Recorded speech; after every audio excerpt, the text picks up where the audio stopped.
Ciao, I'm Julia Kay. I'm glad you are here. Nobody has visited me in ages. It's been years now. I must tell you my story, but I don't know where to begin. There is so much that I should start from my childhood, but my memories of these times are vague. I only remember the summer of 1929, when they sent me off to stay with my nanny.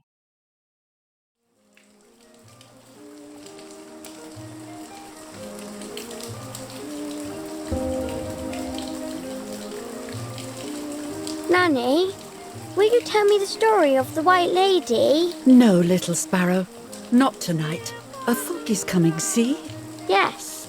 I know that when it's foggy, the lady kills young women. But why is she so evil? You see, Julia, pain and suffering can make us do evil things, even if we're not actually bad. Just like soldiers have to kill other soldiers. I like the lady, I've decided, Nanny. She must be in so much pain. The poor dear. She still scares me a little, though. Soon I'll be a young woman, and she could kill me. Does she kill those who love her? Of course not. That makes me feel better because I love her. But what about Martha? Would she be in danger? Your sister is with your mother, so do not worry. Do you miss them? No. I mean, yes, I miss Martha a little, but I love spending time with you. Now, go to sleep, little sparrow. It's getting late. Okay, Nanny. I'll go to sleep and dream of the lady. Was she beautiful? She was beautiful. Yes, very much so. Then she'll be beautiful in my dreams. And will I be beautiful just like her? You'll be even more beautiful. Listen, Nanny. Since the lady won't harm me because I love her, and since you're not a young woman, could you tell me her story, even if it's foggy outside? Please. Oh, please, then I'll sleep. I promise. Oh, all right. You always get your own way.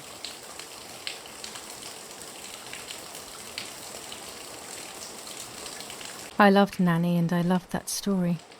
Every time I heard it, it sounded like a new and more mesmerizing tale. Every night I would ask her to tell me about it, even though it scared me.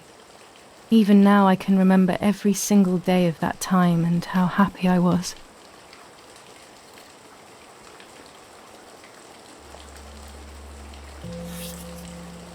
According to an ancient legend, the lakes of the area are haunted by the spirit of a young woman who was killed by the man she loved.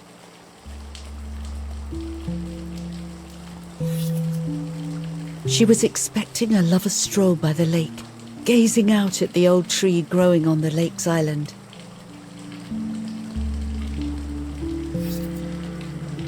So much hope and desire, but death, not love, was awaiting her. Oh, the poor dear.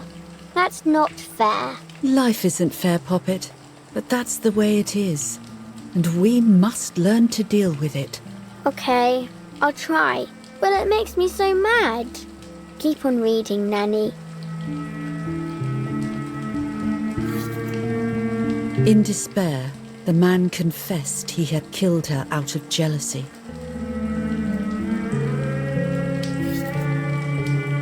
So he was hanged on the small island, in the middle of the very same lake where he had killed the girl.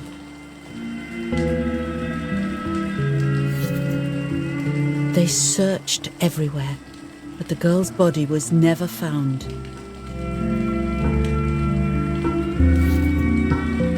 Since then, her spirit, known as the White Lady, has been imprisoned in the depths of the lake. She grieves eternally for the loss of the man she loved.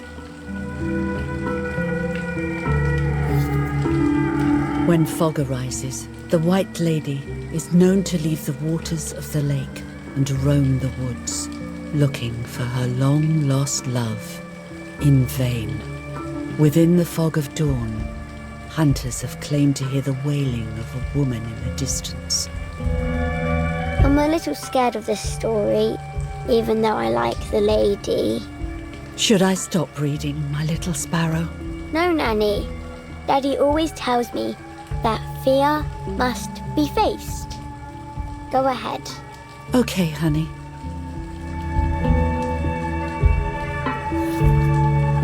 Every time the sad memory of the night she perished stirs in her soul, she takes the life of a young woman by slaying such a life in its youth. Even just for an instant, the lady feels free from the burden of her pain.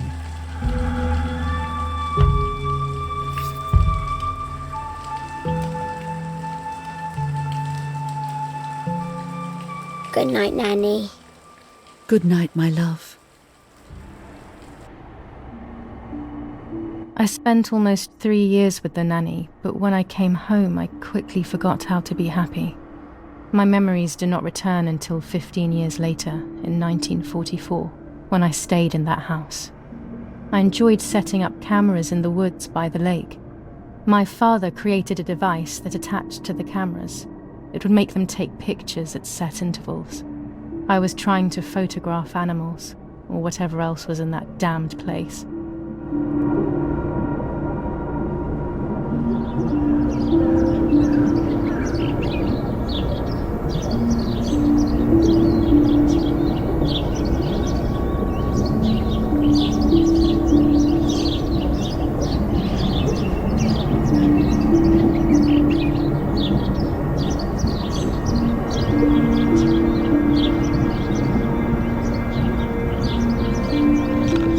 Reel off the film.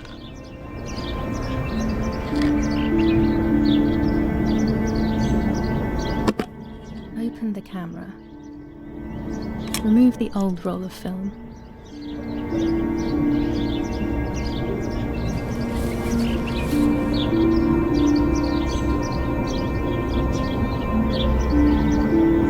Put the new film in.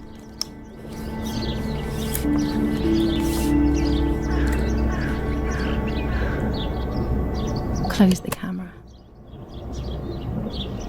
Load the film.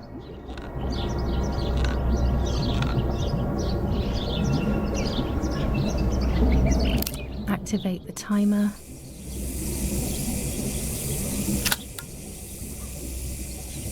Almost ready. Now to bring the image into focus.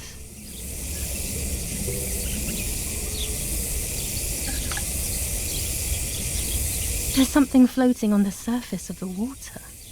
If I frame it better, I might be able to see what it is.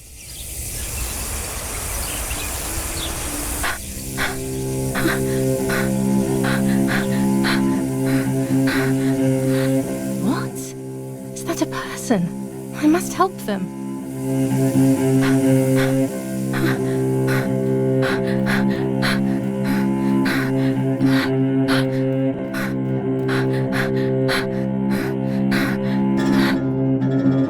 I was horrified at the idea that someone might have drowned in my lake. The lake was my world, where I would spend entire days daydreaming. I would lose myself in my thoughts, but that was a rude awakening. So terrible.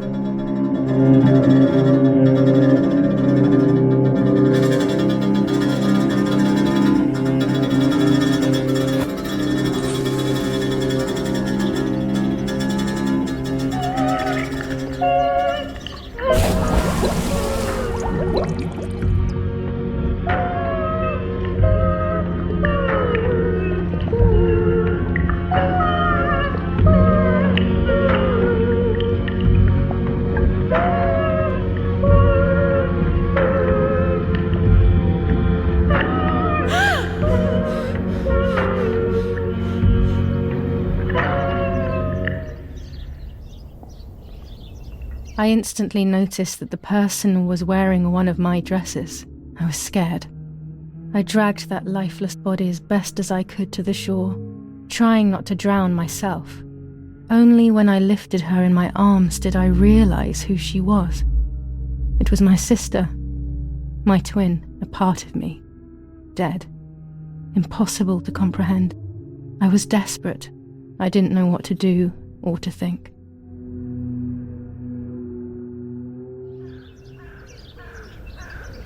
I have to stay calm. Martha is not dead. It's not possible. It's not true. There's no need to worry.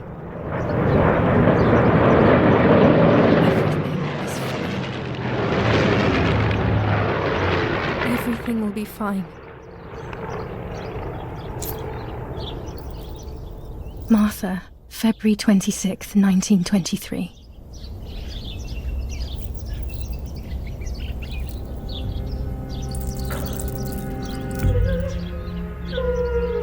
Is everything okay? Are you hurt?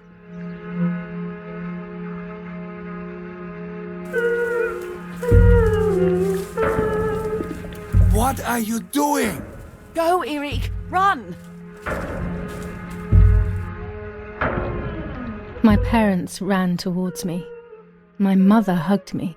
She, who detested me, was now cuddling me. Her warmth filled me with life, and the pain became bearable. I felt protected. "Martha, are you okay?" she asked me, speaking slowly in order to let me read her lips. She thought I was deaf. She thought I was Martha. I didn't want the moment to fade, so I meekly nodded my head. I didn't realize I had done something that couldn't be undone. I would have to pretend to be Martha forever.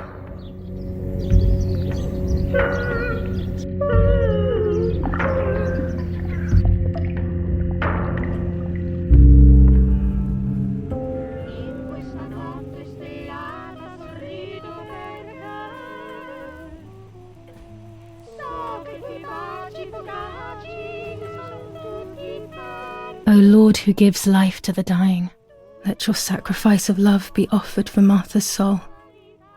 Into your hands I also entrust my spirit, so that I may be reunited with her in perpetual light, to never suffer the desolation of purgatory.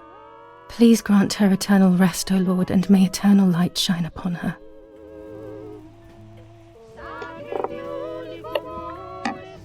Eric, did you remember to light the candles in the hall?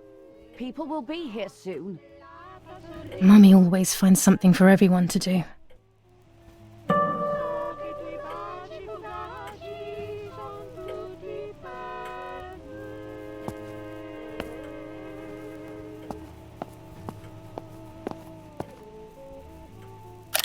The only way people could tell Martha and me apart was by dressing differently. Even Mother couldn't tell us apart. This painter was a friend of Grandpa's. I always loved his paintings.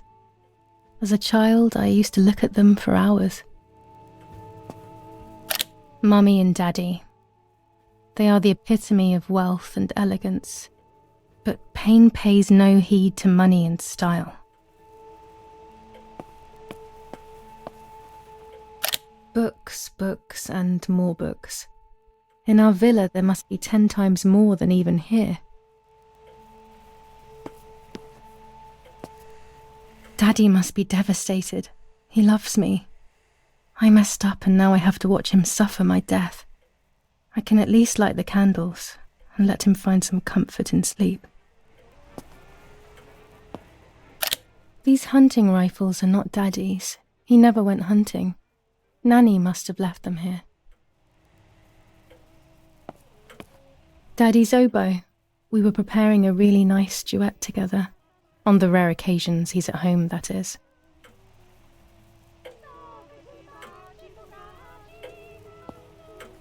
Daddy, Mummy, and my grandparents. It seems almost impossible that Father is a soldier. Mother would have been more suitable if she wasn't a woman.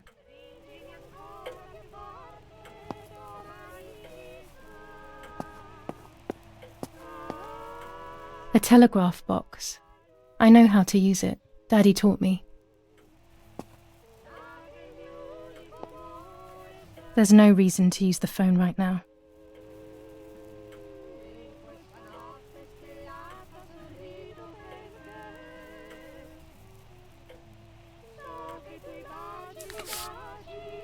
July 17th, 1944. Our family is deeply saddened and is thinking of you during this extremely difficult time. Ernesto E. and family.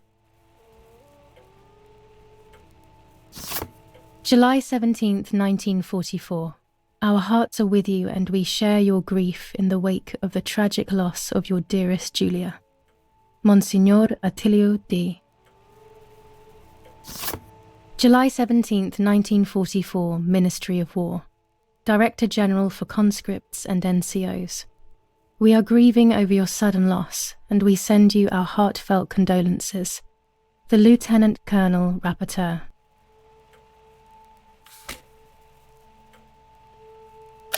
An old painting. I find it so sad. It communicates a sense of deep solitude to me.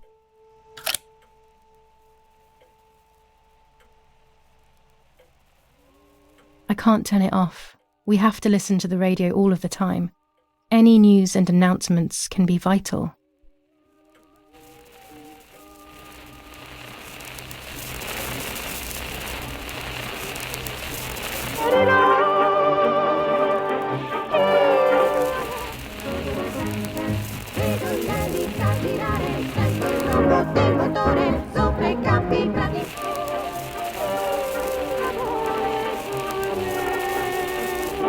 Senza i suoi baci potrei morire dal mio balcone, lo aspetto già senza nessuno comportarla.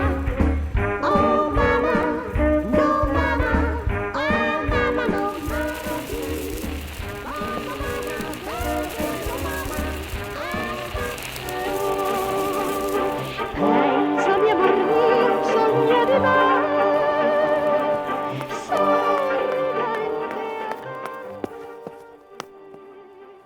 I don't need that right now. Riding bikes around here is beautiful. These are Mummy and Daddy's bikes though. Mine is outside.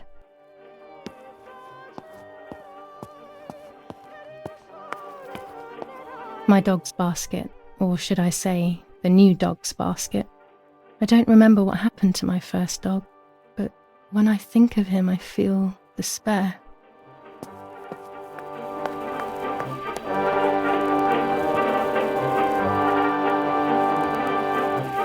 La vedi tu quando mi sveglio,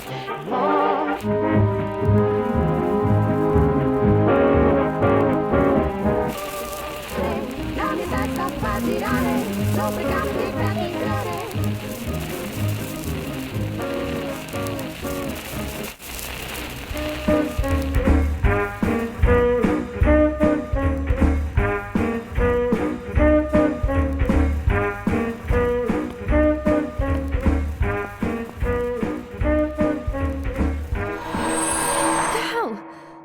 I thought I saw... No, that's not possible. It must be this whole situation making me see things that don't exist.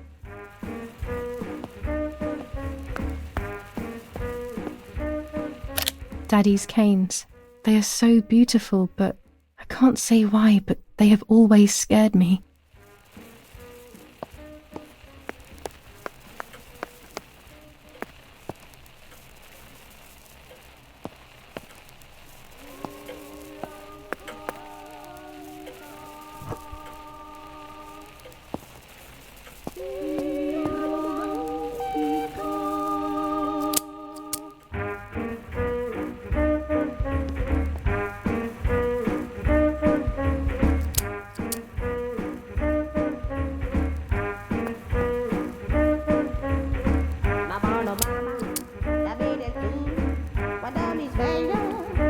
When you're done, can you come and get the flowers, please? Or send Martha if you like. Never a moment's peace. Even at a time like this. She can't sit still for a second. Potrei morire dal mio balcone, lo aspetto già senza nessuno comportarla. Oh mamma, no mamma, oh mamma, no mamma più. Oh mamma,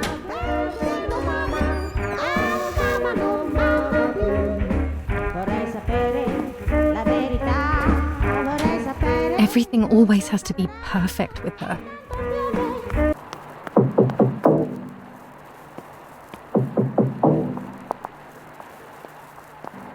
Parla Londra. Trasmettiamo alcuni messaggi speciali. Non è felice. È cessata la pioggia. La mia banda. What's happening? Who closed the door?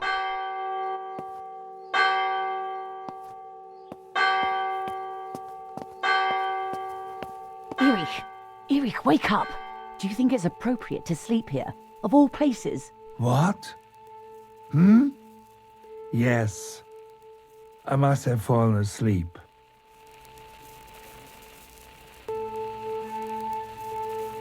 What are they talking about?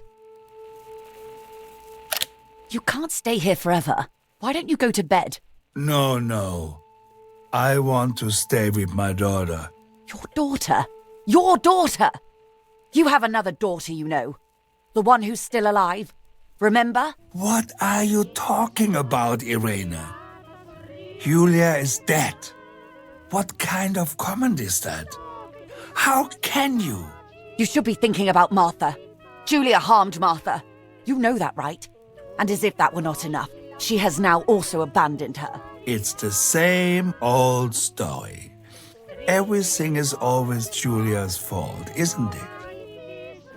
Her fault for Martha being deaf and for you being infertile. Do you think it's the right time for this? Julia is dead, Irene. Dead. Someone killed her. Do you realize that? Of course I realize. I get it. Do you think I'm stupid? No one understands it better than me. She always brought problems. Only problems. It would have been better if she hadn't been born at all. You're crazy. I'm the crazy one? Me?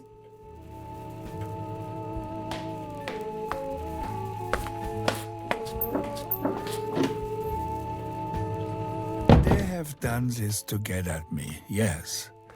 Your death is all my fault. All I could ever do for you was hurt you, Julia. My poor, sweet, crazy girl. What will I do without you?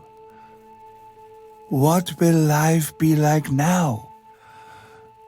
All the time I didn't spend with you. But now I'm home. We can go fishing together. We can take pictures of butterflies. No. We can't do anything together anymore, can we? Nothing. I miss you, Julia. I miss you.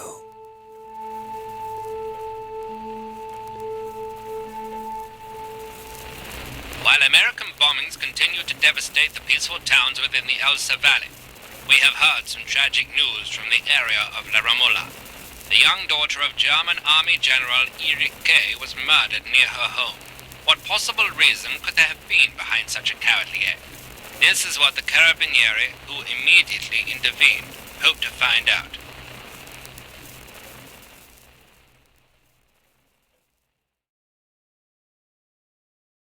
Mother didn't seem to suffer from the situation.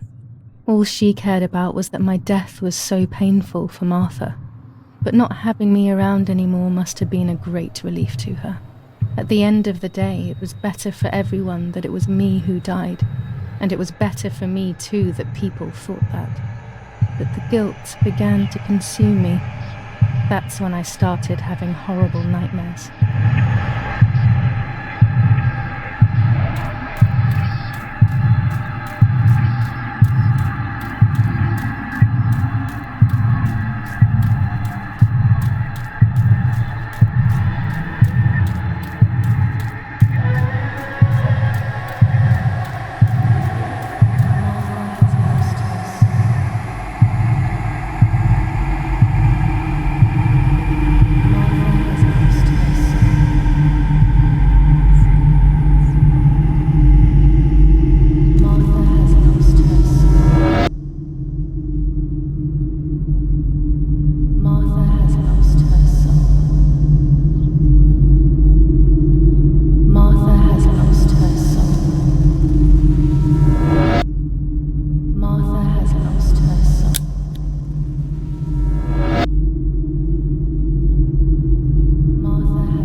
It was just a dream. A horrible dream. That horrendous woman and the face of my sister. I wish all of this was a dream and my sister is just sleeping in her bed. Instead, her bed is empty and this is reality.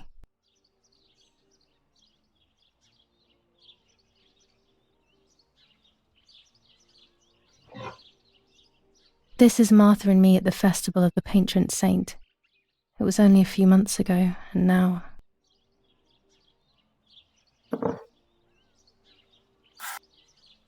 Martha had asked for a picture of me to put in this frame. She wanted me to do one of those expressions of mine that made her laugh. Expressions that she couldn't quite imitate. She used to say that those were the signs of my soul. Can a photo capture the soul? Can I capture Martha's soul?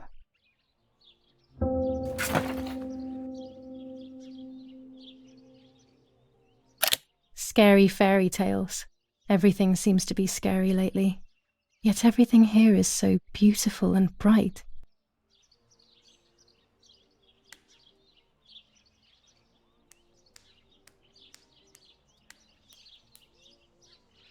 Our beautiful home. In spite of everything, I prefer being here.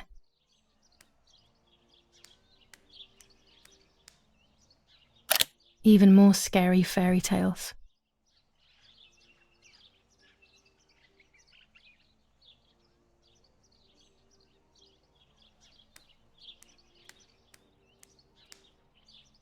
This is Martha's trinket box.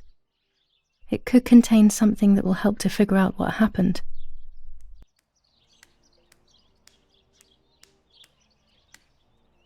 I always keep my trinket box locked.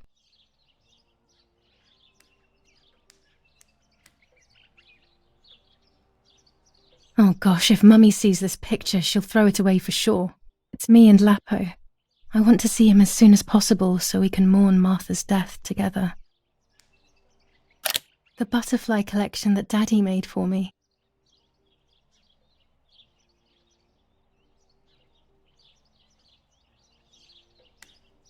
Nanny will be visiting me soon. I still like to have the books and games from when I was little with me. My dress, the one Martha wore when she was...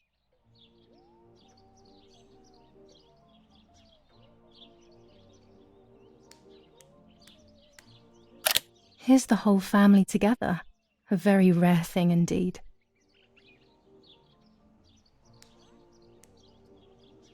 Everything I need is always in my bag.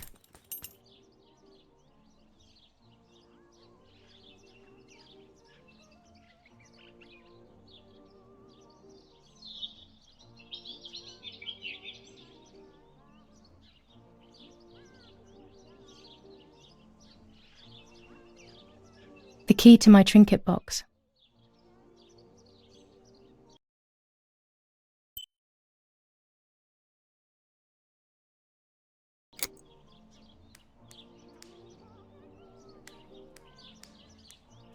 It's me with the nanny. Or maybe it was Martha. No one can remember.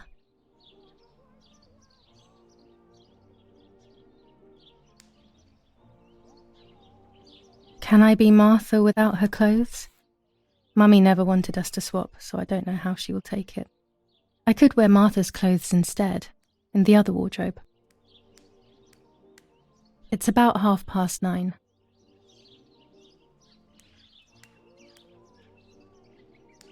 It's July 18th.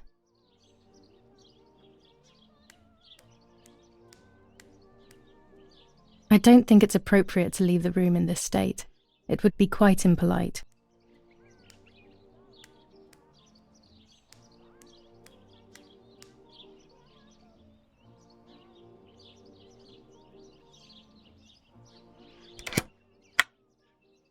Here is my diary.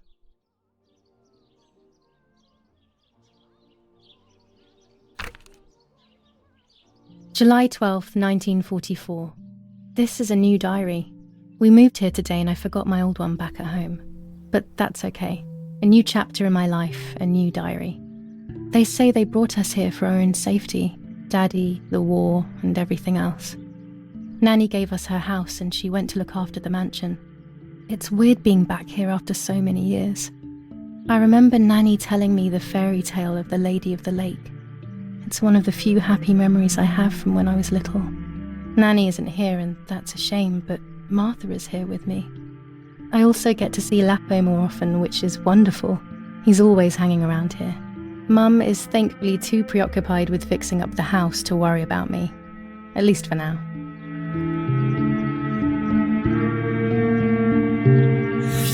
July 16th, 1944. There's something creepy about the woods.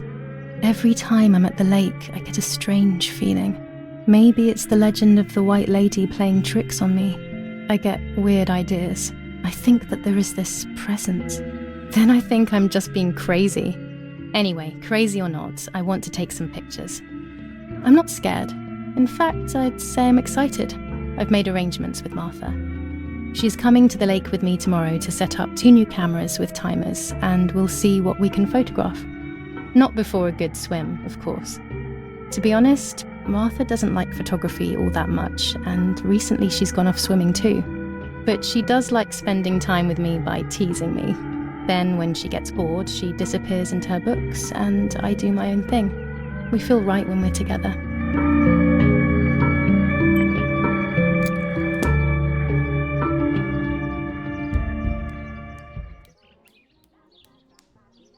Martha's clothes. To me, wearing them will be like having her with me. Mummy will also be happy to see them. Or I could wear my clothes in the other wardrobe. This dress is only for special occasions.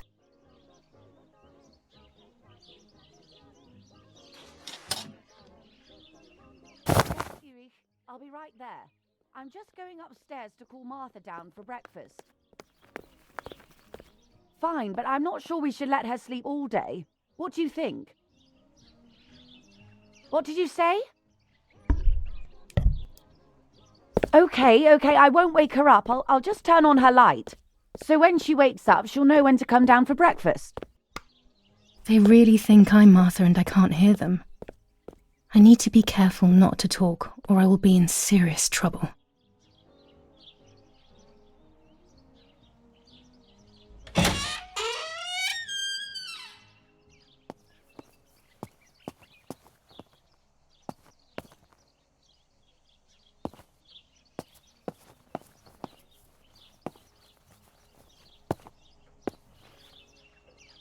How wonderful the snow is. Unfortunately, it doesn't snow often around here.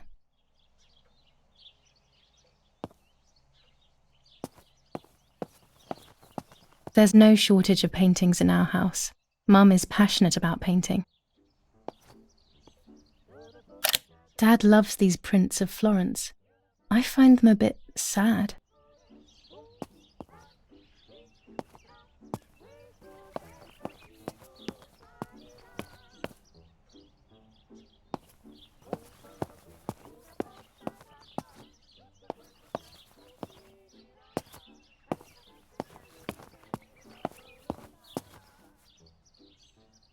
As a child, when I spent those short years with the nanny, this was my room. It's locked. Strange. Why did they lock my room?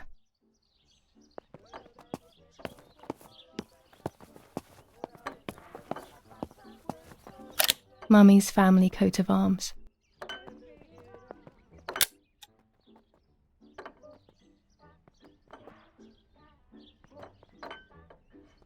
Martha's breakfast is ready. We can go. Yes, yes. It's getting late. Did you leave the newspaper for Martha? You know how much she likes reading it. Yes, Irena. It's on the table, can't you see? And that camera, are you leaving it there? Yes, Irena. Can't you leave it there for a few more days? Do you mind? It was for Julia. I will take it away soon. I promise. The thought makes me so sad. Seeing it there is as if... I don't know how to explain it. All right, but let's go now. We have too much to do. We can't stay here all day talking. Mummy is right, though. Martha always read everything. It's me who will now read the newspaper instead. They'll be out all day. The funeral preparations will take them a long time. Everything is more complex with the war. Over the next few days, I will see little to nothing of them.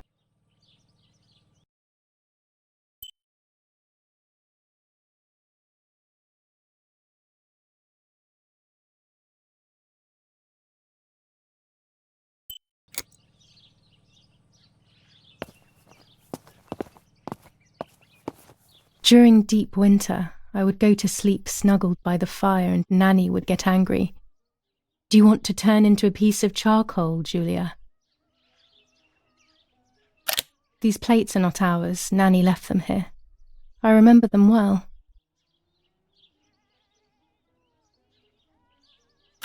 Daddy says that our wine, which is produced here, is extraordinary. I hate wine. I prefer beer.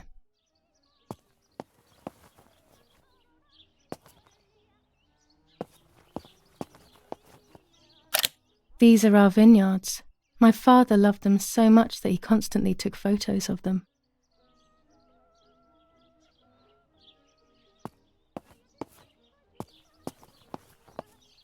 Bread, butter, jam and coffee. Martha's typical breakfast. I prefer honey and milk, but I will have to adapt to her tastes, obviously.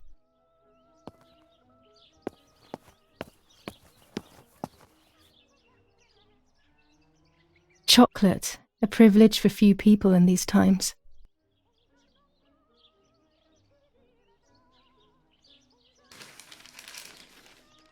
Brutal assassination in San Casciano.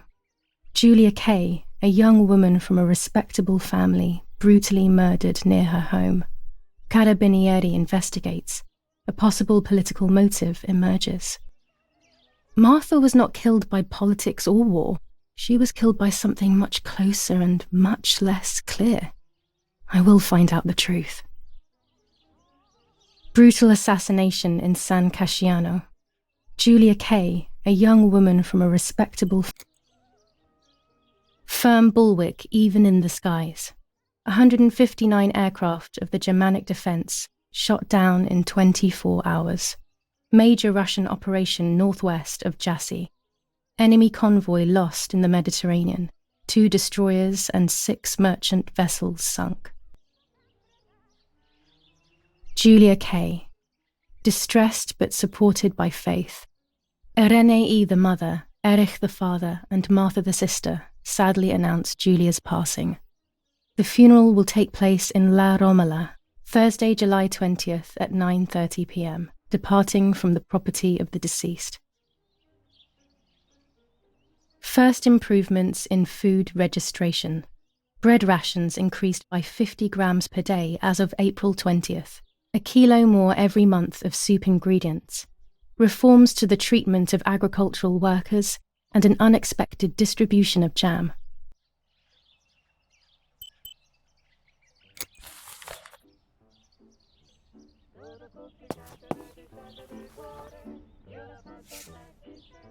For Julia, to take more and more photos, Dad. I can verify that the camera is still working by taking a photo. I could photograph a sparrow. There are so many of them out here. There might be birds around the little wall in front of the house. I always put crumbs on it for them.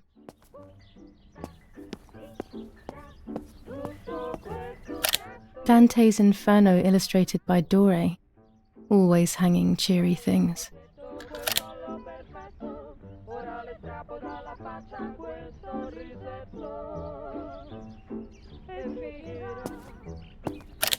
War, always war, even in paintings.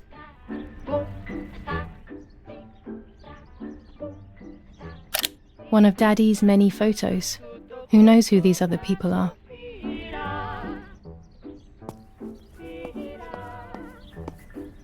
Old photographs that Father took of this house.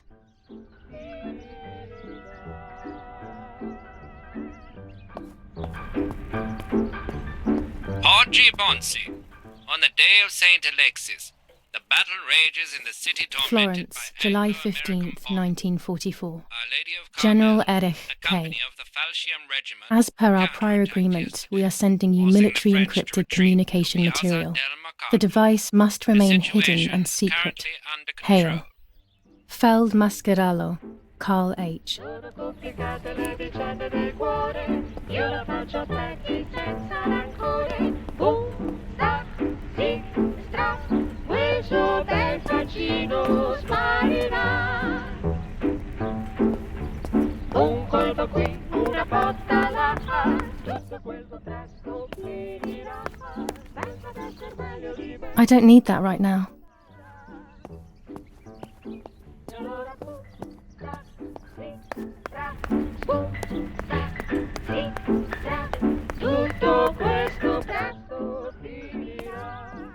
These masks, I remember them vividly.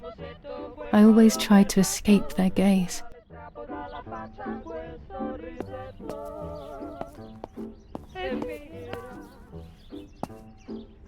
I liked watching Nanny as she cooked.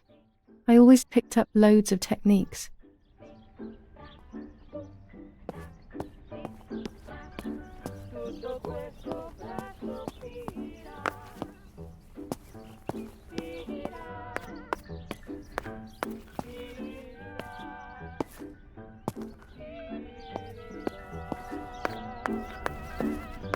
We are so lucky. In these difficult times, pantries are empty and people are going hungry. But with a German general for a father, food is never scarce.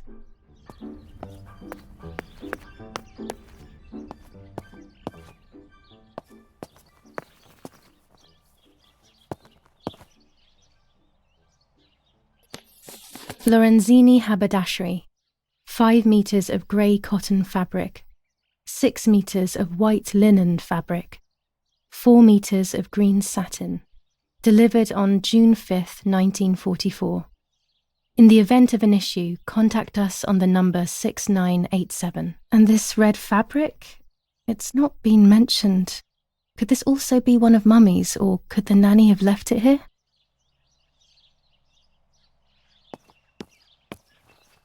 This fabric is not new to me, yet I do not think I have ever seen it in the house. Mummy's medicine. Will they do her any good? Mummy's sewing machine. She learnt how to sew because nobody else could do it to her liking.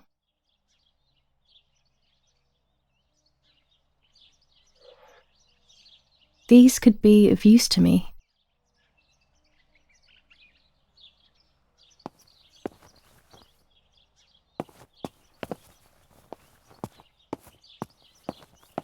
Our wine.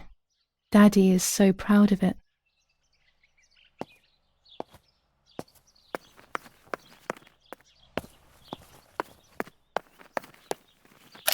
I don't like wine all that much, but I go crazy for our dessert wine. It is very sweet.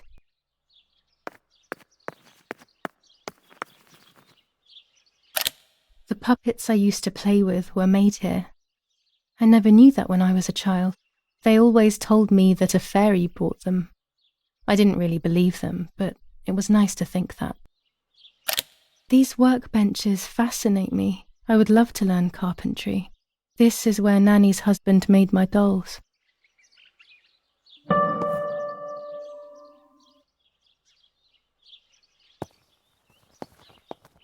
When I was little, these barrels seemed enormous. I thought I could live inside one.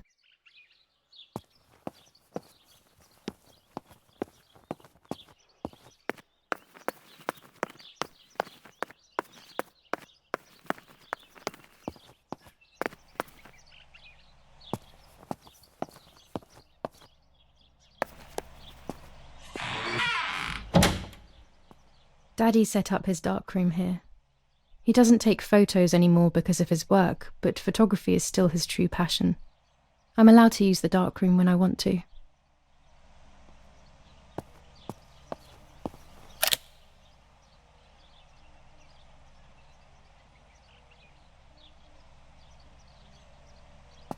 There are 3 baths when developing photos. The development bath, then the first rinse, and then the fixing bath. The second rinse is done directly in the sink afterwards.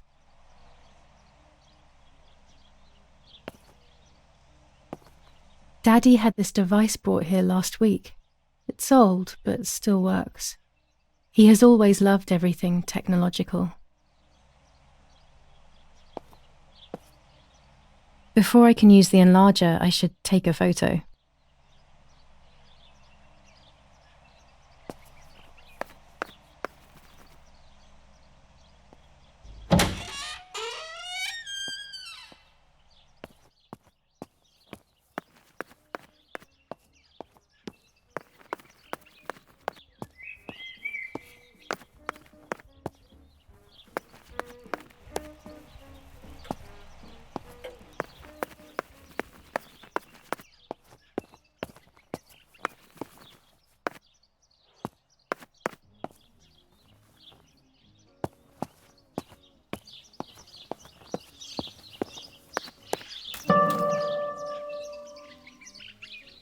My bike. The wheel is deflated as usual. A bicycle pump will solve this.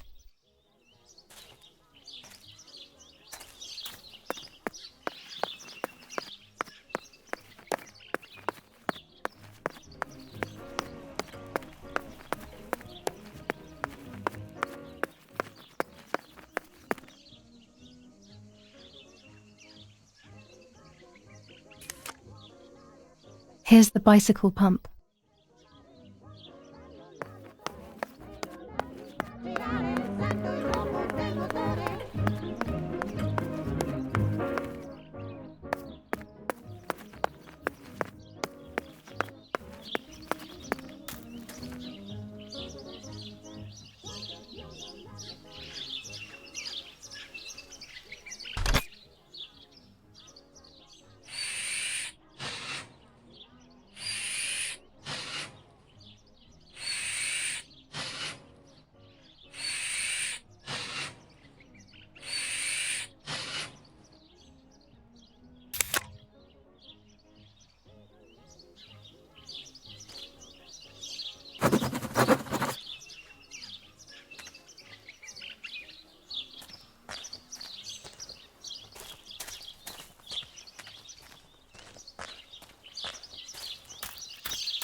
Excellent. I've taken the picture, now it's straight to the darkroom in the cellar to print it.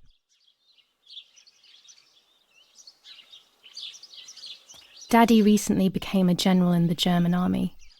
He used to take pictures on the front lines, but now he gives me the materials to take photographs instead. Now that Martha is gone, only this camera can fix my ideas and my memories. I can't allow myself to forget.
Not a bad photograph.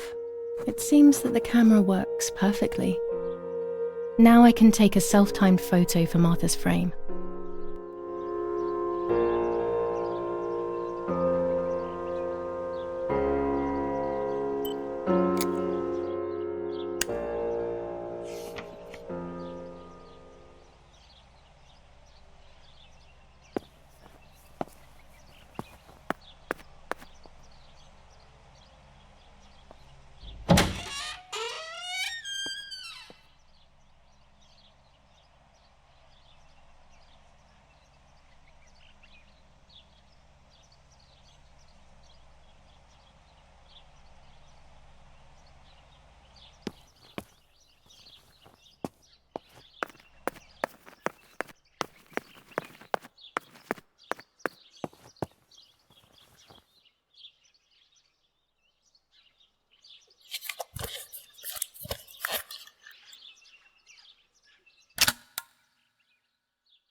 camera is set up with the self-timer.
It's always a thrill to develop a photo. You can't see anything at first, yet something invisible is captured on the black film, a kind of ghost. That invisible breath then returns to reveal the reality from which it was torn. There are those who say that photography steals the soul or captures it. That's why they used to photograph the dead. But nowadays, almost nobody does it anymore. Even if it's just a delusion, I want to photograph Martha. I want to have a small reflection of who she was with me. But I have to do it secretly or they'll think I'm crazy.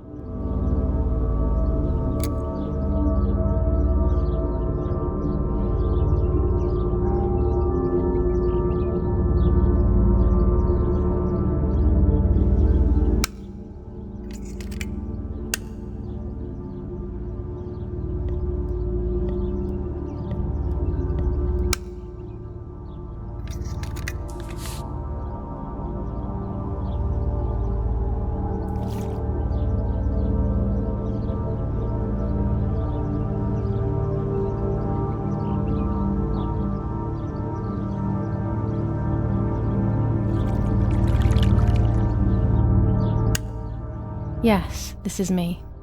No one was ever able to tell us apart. But I never had the slightest doubt, and nor did Martha. It's strange how what identifies us most deeply is not visible to anyone.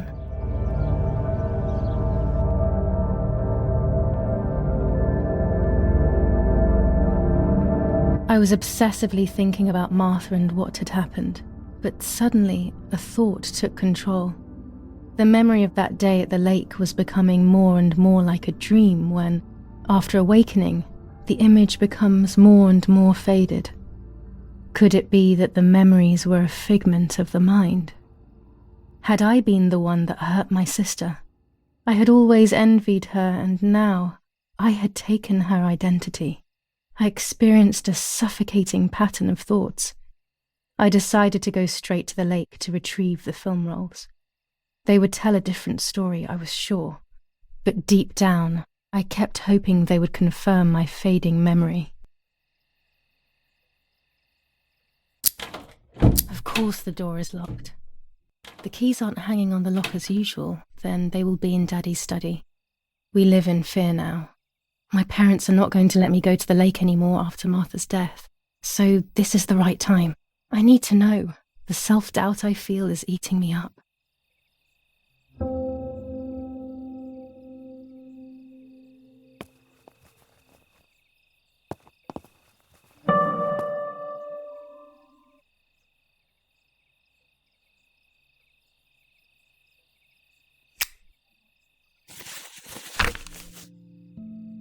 July 18th.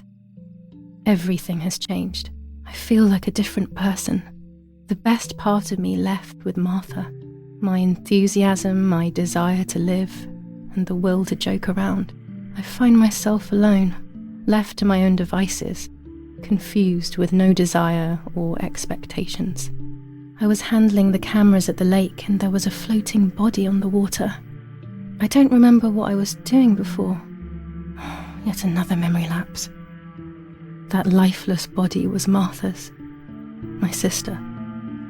Mummy ran up to me and hugged me, thinking I was Martha, and that I, Julia, was dead. I didn't correct her mistake, and now it's too late.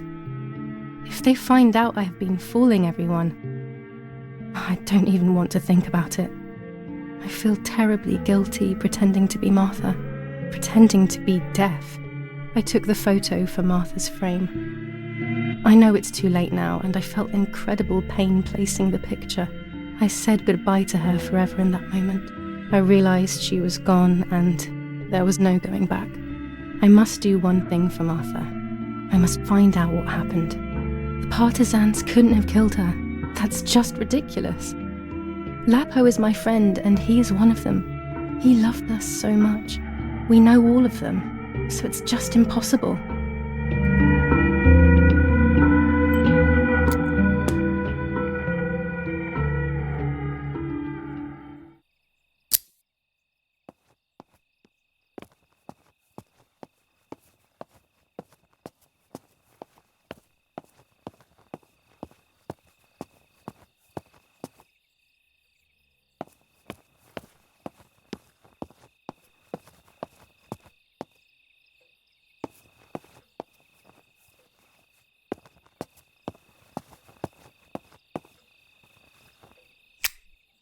I don't have the courage to use the phone. Not right now.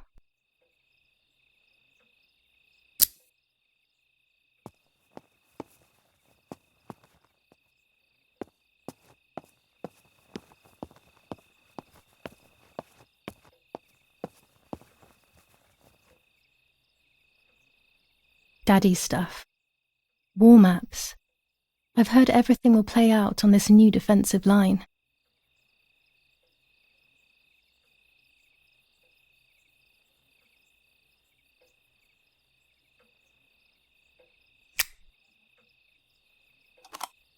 Here's the camera flash. Now I can photograph Martha even in the dark.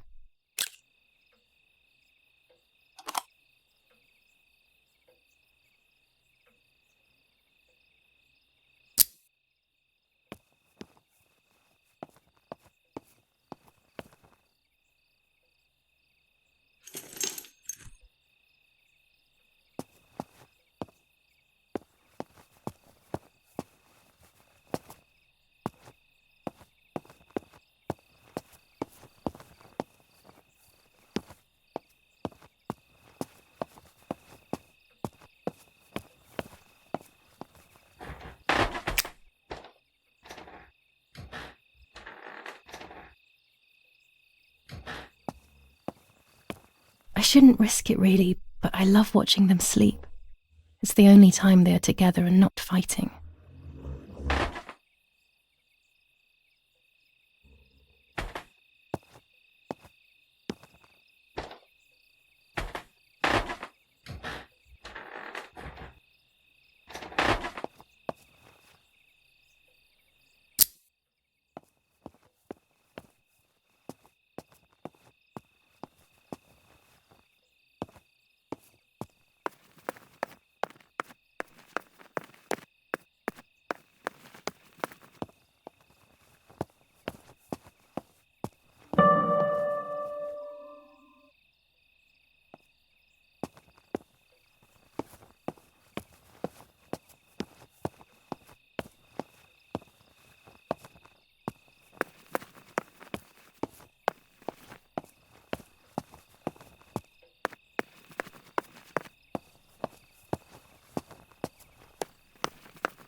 A tripod is necessary to take photos with long exposures.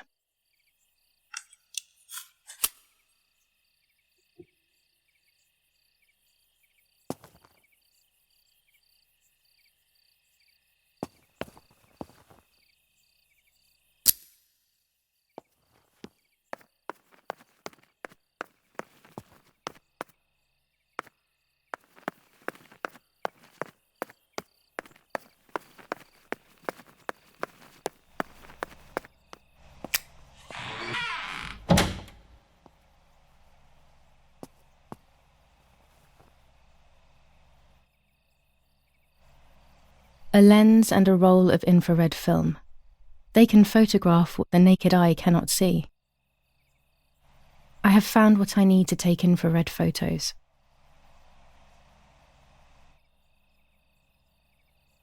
With this lens, I can shoot very close up. Orange filter. When there is fog, it improves the image by giving it some contrast. Blue filter. Ideal for indoor photos.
I don't have the courage to use the phone. Not right now.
Done. It would be nice to have you always by my side, even if it's just a picture.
photograph is both the present and the past, like a dead body. I don't know what I'm expecting. Maybe it's silly to think you can capture the soul of someone who has died.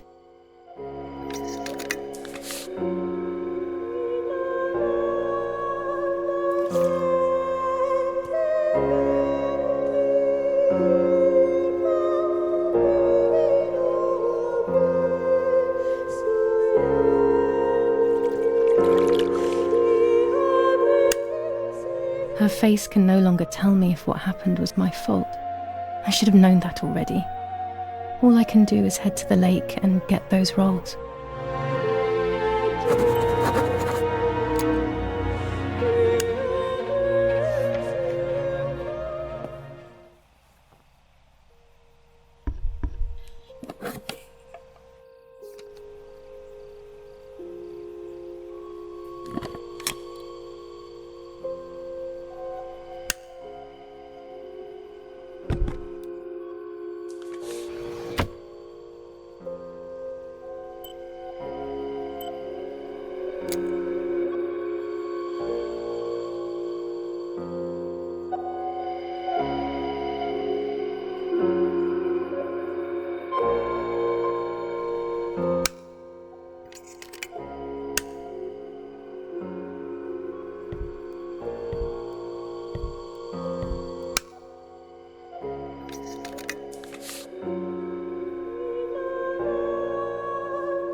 What is this, a joke? Maybe someone wrote on the film? Also, what does that even mean? Light, like divine light? Something to do with religion, maybe?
A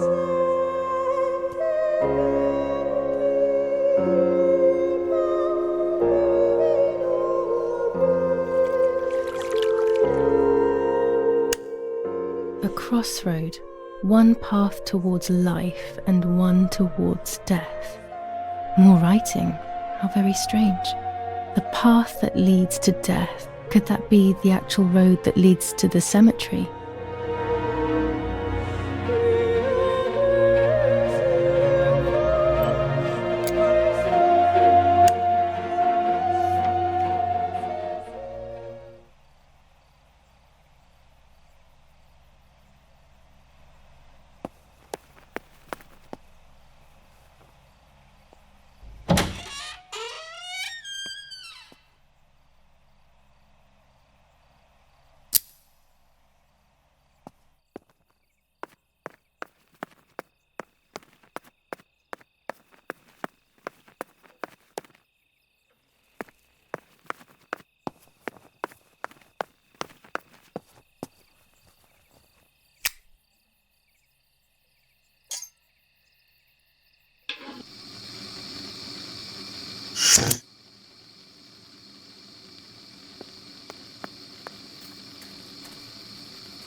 I love the night, but this night scares me. In the dark, I can feel all the harm I've caused. It's getting closer with each step. I feel it brushing up against me like a cold wind. I hurt Martha. The closer I get to the lake, the more certain I am of this. How could it not be? I killed her to steal the love that everyone felt for her but didn't feel for me. How could I have done such a thing?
German soldiers. Daddy ordered patrols to be carried out near the house, but how could they have lost a helmet? God only knows.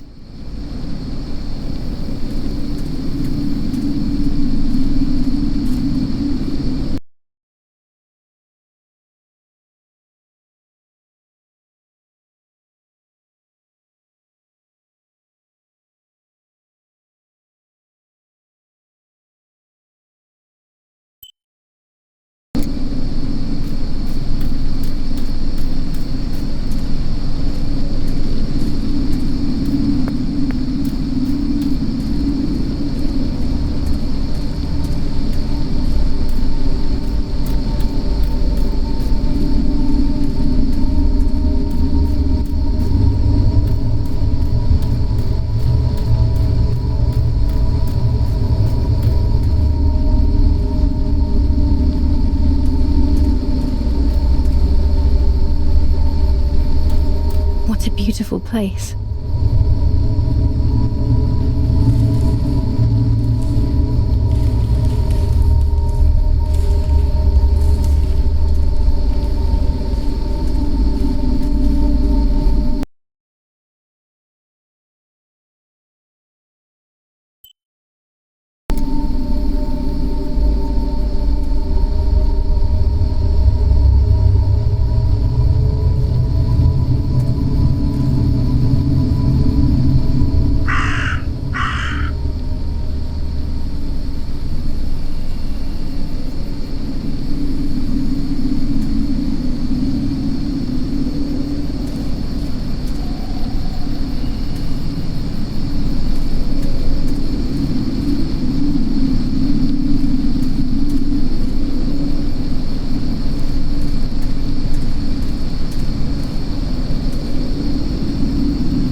Oh no! Damn lamp! Luckily I still have my lighter with me.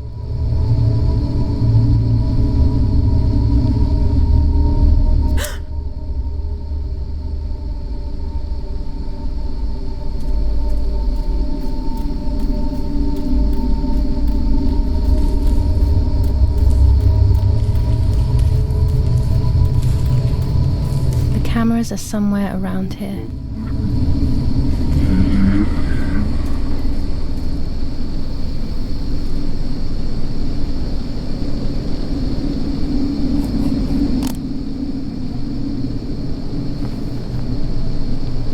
Two cameras left.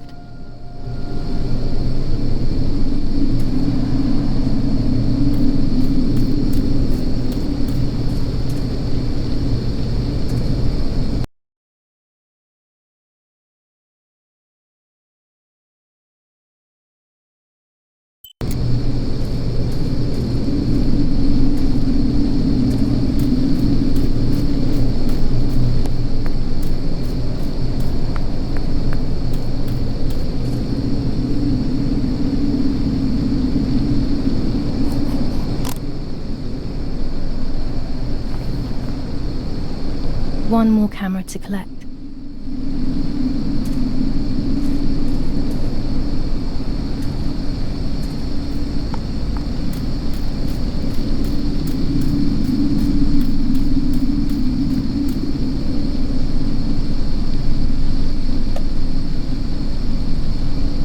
A shred of fabric here in the woods. How strange. Let's take a photo of it and leave it where it is. That's it. I've got them all. These films are going to help me understand what happened. Now I should rush home to develop them.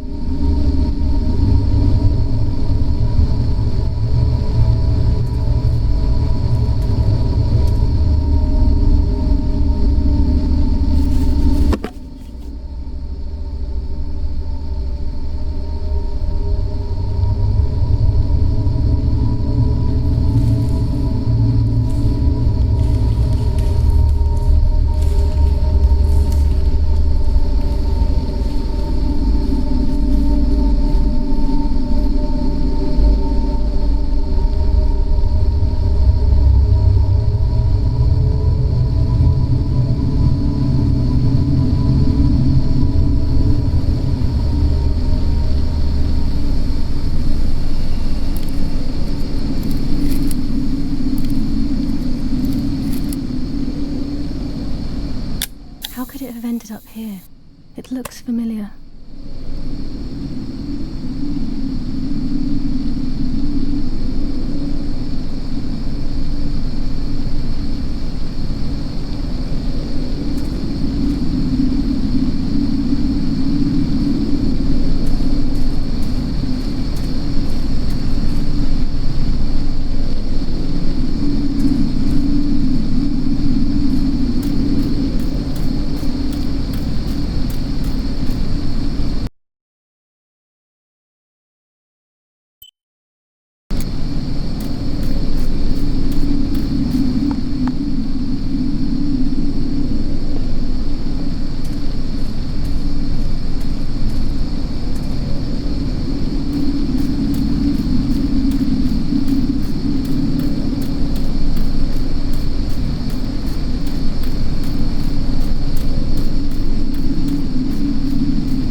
Oh, yet another nightmare.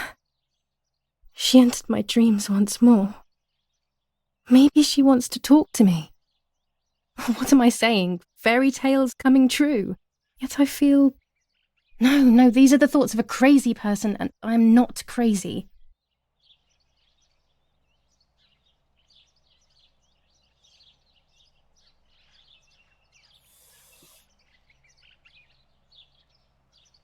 Oh, damn it, what's all this blood? I'm not due yet, and there's a lot more than usual. What's happening to me? Am I going to be joining Martha sooner than I thought? I have to wash up and do what needs to be done. If I'm sick, I have little time. The truth awaits me. It must be hidden within those rolls.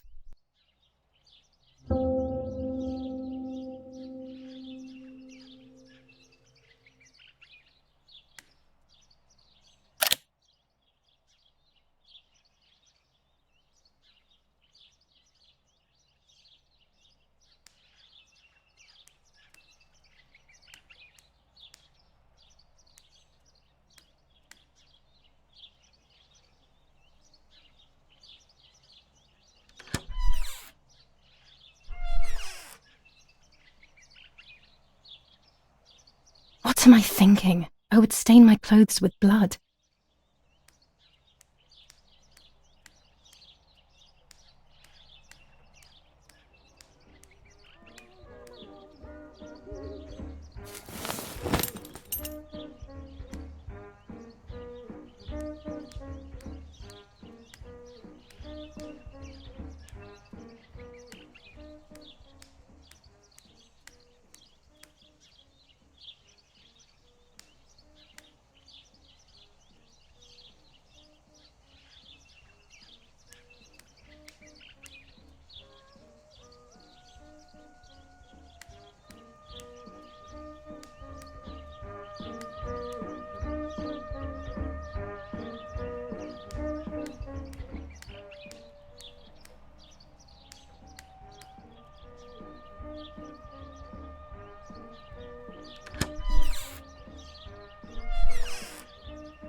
Well, if I think I can go out in this state, maybe I am actually going crazy.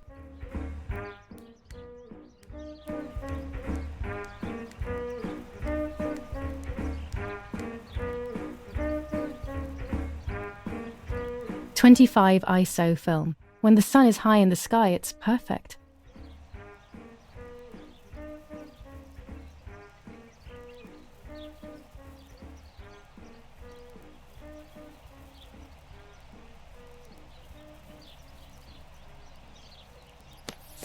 General Edict K.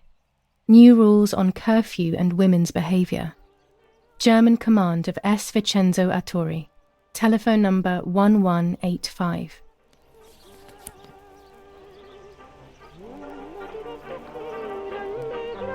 The radio needs to be kept on at all times these days. It can save your life knowing things on time, especially before they happen.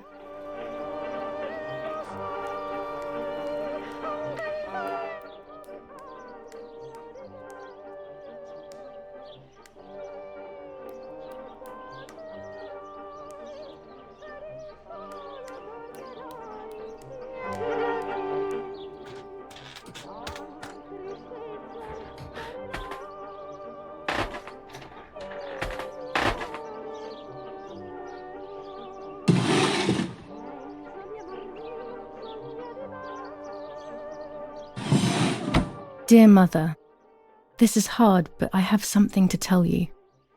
I found out that Julia is pregnant. Go to the lake tomorrow morning at 7 and watch her as she bathes. You'll see that her tummy is growing. Martha. What? I'm not pregnant. Why is everything becoming even more confusing? I'm searching for an explanation, but instead I'm left with more questions.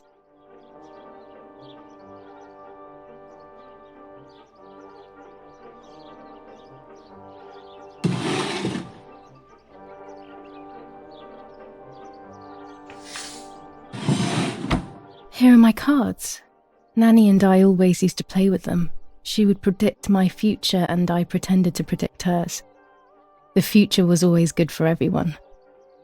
Maybe when she read them, she saw my true future which she hid from me. Or more likely, these cards are actually just a stupid game to reassure and deceive oneself with.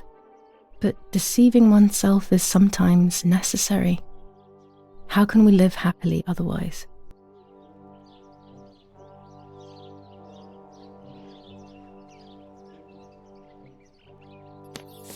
Romola, 15th of July 1944. Dear Mrs. Irene, I'm writing to let you know that all is well here at the villa. Thank you for being so considerate and caring. I apologise for the simplicity of the housing you were forced to live in. I also locked the room where the little one used to stay as requested. I've left you the key. It is the one with the pink keyring. Try to stay safe. Best regards, Nanny. Why on earth did Mummy have that door locked? It was my room. What is she trying to hide? Pervertin again. I feel like these pills do nothing other than agitate her.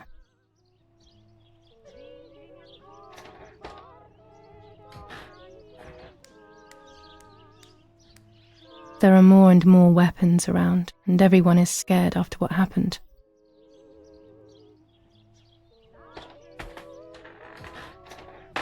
This is Mummy's jewellery. She wears them every day, even though Daddy says it's impractical and dangerous to show signs of wealth these days. As usual, she doesn't want to listen to reason and ends up arguing with Daddy until he goes to play war, as she says.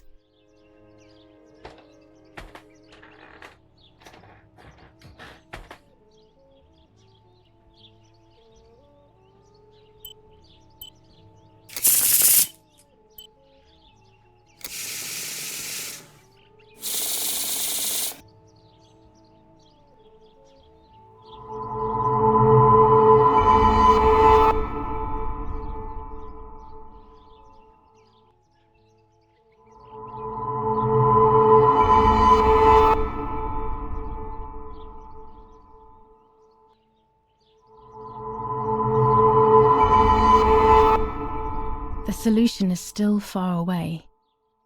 I must be patient and wise. But luck is not on my side, unfortunately.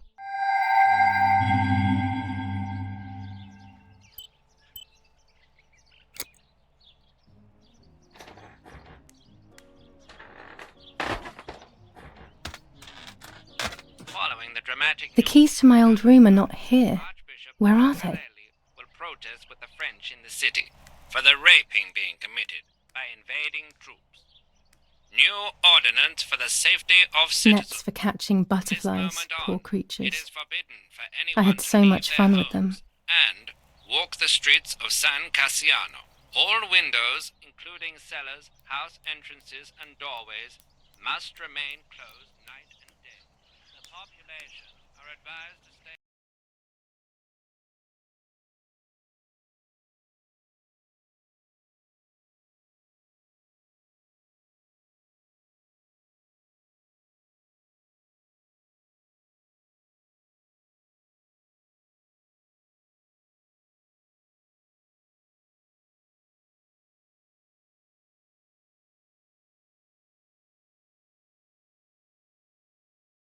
In their cellars, or, where these do not exist, churches and other large buildings. The patrols of German armed forces have orders to shoot at people who are on the street, or who are found looking out of their window. I shall repeat for clarity.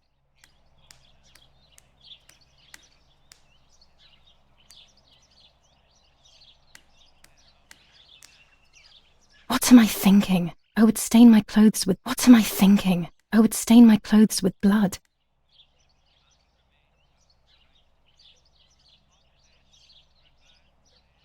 My mother's tailor scissors.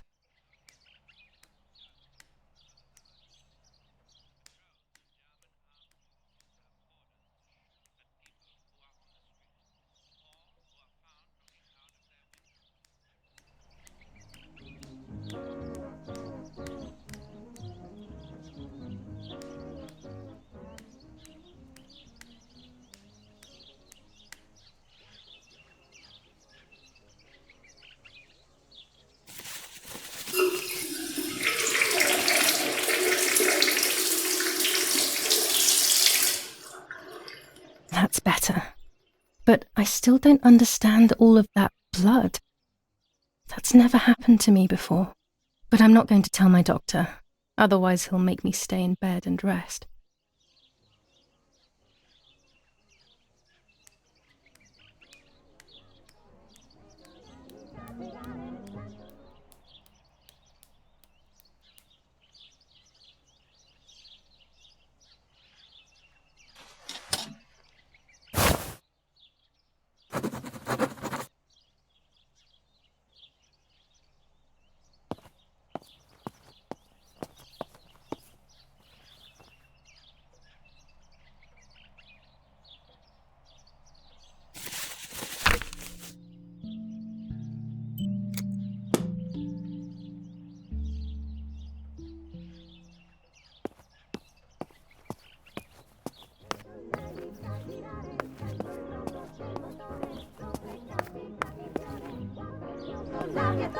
Tutto il mondo fa sognare.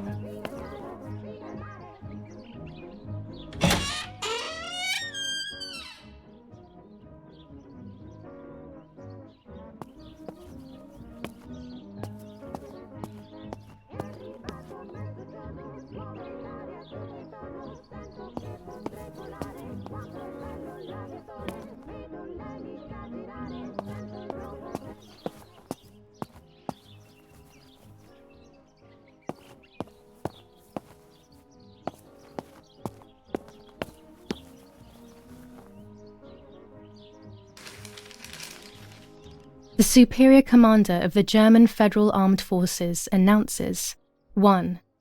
Whoever is in possession of weapons or explosives not reported to the German headquarters will be shot. 2.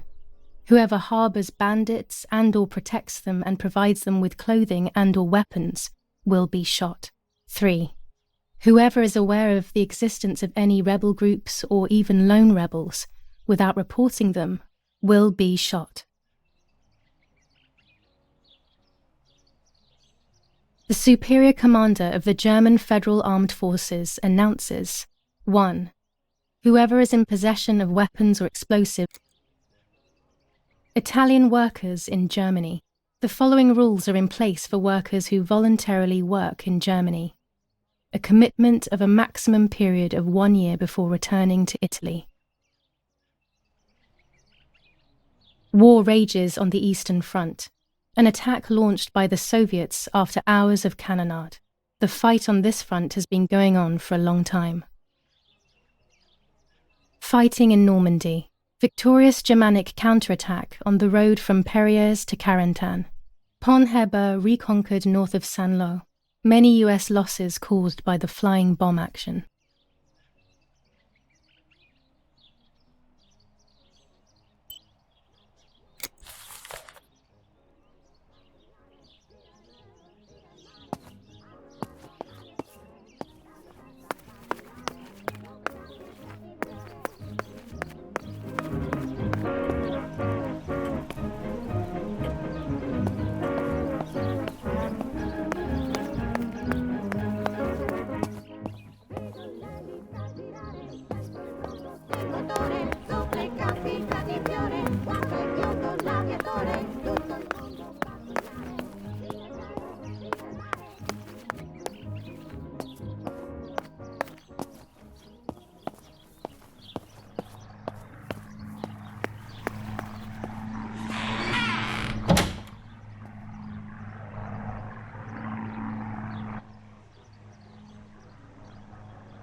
Red filter for super high contrast photos. With this lens, everything gets bigger. This lens increases the framed area. It allows me to fit more into the image.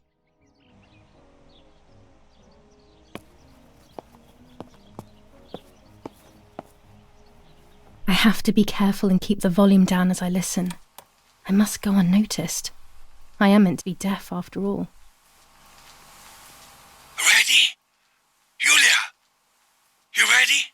Sure, Daddy. I'm good to start. I've already started recording. Oh, no, my voice will sound awful. No way, come on. Didn't you want to study singing anyway? No, I was young and stupid when I said that. Okay, ready? Go. Oh, how nice. It's the rehearsal for last week's concert. I never heard the recording. But I was right, my voice is awful. Cannot be called singing. Anyway, it's time I develop these film roles. I can't wait any longer. I wish I could just stop time.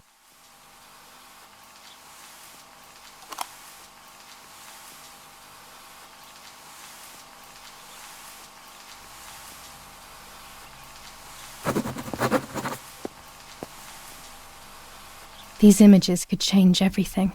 I cannot bear the fact that I may have hurt Martha. I would rather die. Damn my head and these memory lapses. It's such a pain not remembering. It's like getting lost inside yourself.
I'm carrying Martha to shore. I'm trying to save her. My memories, although fuzzy, do match reality. I feel a little better. Now I can find out who really hurt Martha. Maybe I should meet with the White Lady. She might be able to tell me something. Is this crazy talk? Yes, definitely. But what's normal about any of this? Maybe you have to be a little crazy to get anything done.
Yes, I've undressed and I'm about to dive in.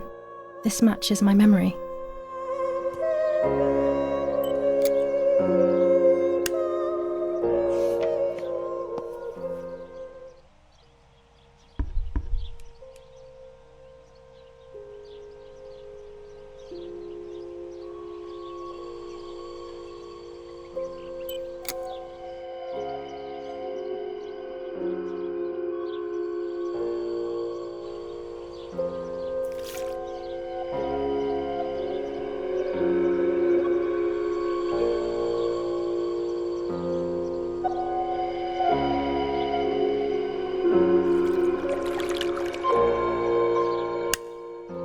Here I was running toward the pier, just as I remember.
This is the centre of our farm, but since we moved here, it hasn't worked like it used to.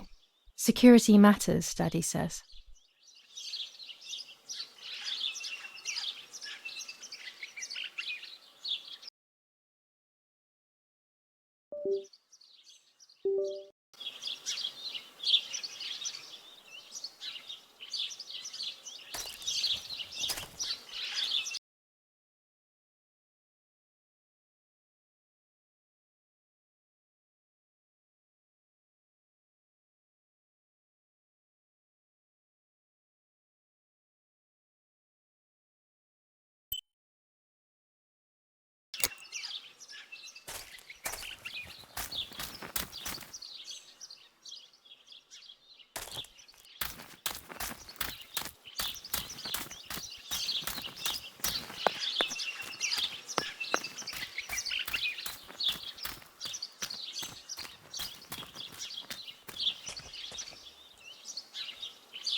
If you pass over a bridge with little dignity, turn immediately, the stone is there. Okay, are these riddles pointing to something, like a treasure hunt? Let's try to solve it. It doesn't matter what their origin is or who wrote them in the first place. A bridge with little dignity. Is it referring to a small broken bridge somewhere? In the woods, perhaps?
It must have been Lapo, the dummy.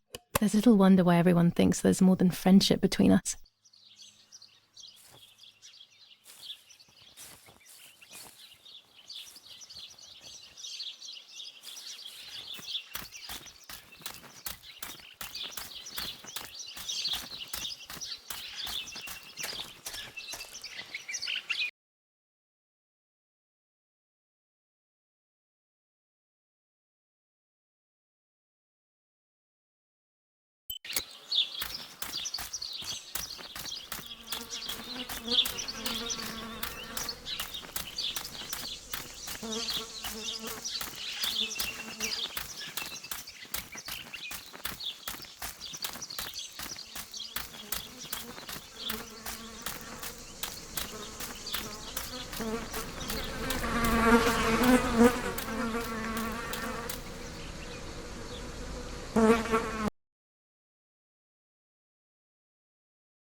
Los, schnappen wir uns diese...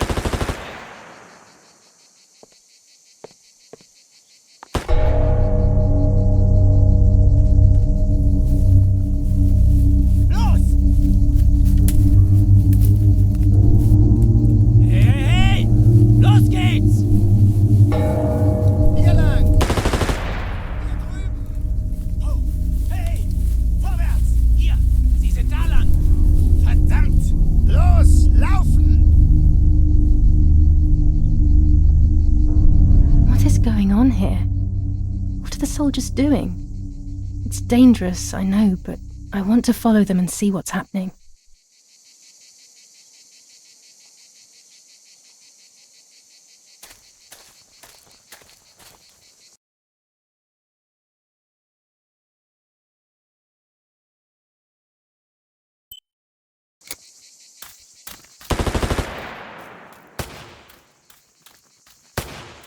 Verdammt!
The water splashes into the water.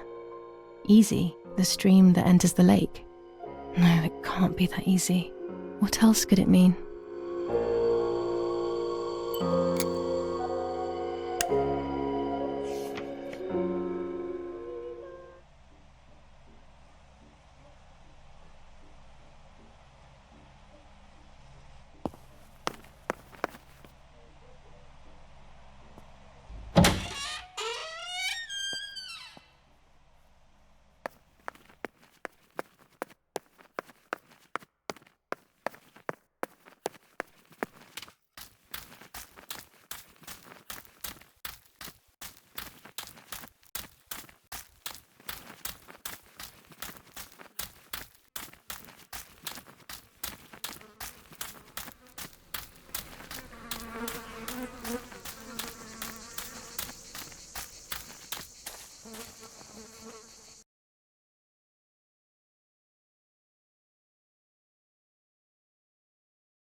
The last step between the bloodied flowers under the sign of obedience. The sign of obedience. If the light was the church, the sign of obedience could be the cross?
Oh God, please no. Lapo, my dear friend. What have they done to you?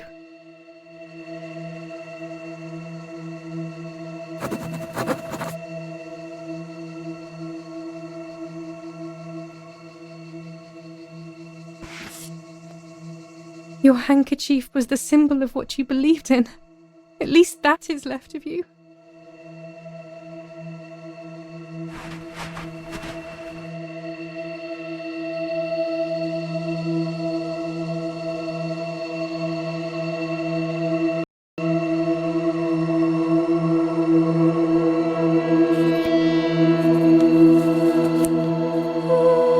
Dear Julia, are you surprised that I've addressed this to you and don't think you're dead? Everyone calls you Martha now, right? I know you too well. I can never understand why no one else can ever tell you apart.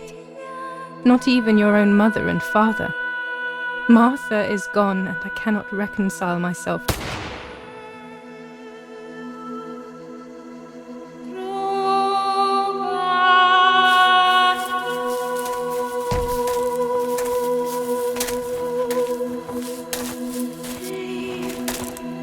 Du hast ein Mädchen erschossen, du Idiot.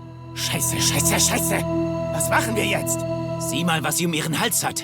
Sie ist eine von ihnen. Es musste getan werden. Sie ist die Tochter von General Erich K., du verdammter Trottel. Sie war die Freundin von diesem armen Kerl. Oh, verdammt, jetzt sind wir wirklich am Arsch. Scheiße. Lass uns abhauen. Aber sie lebt noch. Sie liegt im Sterben. Siehst du, wo du sie getroffen hast? Sie ist bestimmt schon tot. Wir müssen jetzt abhauen, sonst sind wir auch bald tot.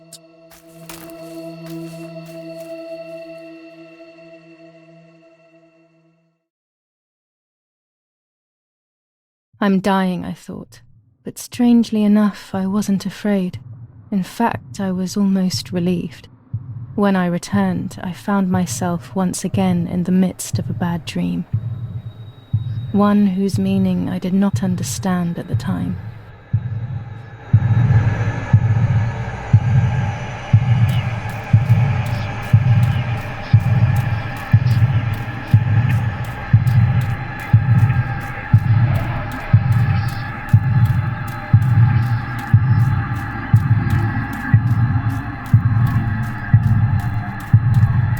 I give you back your words.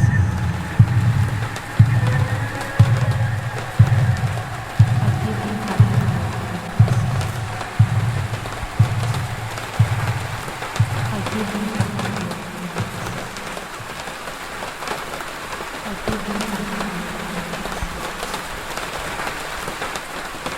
words. I give you back your words.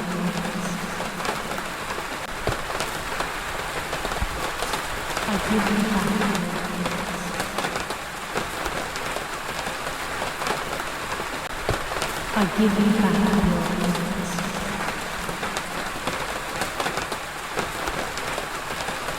I give you back your words. I give you back your words. I give you back your words.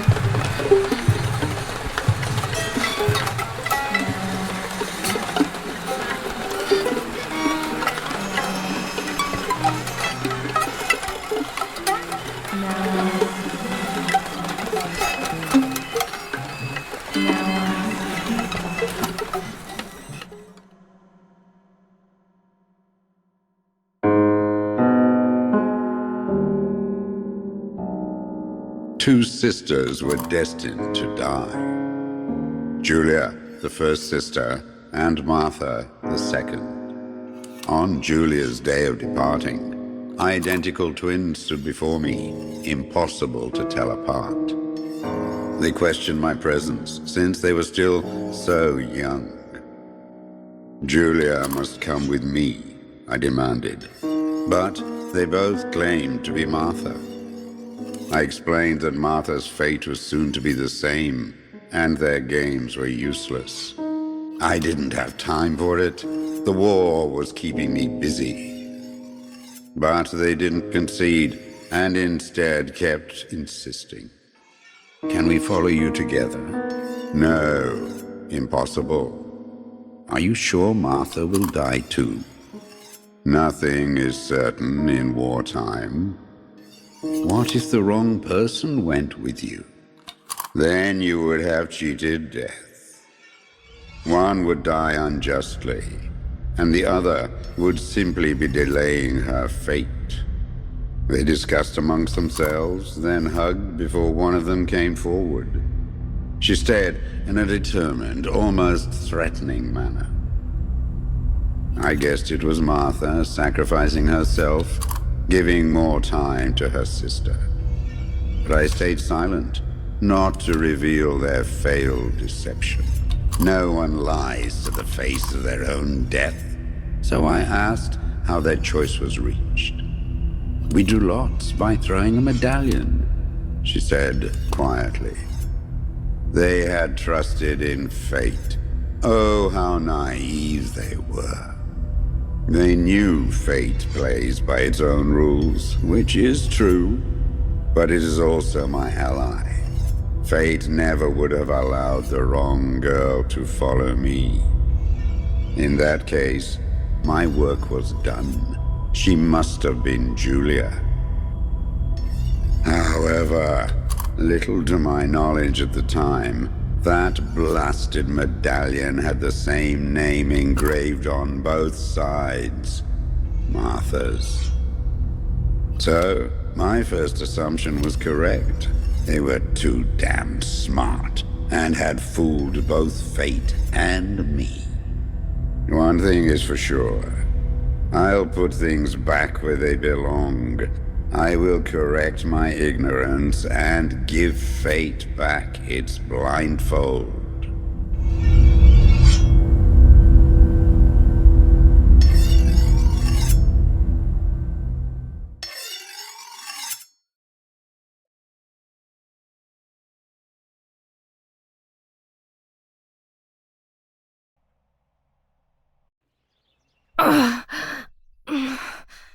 Damn, this hurts so bad. I can hardly breathe.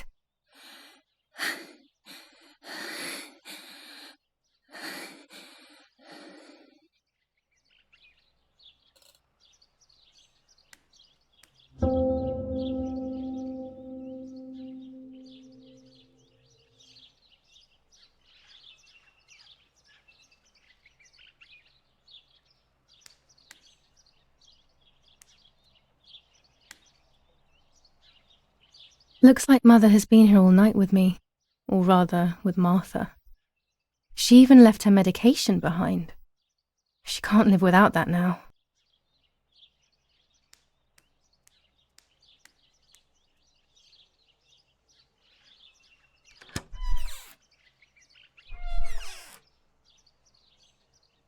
The ceremony is today, so I need a suitable dress.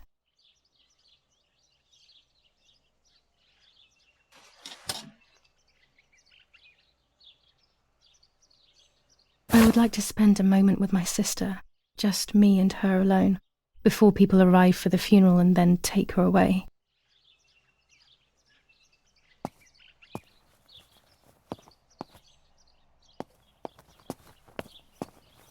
No, my bag is not here. My diary. Lapo's letter. How is she? How is my daughter? Please, doctor. Please give me good news. It's a miracle she's alive, Eric, but she will be all right.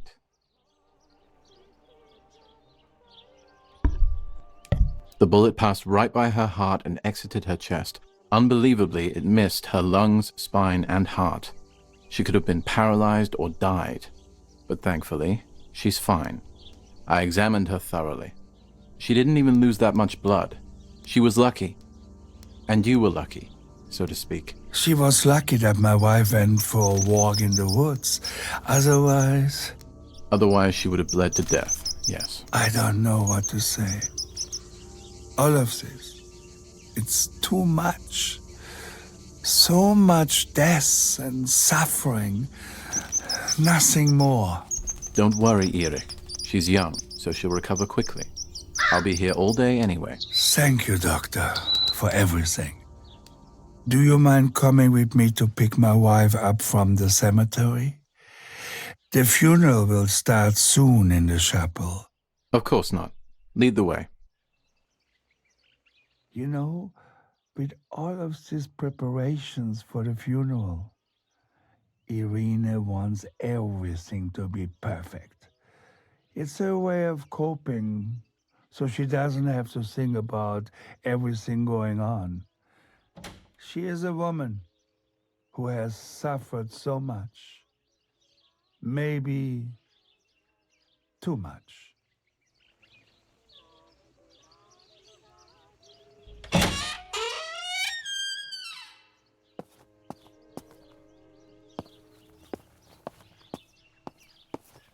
There's my bag. Thank God.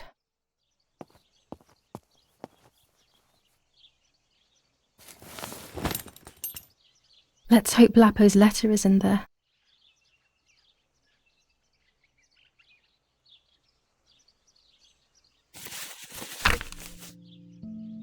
July 19th. I retrieved the cameras at the lake, but I had convinced myself that I was the one who had hurt Martha. So much so that when I had the rolls with me on the way home, I found myself in another horrible dream. I don't even remember going to sleep. As soon as I woke up, I developed the film. The photos confirmed to me that my memory of that night was correct.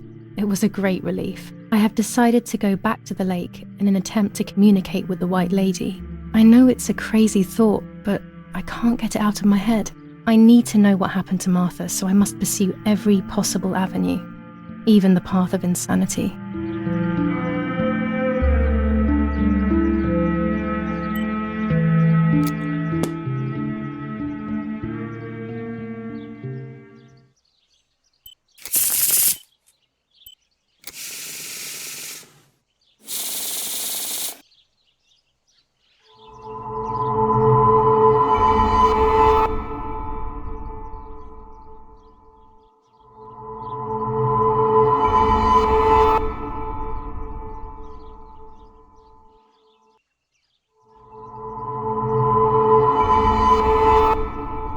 There is darkness that brings uncertainty, but there will be a guide. Something that can teach me something.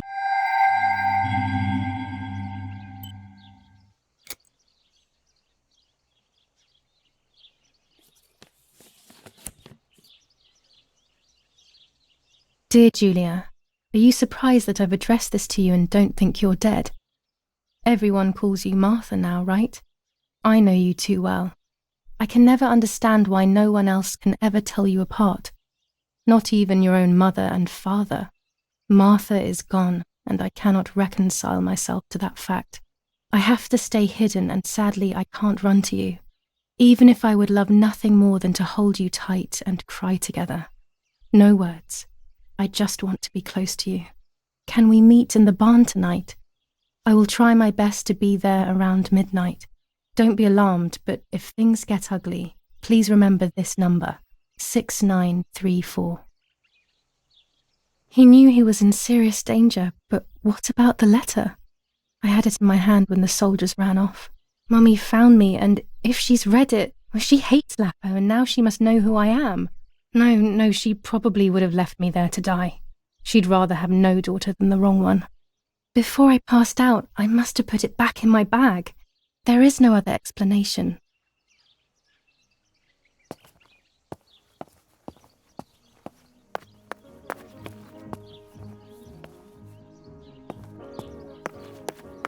Violence violence against citizens continues in La Romola, and once again General K's family has come under fire.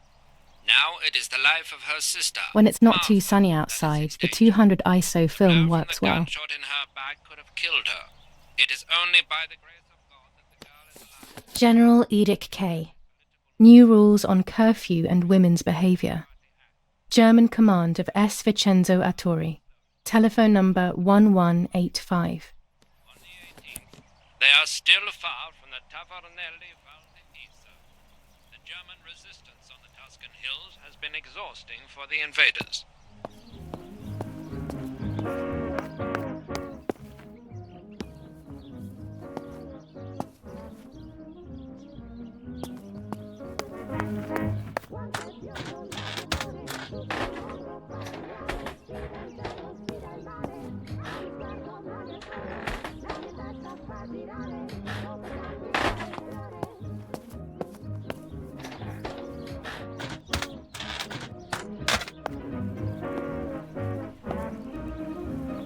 She leaves them everywhere. I think she's having too many and too often.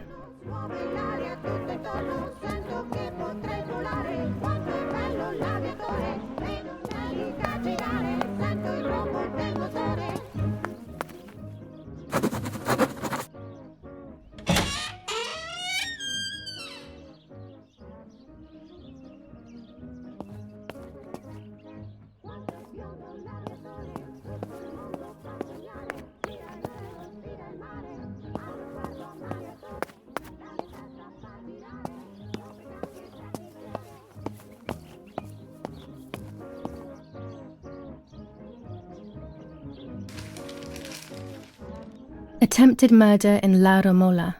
After the murder of Julia K., today her twin sister is the victim of another attempted murder.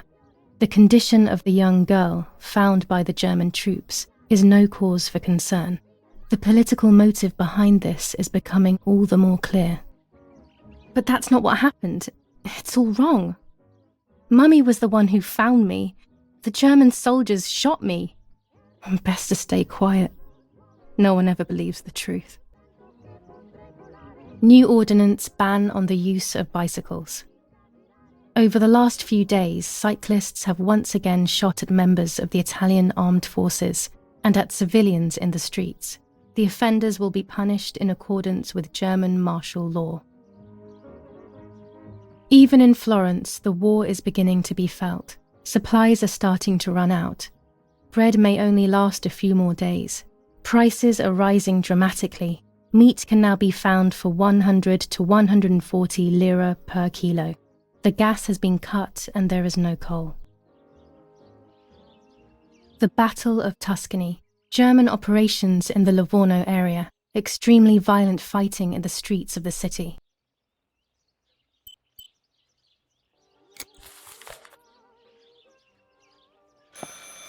I should pick up the phone but remain silent. If I let the caller speak first, I'll find out who it is.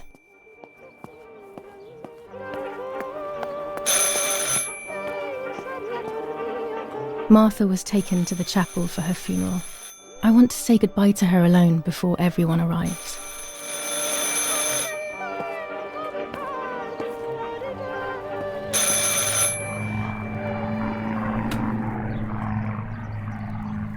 Hello? Ma'am? Can you hear me? Is there somebody there?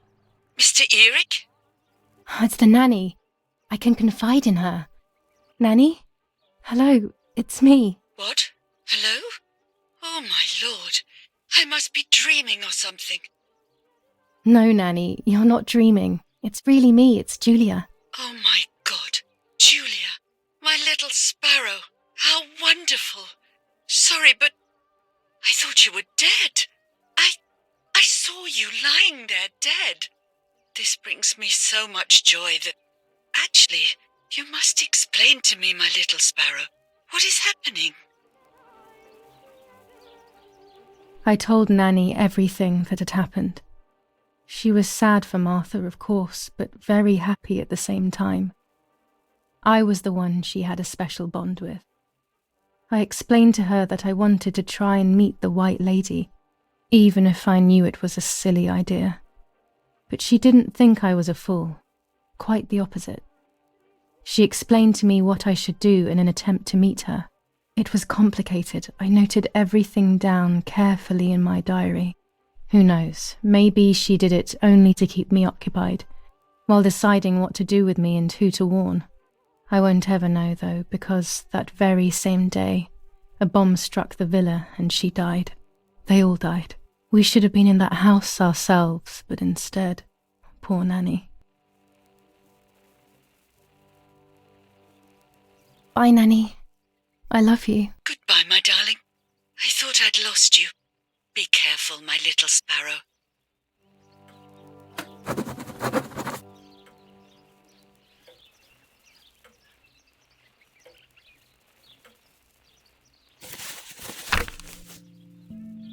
Now I know what must be done to meet the lady. Nanny has explained everything to me. I must try to meet her early in the morning when it is foggy, or all will have been in vain. That's what the legend says. This is what I need to do. 1. I must reinvoke her loss by putting her into contact with her lover.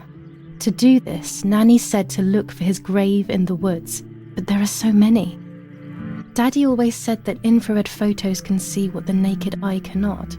Maybe then they also see ghosts. There wouldn't be anything strange about that now, considering I'm trying to contact one after all. How crazy. 2. A part of me needs to enter her world. A lock of hair would work, so I'll need scissors to cut some off. 3. I will need an object that connects her world to mine.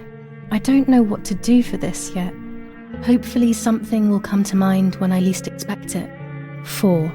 To communicate with her, I will need to use my tarot cards.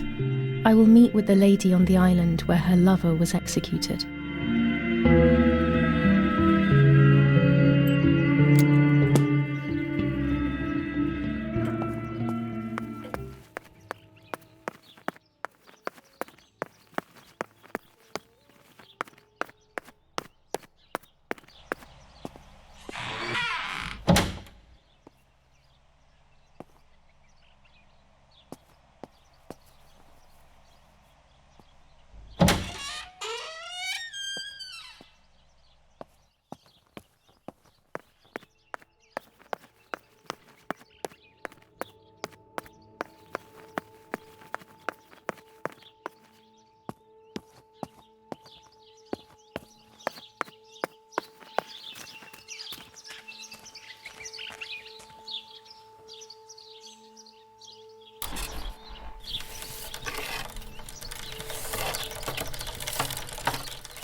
Tuscans. Throughout Italy, the people are fighting against the German invaders. Over a third of Italy has already been liberated from this loathed invader. We know that you are doing a lot to prevent the Germans from strengthening their power over you. The day of your liberation is approaching. Your freedom is certain. Your region is of the utmost importance in this war of liberation. Hinder the Germans by refusing to cooperate with them in any way. Transport is essential for the German troops and their supplies. Your region is the centre of the transport network south of the Apennines.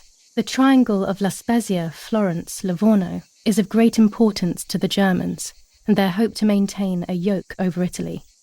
Tuscans, double your efforts. The day of liberation is fast approaching. Unite and do your utmost to speed up your liberation.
But it's the White Lady. It's her. A ghost. I'm looking directly at her in a photo. This isn't a nightmare this time, it's real. I mustn't ask any questions as I'm not going to like the answers. This is her grave, and it's empty. Maybe I can find other traces of her past present.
She hid herself away in this house, right where we are.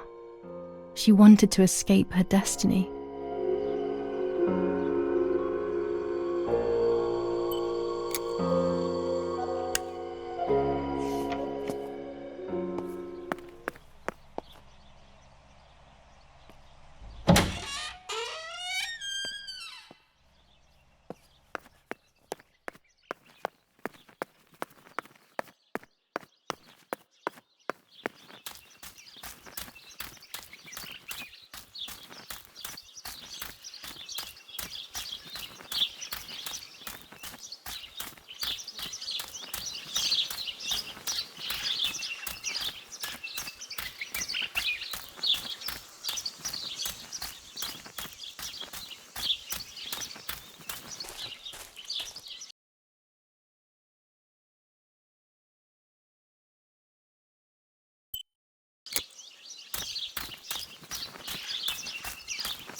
This was her house, I'm sure of it. Apparently for her, it was a place of suffering.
She prayed while hiding in the woods, probably asking for forgiveness for sins she was so ashamed of.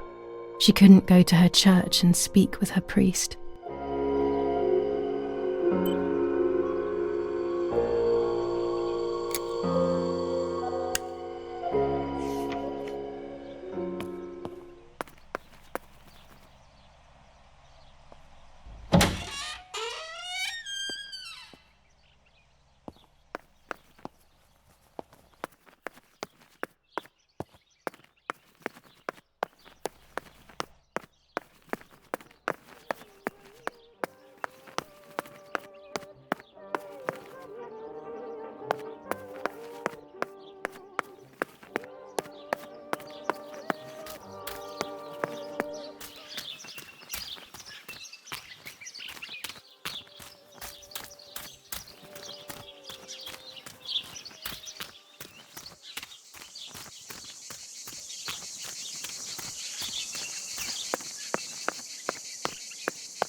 According to Nanny, this was an old windmill.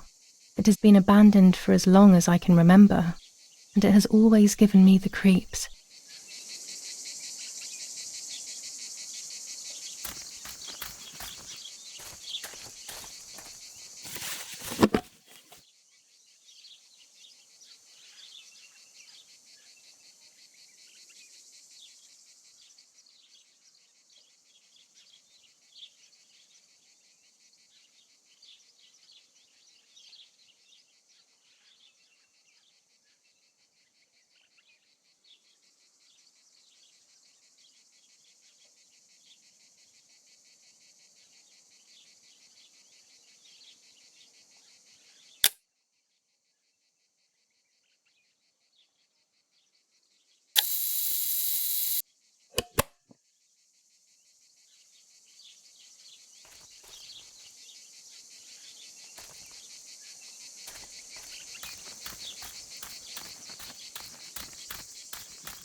The White Lady and her lover together. They loved one another in secret.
dead then.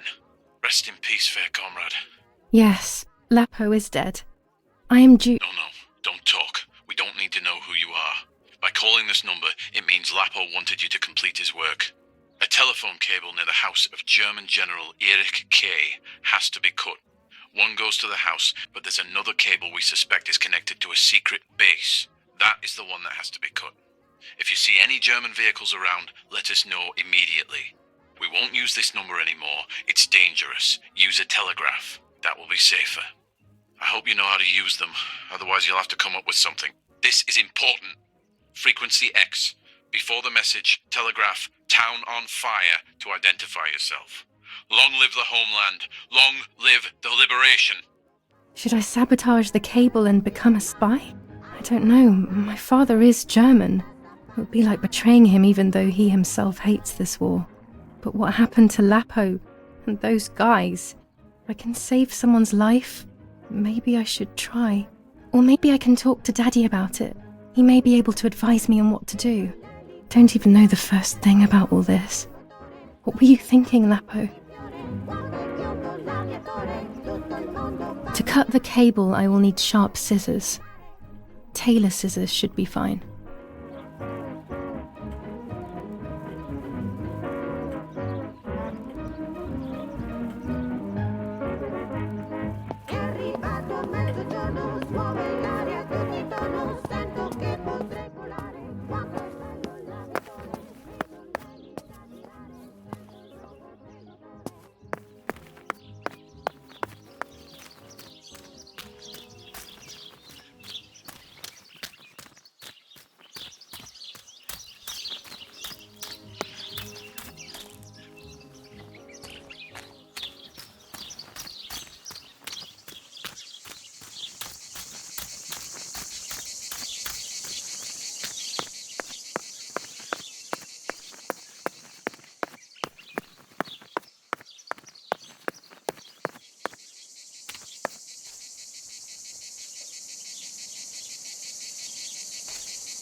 Go to the town now? What are these ideas that randomly pop into my head?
A German tank! I have to report its location via the telegraph hidden near the cowshed.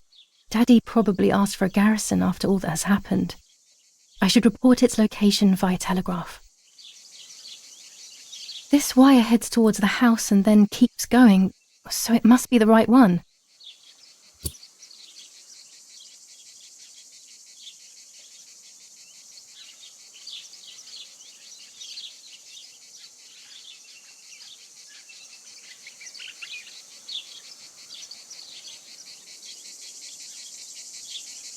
Now all that remains is to go to the telegraph near the barns.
I was afraid of animals when I was little.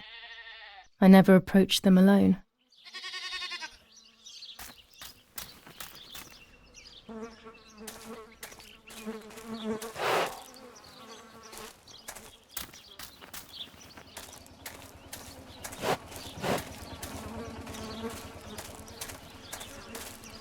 The cows. That must be Chinsey and her little calf.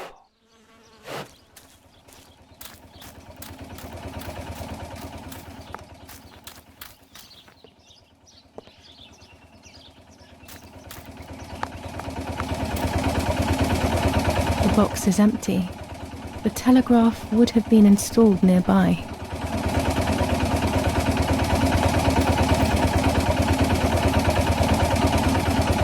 The telegraph must be hidden in one of these feed bins.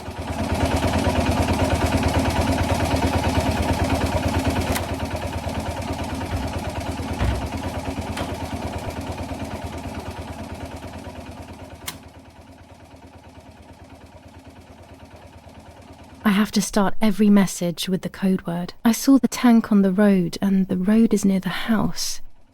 I guess I have to communicate something like that.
They are asking me to find a map of the defensive line. There is one in my father's study.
That's it.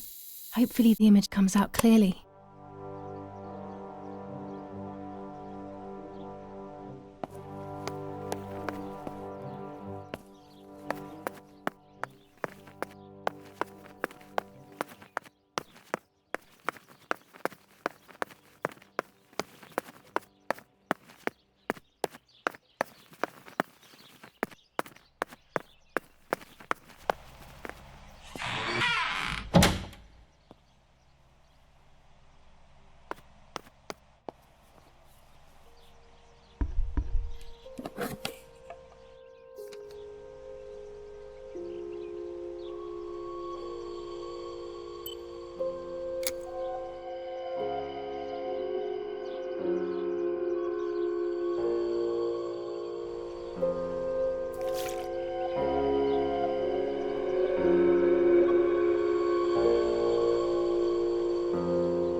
The print should be fine like this. You can see detail clearly.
There we go.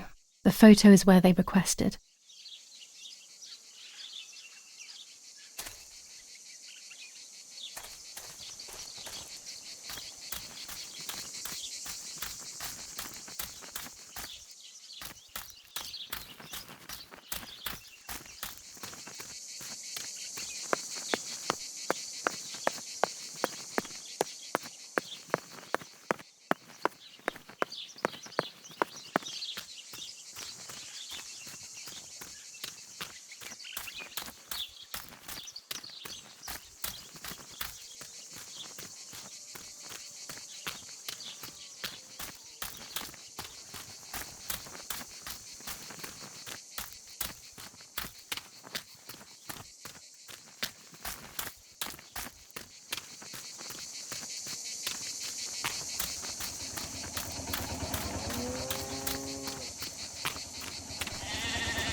It was always fun to watch the goats get milked.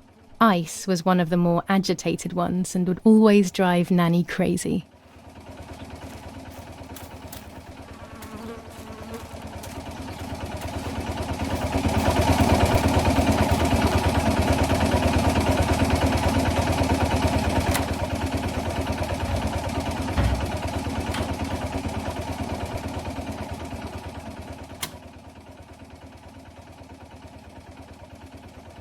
I have placed the photo where requested, so I need to find the right words to communicate it. Oh, and of course I need to remember the code word.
They have worked out the position of the tank.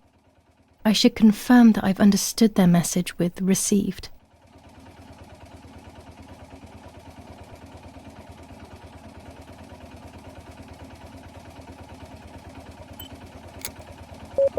Damn it. I got the length of the sound wrong. I'll try this word again from the beginning.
There's a weapons cache in the woods.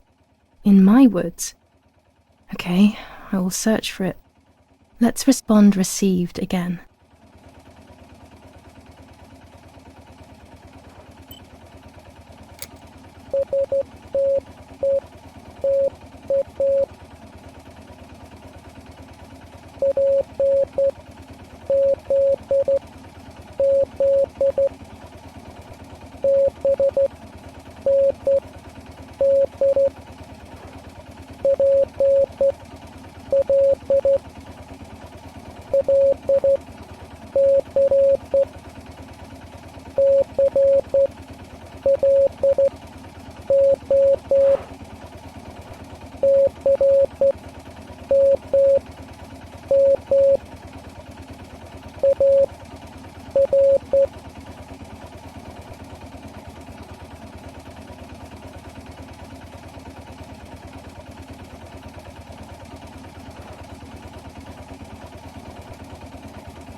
Okay, so after I've been there, I will place a flag on the telephone pole near the house.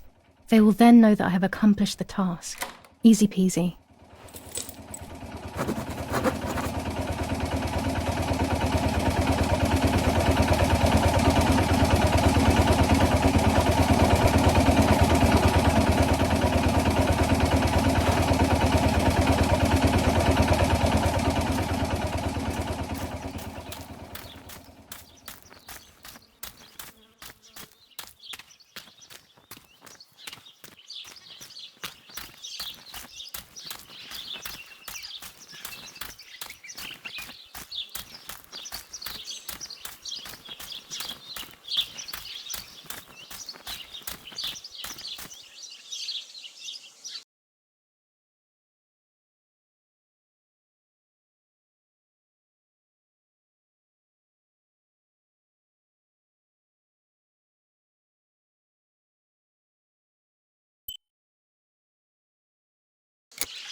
Here are the graves.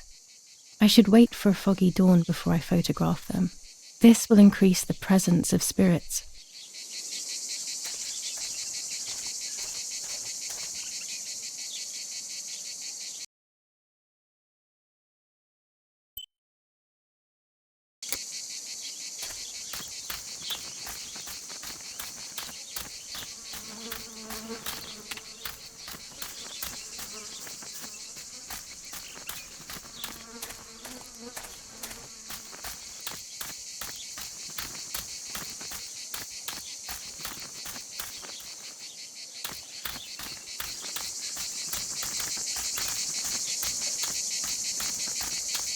What is this place?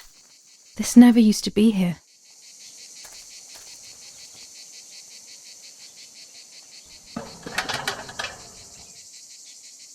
Oh, it's closed from the inside. How can I get in?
He used to take me fishing in it many years ago.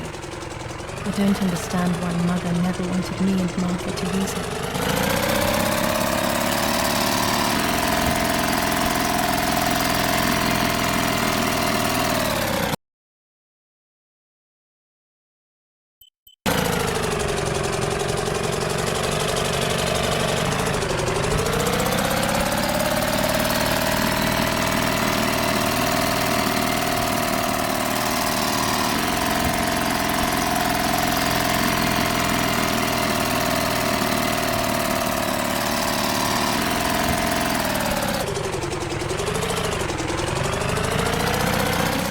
It used to be covered in bushes. Someone must have worked in it recently.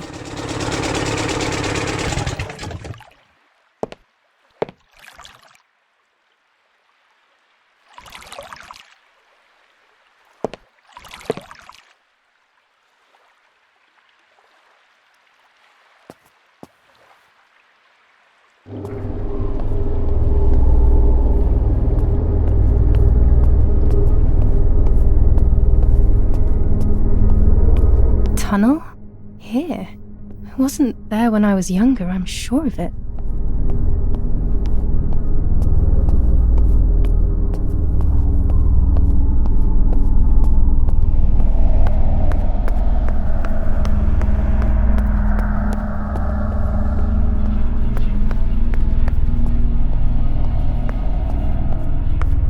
There's been a whole world underneath us this whole time.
When was this place built? I didn't know it even existed.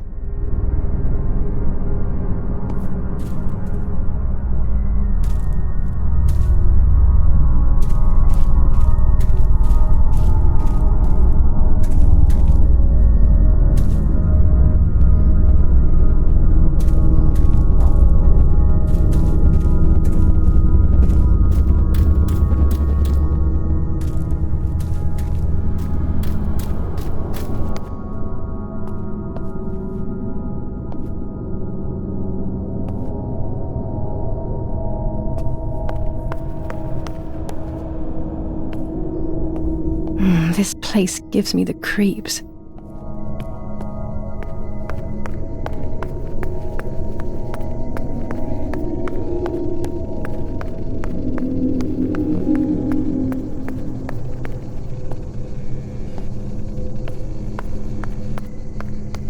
This must be a dormitory, but no one is here.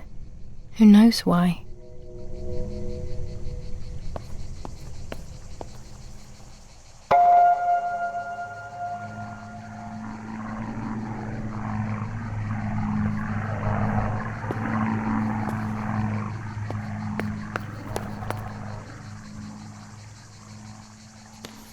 Dear Brunhilde, the heat here is killing me. We have been trapped inside the tunnel. It seems that Command are preparing for something big, but they are not telling us what. The other day we went out on patrol and accidentally shot a young girl. I will carry the weight of this guilt for the rest of my life. I love you always. The hope of seeing you again is what keeps me going. T. The soldier who shot me, he thinks I'm dead. I don't feel any resentment. We are all hurting so much.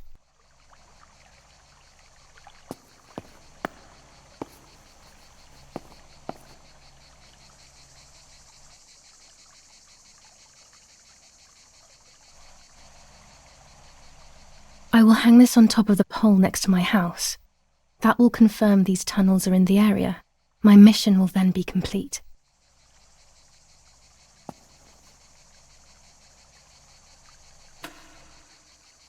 This telephone doesn't work. Oh, it's probably because I cut that line.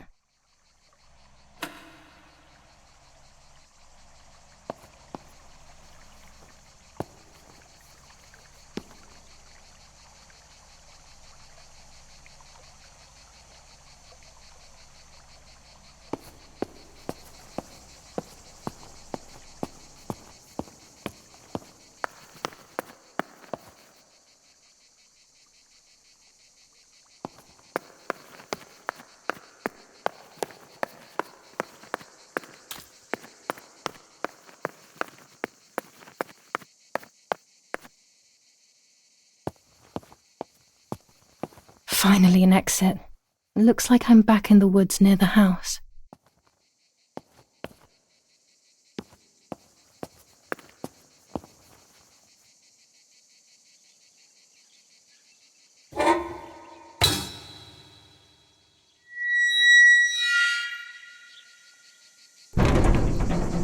I will pull the gate closed so nobody notices that someone was here, but it will remain unlocked.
I have done everything they asked of me.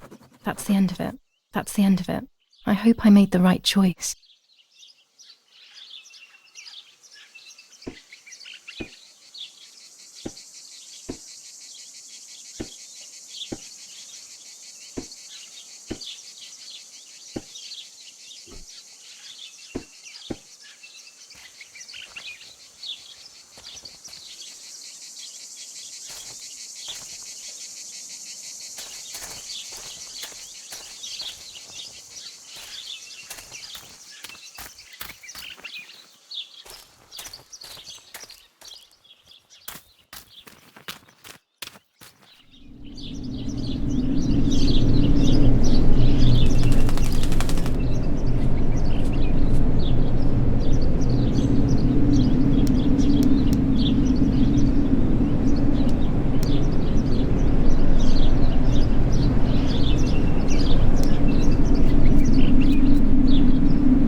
Poor little one. He's dead.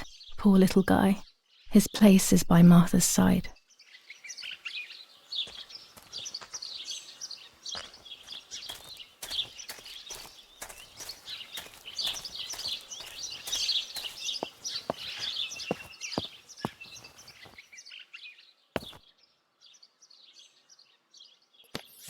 Commune of San Casciano, Province of Florence. Death certificate. From the Register of Death Certificates of this commune, number 174, part 3, series 12 of the year 1944. It is certified that on the day of the 16th of July of the year 1944, Julia K. has died, resident of Villa Perchabaya, born in La Romola. On the 26th of February 1923, the daughter of General Erich K. and Irene K. Don Attilio D. will give the funeral, and the esteemed Mr. Alberto M., who will look after the burial in the cemetery of La Romola. Telephone number 6537. The official state civil service. General Galeazzo T.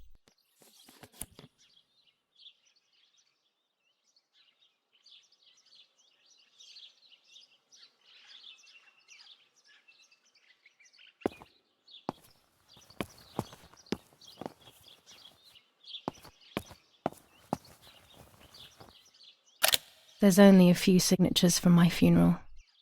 If people had known that it was actually Martha, there would have been far more. I'm sorry that I took this from you too.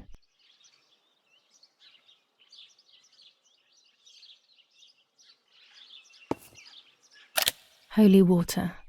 It's only water, and yet there's something special about it.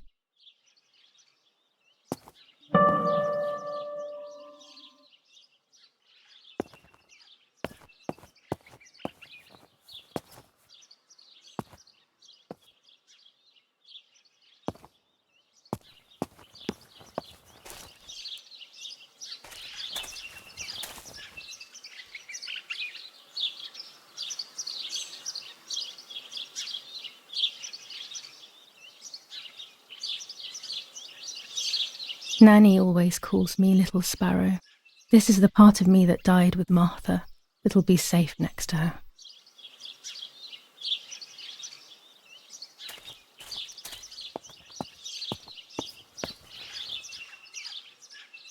Here, Martha, this is my heart. Carry it with you.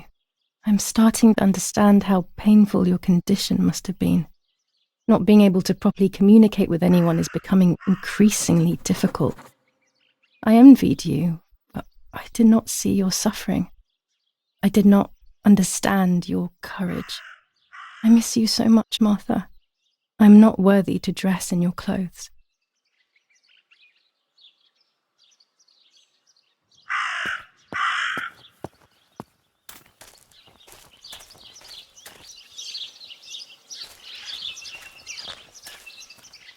That raven is making a big fuss.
Dress. It's made from the same fabric I found a shred of next to the lake. In fact, it is torn. It must be my mother's. My goodness. I started to suspect that Mummy could have been involved in Martha's murder. Lost in these thoughts, hours passed, and I completely forgot about the funeral. When I realized it was evening, they were already carrying the coffin towards the cemetery. She never loved me, I knew that well. But I would never have believed that, had it been her. I struggled to believe it, but it made so much sense. At the lake, she must have thought Martha was me because she was convinced that I was dead.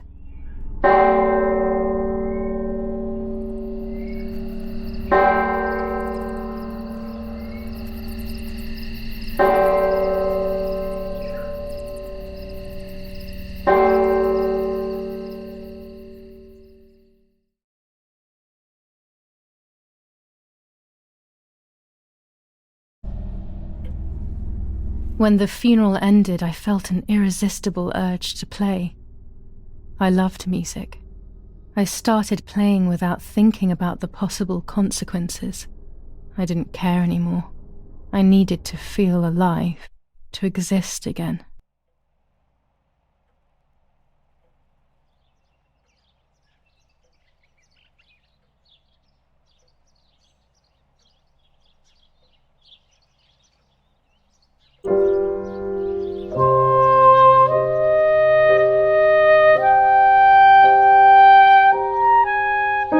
What's going on here?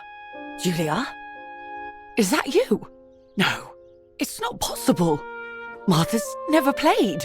She's deaf, yet no. This is madness. I God. So, Martha? I understand now. You can get all of the attention, right? You were jealous, weren't you? Because she was a wonderful girl and you're just a useless little slut. How did you manage to convince her? I get it now. But she talked to me. No, it doesn't make sense. I will have you locked up in an asylum. You hear? That's enough.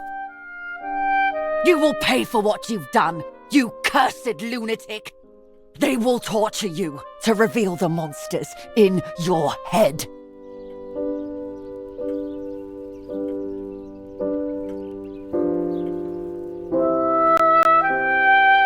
Her words were as sharp as blades. I tried to tell her that it wasn't me. I showed her the photos I developed that proved my innocence. But she grew all the more angry, calling me crazy, and then she began to hit me with everything she had at hand. I closed my eyes as more darkness began to take over in me. Memories came flooding back. Not memories of actual past events, but more so of feelings. Feelings I had when I was little. They were scary. They were the fears of a little girl. Despite what had happened, I went walking in the woods early the next morning to meet the lady. The evening before, my father had tried desperately to console me. Talk to me, Julia. You know I love you. I just want to understand what happened. I am happy you are alive. Even if we have lost Martha, your mother was just in shock. She didn't want to hurt you.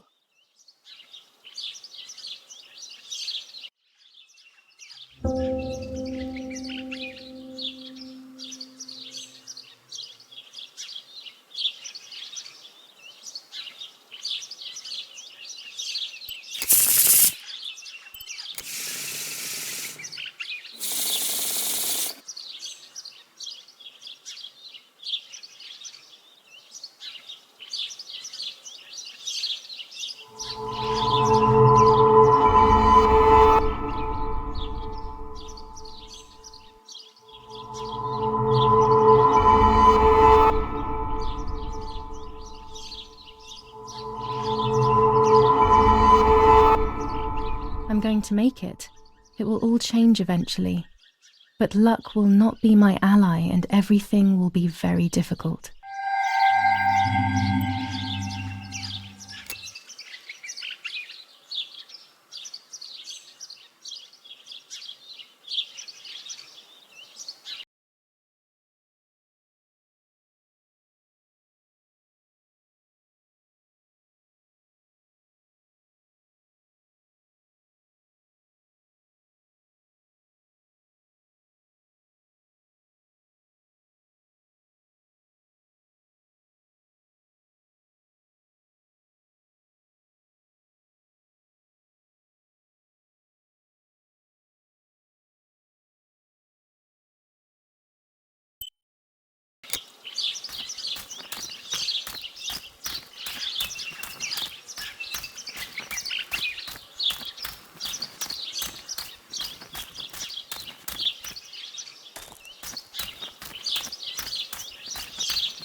There are a lot of crosses here.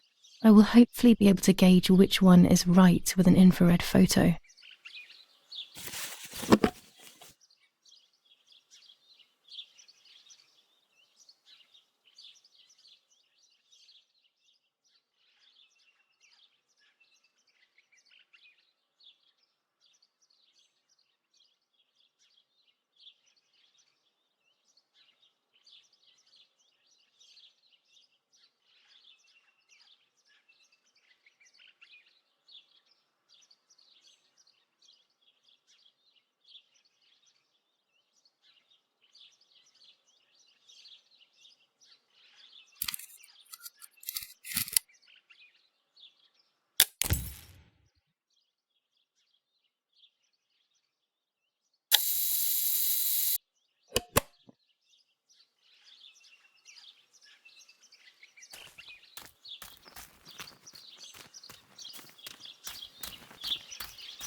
The yellow filter. If it were to snow, it would be perfect. The green filter. Useful for landscapes.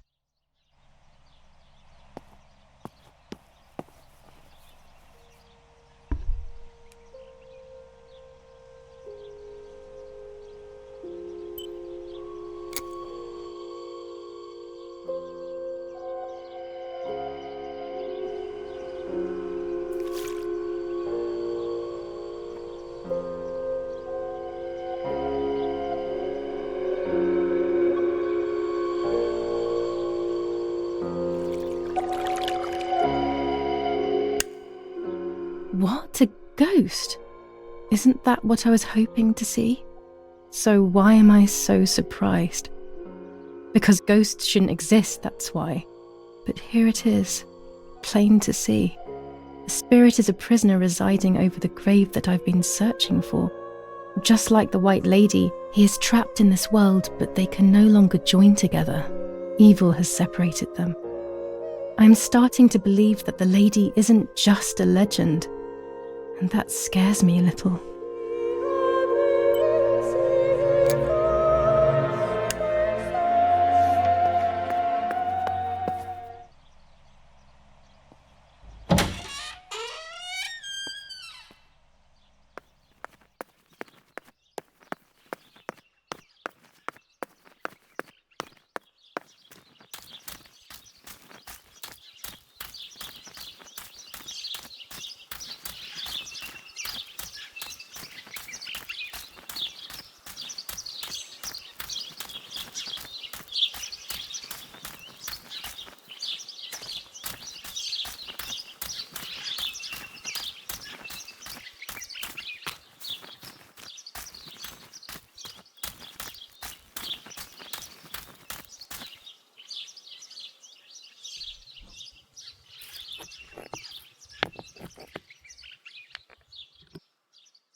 If I wear this, it should allow me to make contact with her. With this object, she'll have to hear me, I have no doubt. I'm missing the element that connects my world to that of the White Lady. Oh, the lake. Of course. Why didn't I think of it sooner? The dress that I threw in the bushes that cursed day. It's been sitting beside the lake for a few days now, in a world that is both mine and hers.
Here it is. I hope it works.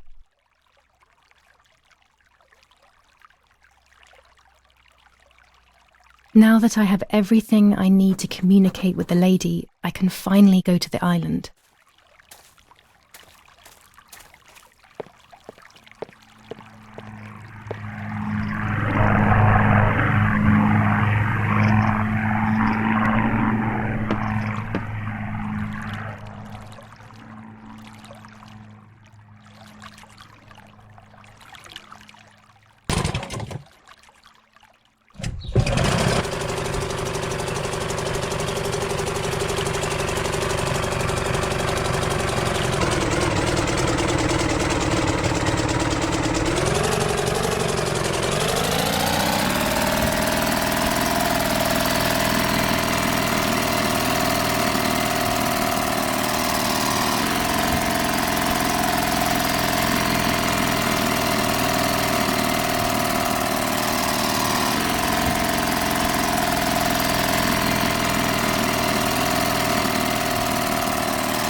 This is the tree the lover was hung from, according to the legend.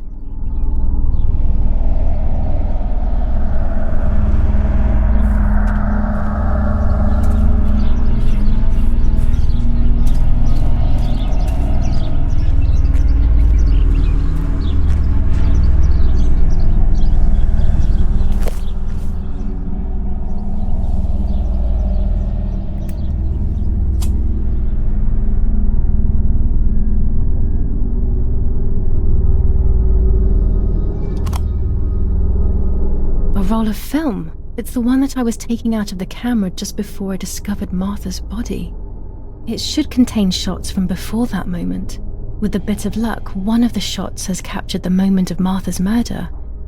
I will then finally have an answer. Was it really Mummy? I will develop it as soon as I can, but now it's time to speak with the White Lady.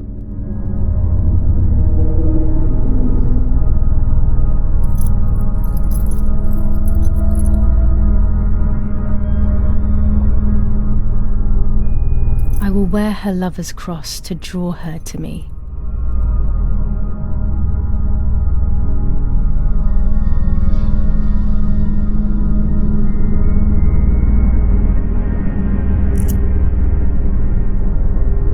A lock of my hair to enter into her world. I will use the tarot cards to communicate with her. The first 10 will be used like I did with Nanny. Once 2 cards have been chosen, it should begin.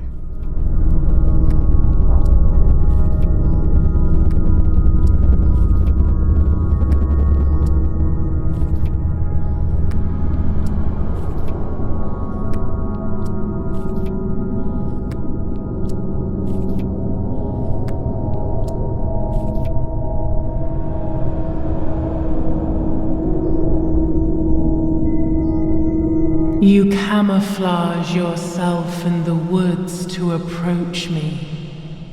You blend in with the water to make yourself known.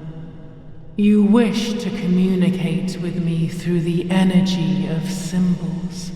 You use my pain to summon me. You are very bold. You call upon me for knowledge that I do not possess. For answers I do not have. I am only a vessel, like water, like air, a vessel to move and breathe. It worked. Now I need to choose 2 cards. Here we go.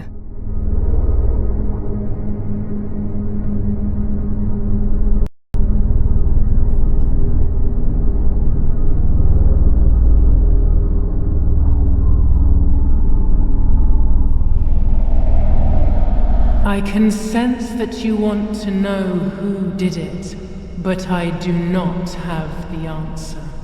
You must find it yourself.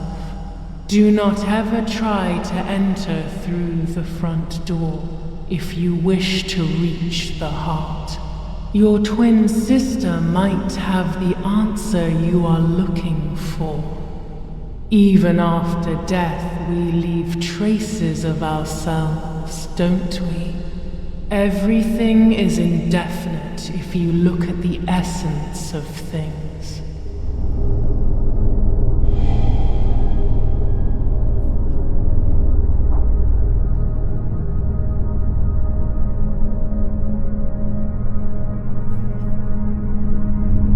Part of our soul embraces the people we love.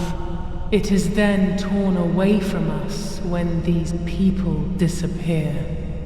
The wound is deep and it cannot heal. Faith vacillates. Death causes fear. But the church is a safe place. It is home and mother to its children. Faith is the light. Do not lose it. Finding it again is almost impossible. I lost it in sorrow, and without time, I am lost in the dark.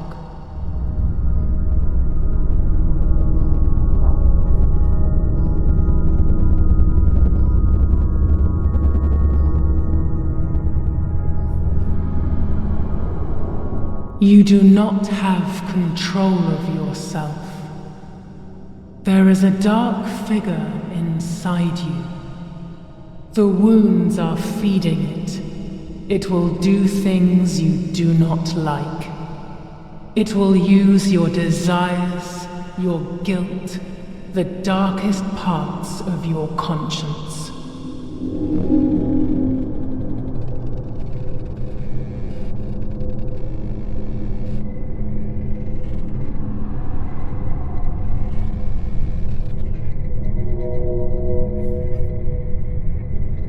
You will no longer be able to tell light from darkness.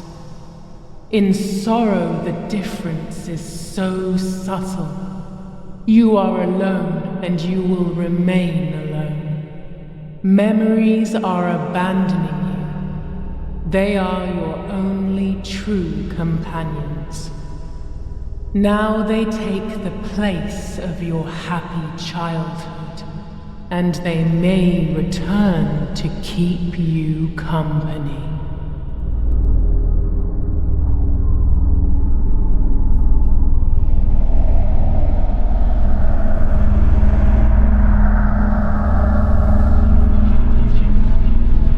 The daughter, the house, the mother.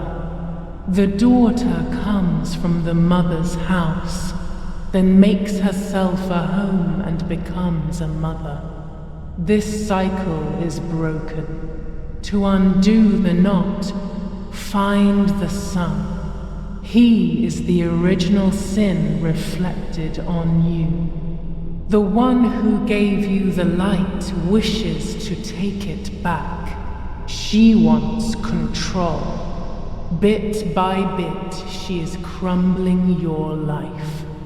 You have to stop her.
Speaking with the White Lady confused me even more, but at least now I have this key.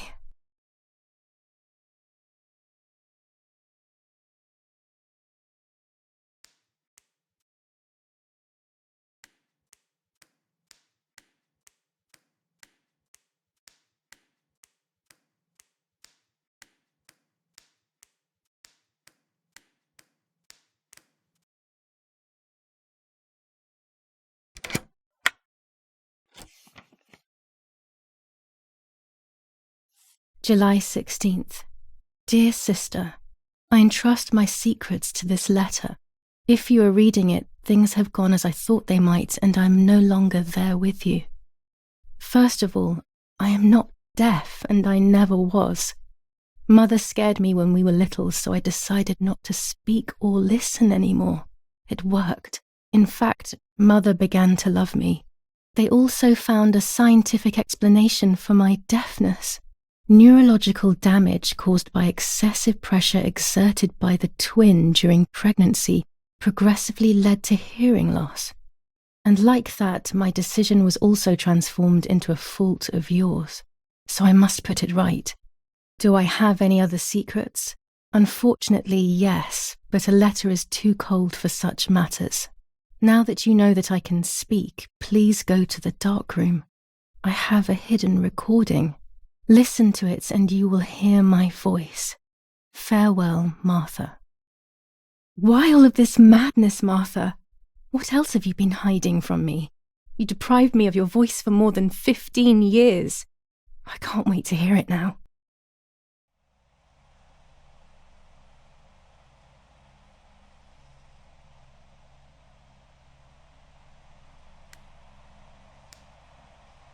There is nothing here.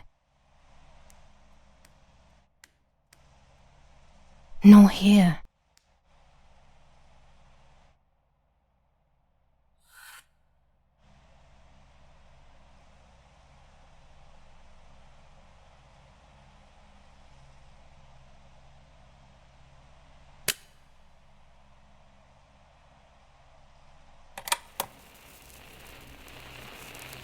Hi, Julia. I know that this will seem absurd, but this is me and this is my voice. We are equals in this sense, too. Well, it's obvious, really. I've basically always spoken, and you were my voice.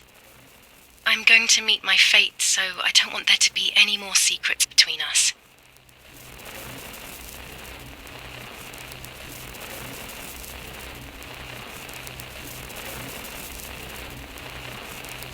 I have to tell you that I'm pregnant, Julia. I'm pregnant with Lapo's baby. We had sex, and I never had the courage to tell you. I was so afraid of hurting you. I'm so ashamed. And now, how can I ever bring this child into the world? The baby is starting to show. Could you tell? That's why I'm no longer getting undressed in front of you. But for how much longer can I hide it? Yesterday, you asked me to go to the lake together early in the morning. You, the sleepyhead. Early. I asked you to switch beds with me, like we used to when we were little girls. I got up at dawn and didn't wake you. I put on one of your dresses.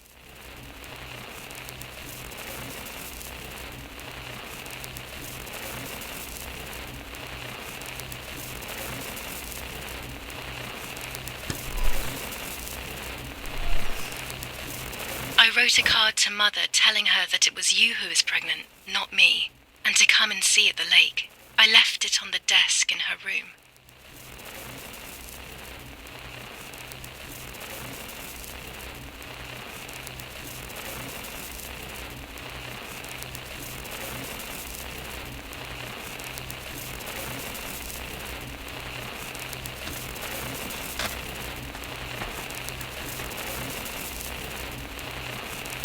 Then I felt the need to talk to you, and I remembered the recorder in the dark room.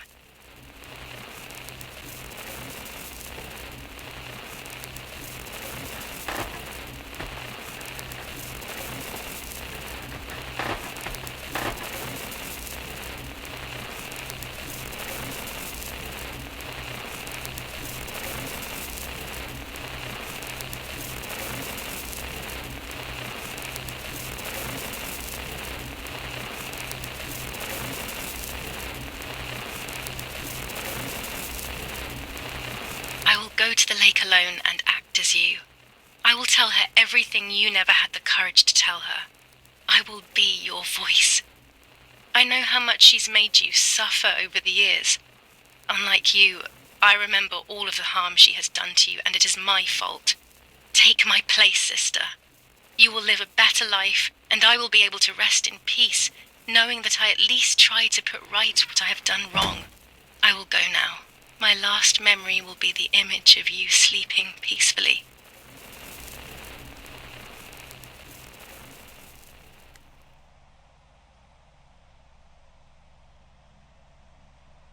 Hi, Julia.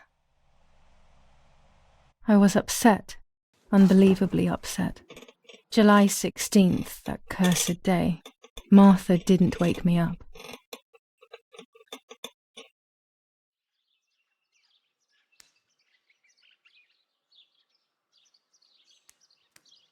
It was late. Martha hadn't woken me up as we had agreed, and I always overslept.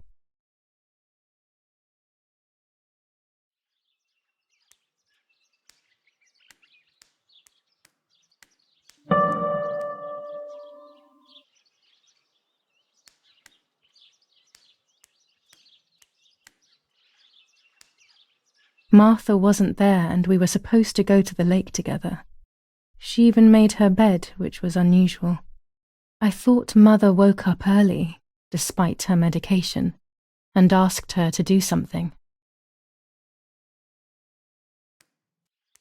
There was a dress missing from my wardrobe.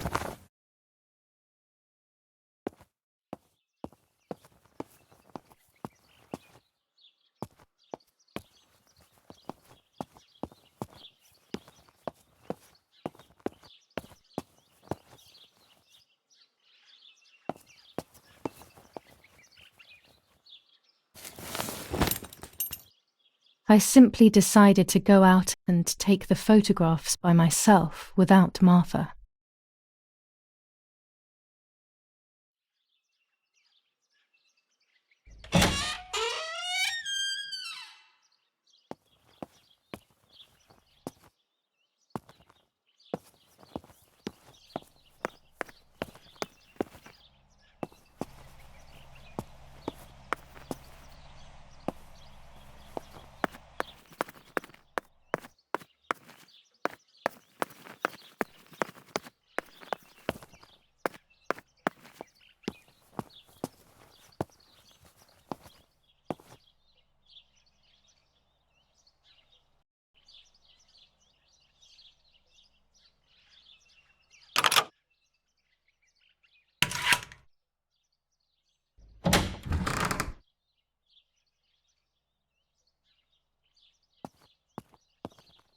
It was a foggy morning, but it was no longer dawn. It was a sign of something terrible.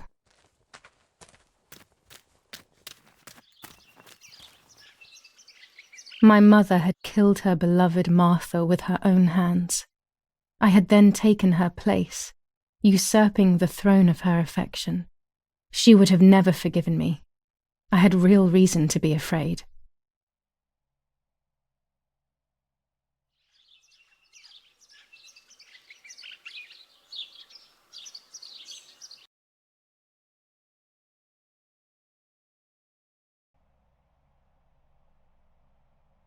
I searched for one of Daddy's pistols to defend myself. What a stupid little girl I was. In spite of everything, that roll of film still needed developing, even if it didn't prove she was guilty. I also wanted to search for proof of Martha's pregnancy.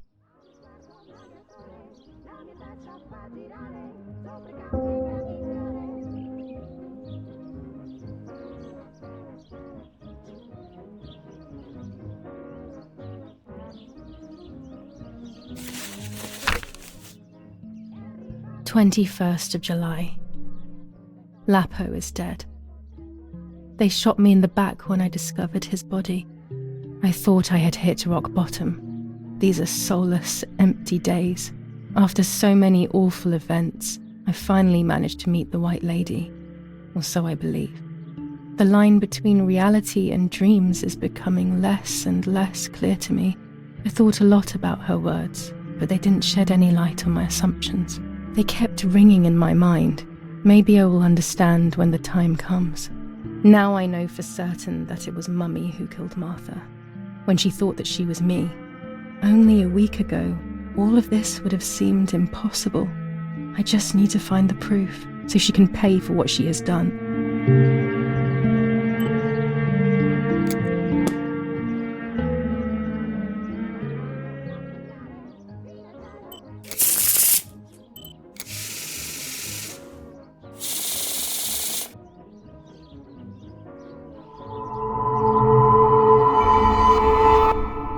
I mustn't care about what people think.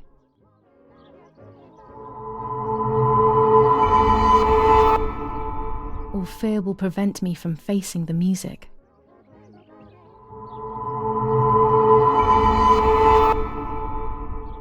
It will be very difficult to recover from the mental collapse.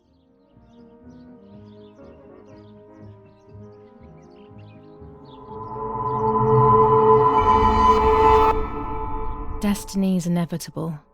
The end waits for us.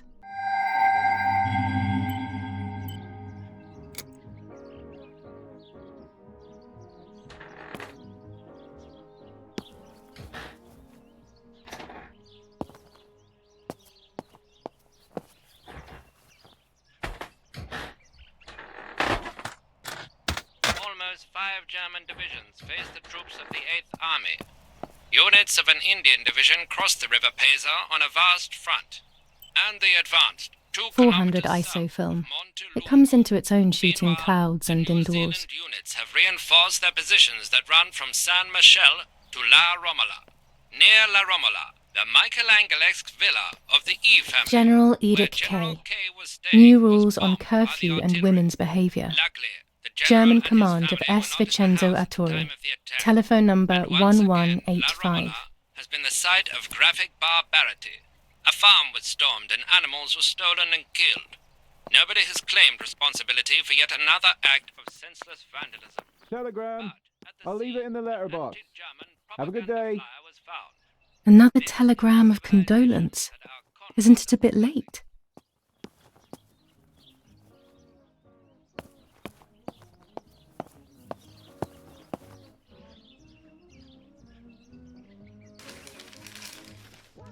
The New Zealanders conquer Tavernelli. In the eastern sector of the battlefront, the troops of the 2nd New Zealand Division, British 8th Corps, conquer Tavernelli. The 6th South African Armoured Division advances on the heights near Greve, conquering the peaks of the Dimini and Fili Mountains. The 4th Division reaches San Giovanni. Bombings. Damage caused by the bombings between Florence and Siena continues to increase. After the disaster at Poggibonsi, rubble and power cuts are the order of the day. Attack on Hitler. After an attack carried out by a group of traitors, Hitler's words are, "In having escaped, I see a sign of the duty incumbent on me to continue my work." Sabotage of the phone lines in La Romola. Telephone cables have been cut, causing danger to general safety. Any damage to the information service facilities is punishable by death.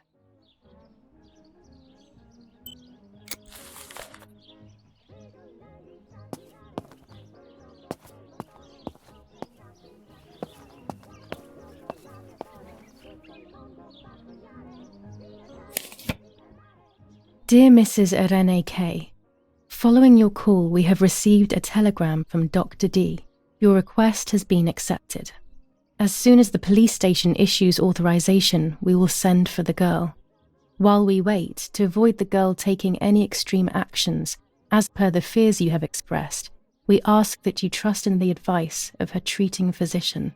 I thank you for your generous and charitable donation to our institution. Director S. Volterra Psychiatric Hospital. Telephone 0782. Now that she has discovered everything, she wants to lock me up in an asylum. Or maybe even worse, she wants to kill me and have everyone believe it was suicide. She is preparing all the finer details.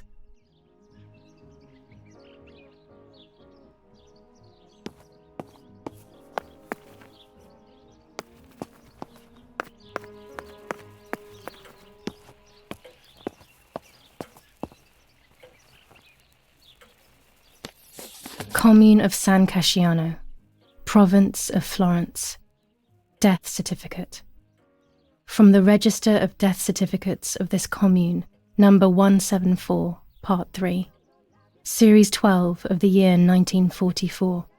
It is certified that on the day of the 16th of July of the year 1944, Julia K. has died, resident of Villa Perchabaya, born in La Ramola.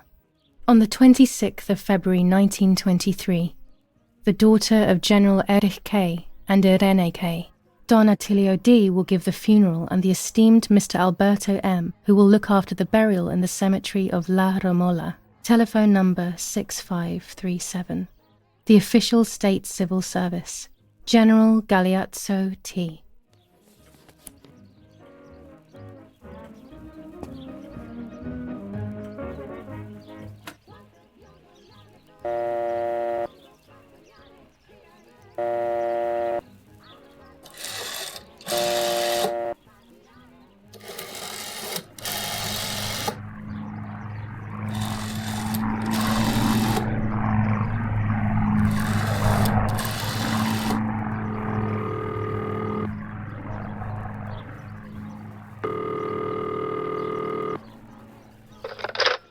Cabagnari headquarters for the officers of San Casciano. How can I help? Hi, I was hoping to hear whether there has been any development on the investigation into the murder of Julia K. Wait a moment, please. Who's calling? I am Irene K., Julia K.'s mother. Mrs. K, forgive me. I didn't recognise your voice. Unfortunately, I don't have any real news. We are following up on some suspects. We assume we're with the boy who was killed in the woods outside your house. They seem to be planning something else. But your husband is probably the best person to ask about that. Thank you. Goodbye. Goodbye, madam.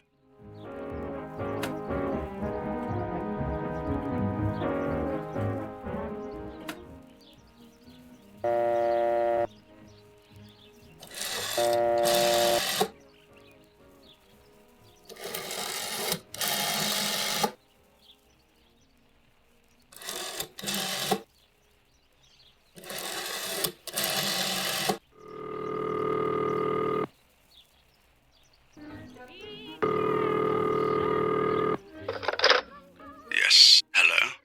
This is Don Attilio.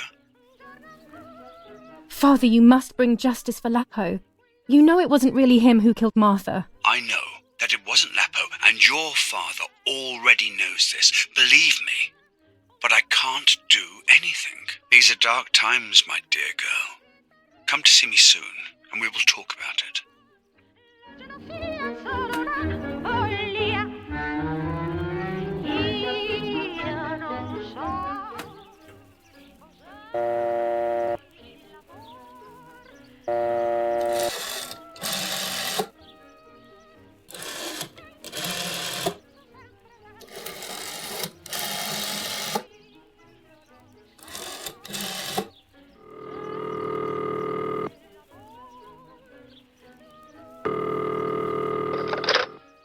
La Romola Doctor's Surgery.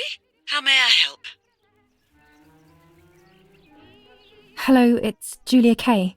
Please wait a moment. Doctor, it's that strange girl, Irene's daughter. Hi, Julia. Yes, it's me, Doctor. It's Julia. Excuse me for... Don't worry, Julia. You needn't be ashamed. How are you? Any chest pain? I'm okay, Doctor. The pain is almost gone. But Mother seems to be getting ill again. I mean, in the head, basically. I saw that she is taking that medicine again. Pervitin, I think. Irene is very shaken by everything that's happening, but I don't think there is any need to worry. I saw her recently and she's doing well, all things considered. Pervitin was made illegal in Italy a few years ago now, so I wouldn't have prescribed it to her. But they say that it is still used in the army. Maybe they could give you some information at the German command. I must go now, Julia. I will come to see you soon. I don't have the German command's number, but I'm sure it won't be hard to find amongst Father's things. Perhaps in his study?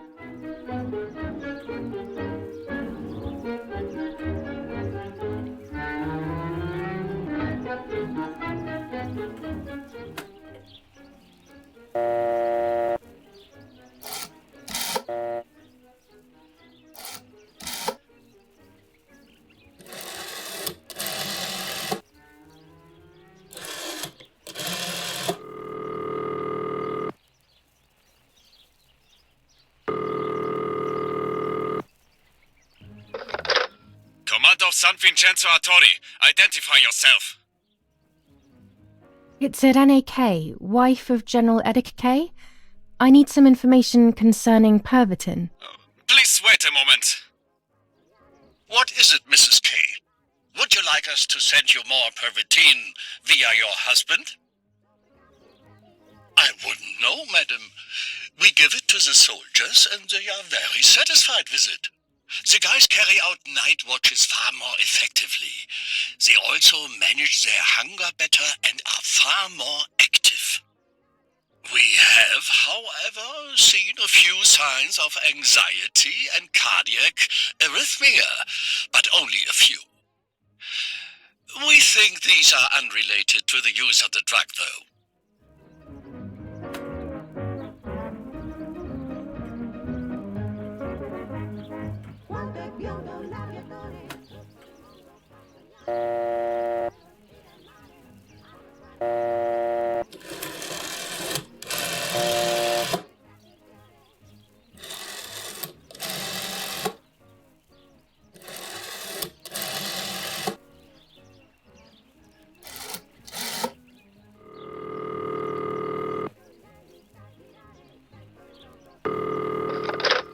Volterra Psychiatric Hospital, how may I help you?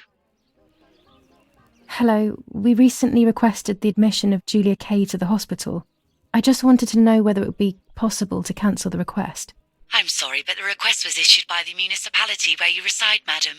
Any revocation of the request should be passed by them. Only they can decide whether to approve of the cancellation or not. Have you already received the telegram confirming that we have taken charge of the request? No, I haven't received any telegram. Then you must hurry. If you go to the town hall and discuss the issue with them, they can approve the cancellation. Thank you. Goodbye, madam.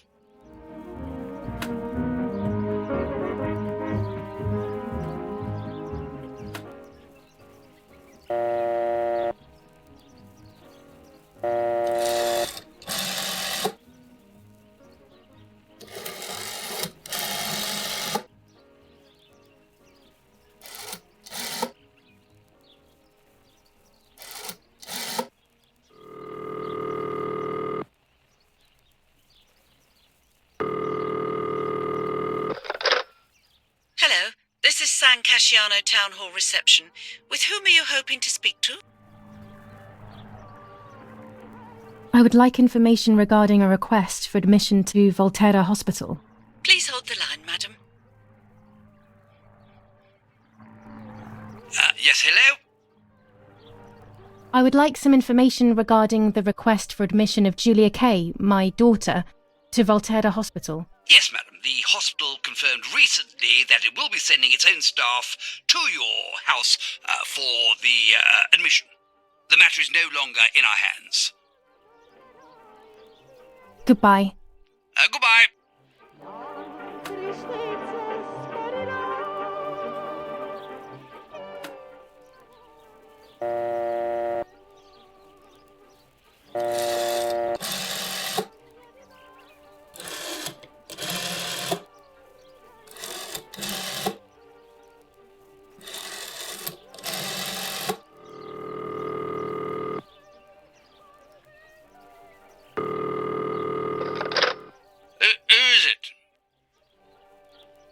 Hello, it's Julia K., Eric K.'s daughter.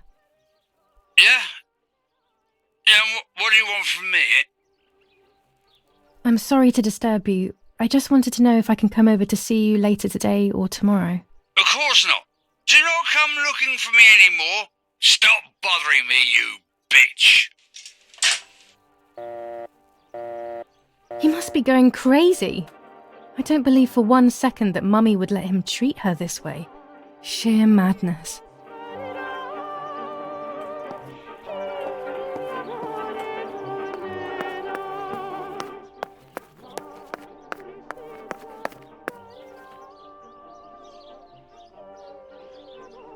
Go to the dark room now.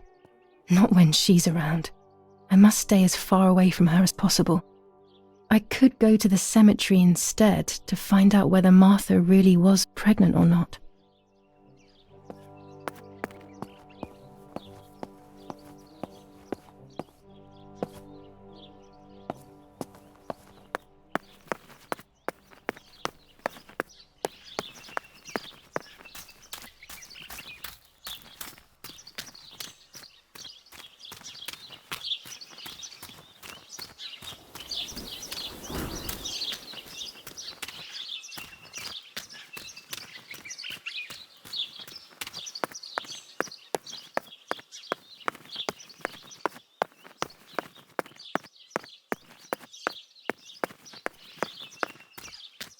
Martha is in the family crypt. That place is scary.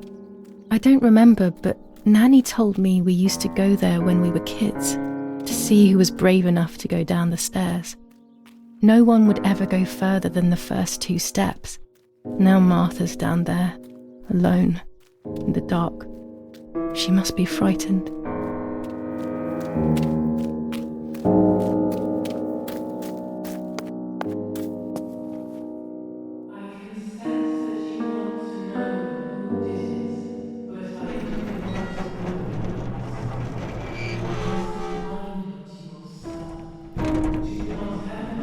The crypt is here.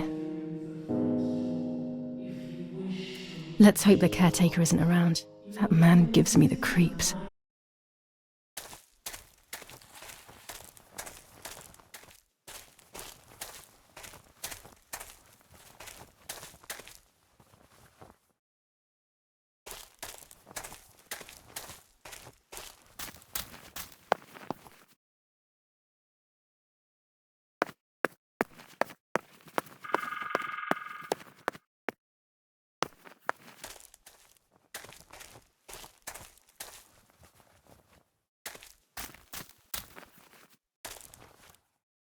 I should water the plants.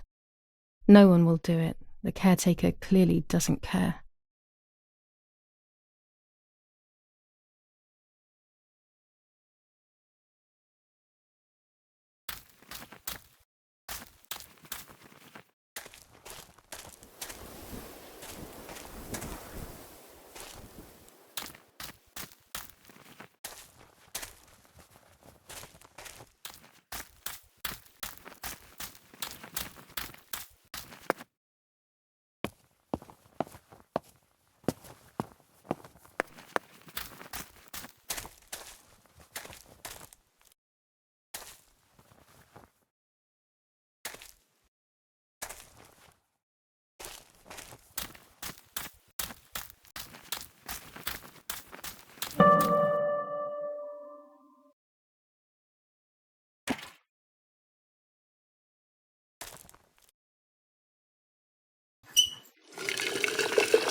Now that I have filled the watering can, I can water the plants.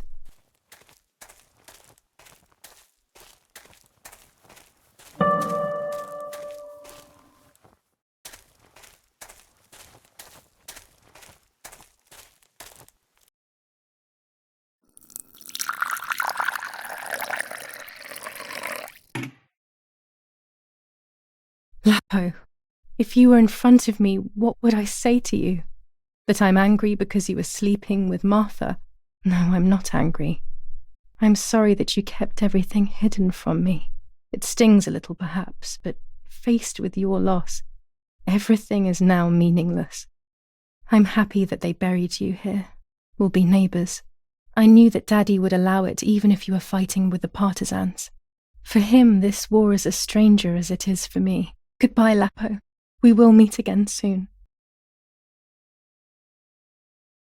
It's time to look for Martha.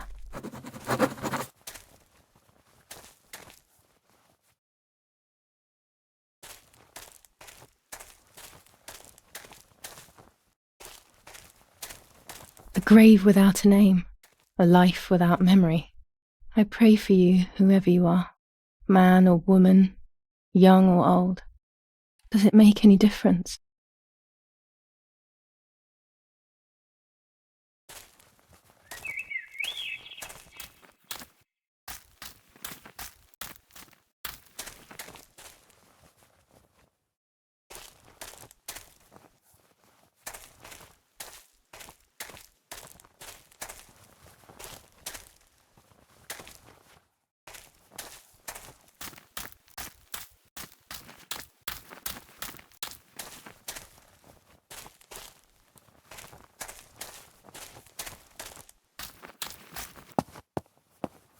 Among all those keys, one of them must be for the family crypt.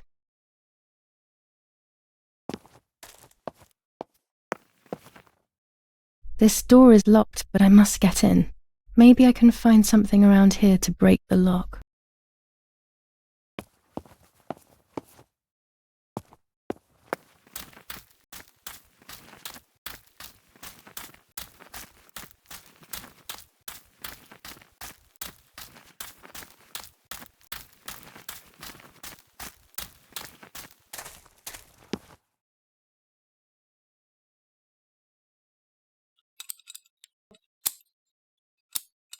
These are perfect for breaking the lock.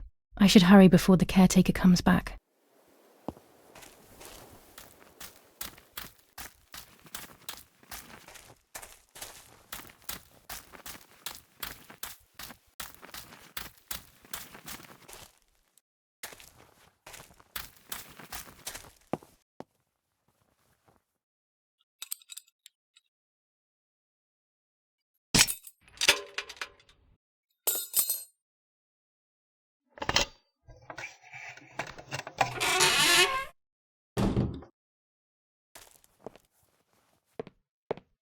Instructions for the automatic telephone machine.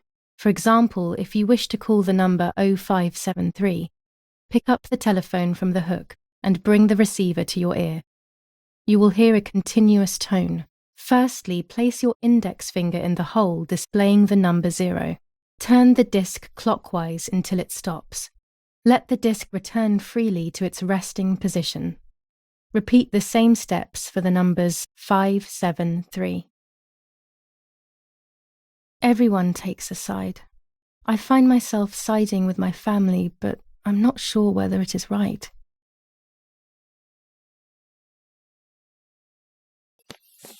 Enough. I can't go on like this any longer. I can't go on pretending nothing happened. My family was slaughtered by these dirty Nazis. My daughter wasn't even buried, and I had to bury that half-blood instead. An Italian family that got cozy with the dirty Germans. Bastards, that's what they are. What am I supposed to do with my life now? I want to end it, but not without taking a few Germans down with me. You won't see me anymore, but you will hear about me. Long live the resistance. Viva Italia.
I can see why we were scared as children. It's a rather gloomy place.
May God forgive me for what I'm about to do. I also pray that you, Martha, will forgive me.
It was true.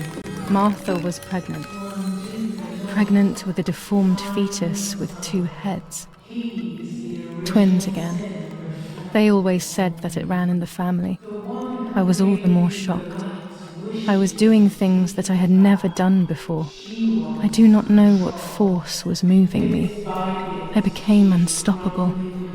I decided to photograph the horror as evidence to show my mother and to everyone. Who knows why?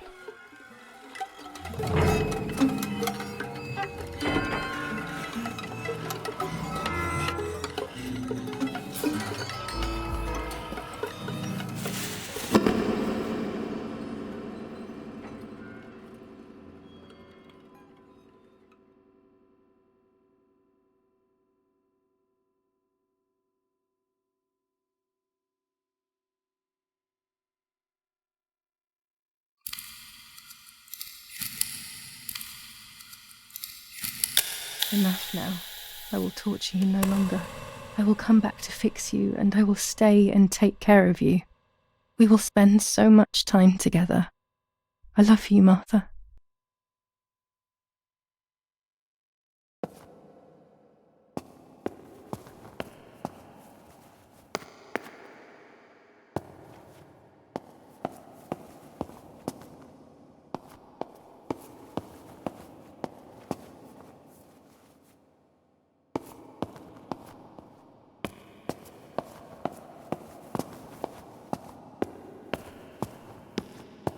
Doctor, I must thank you for your help. I wouldn't know what to do without you. Even our own dear Don Attilio seems to not understand the situation. Irene, please. Consider the idea of leaving Italy as your husband suggested. It would be better for everyone, especially for the girl. I fear that nothing will make her better. Her father doesn't want to accept it. I believe that hope is long gone. I agree, but in Germany there are better treatments in specialized clinics. The asylum is a temporary solution, just to ensure that she doesn't do anything foolish. But it's a nightmarish place. You know that all too well. You cannot possibly want this for your daughter. Of course I don't. But what can I do? She is a danger to herself, to us, to everyone. One of Eric's guns has also disappeared. She must have taken it. Who else could it have been? I am so scared, Doctor. I cannot wait any longer. Also, you know what they think of Italians in Germany, don't you? But you would be with Eric, an esteemed general. Everyone will respect you. That cursed girl. Where could she be? Let's hope she doesn't play any more foolish stunts. I'll wait for her here, in the cellar. Sooner or later, she'll go to the dark room. That's for sure. I would gladly stay and keep an eye on her. But I must rush to town to organize the last few things for her hospitalization. Thank you, Doctor. Don't worry. We'll see you later.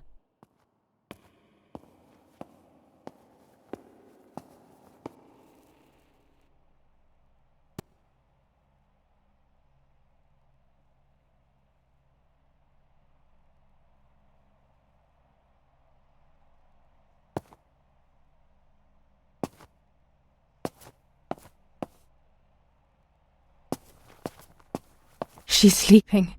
I must take advantage of this. I will make her talk. She will reveal the truth out of fear. She thinks I can be silenced by calling me crazy. But unbeknownst to her, I will record everything. Everyone will know what you have done to your own daughter.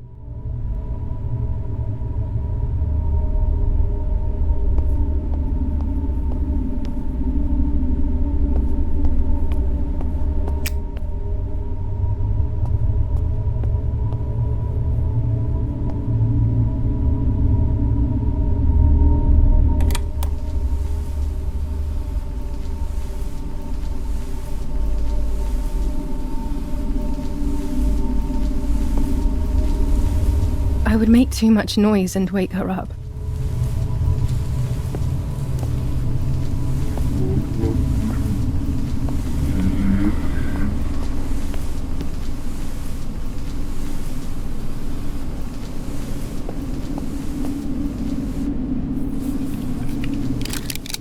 Now I will wake her up and she will confess.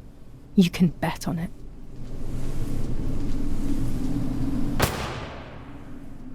What are you doing, my daughter? Why do you want to ruin your life? I'm sorry. It wasn't me who just shot Mummy. It wasn't me.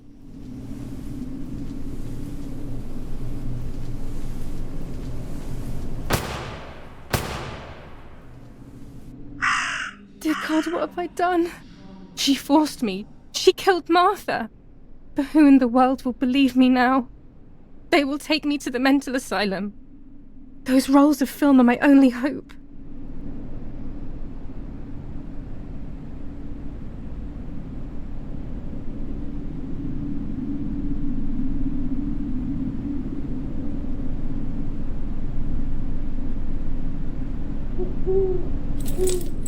So that's who had the keys to my childhood bedroom. I could have guessed.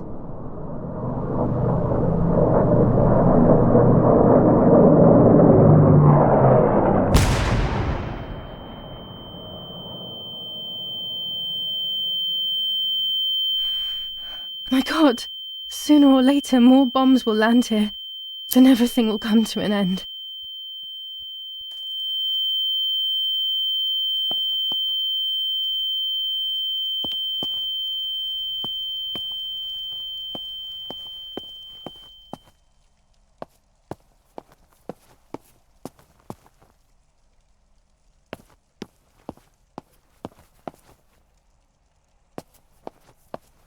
At least now I finally have the keys to my old room. But why was it locked in the first place?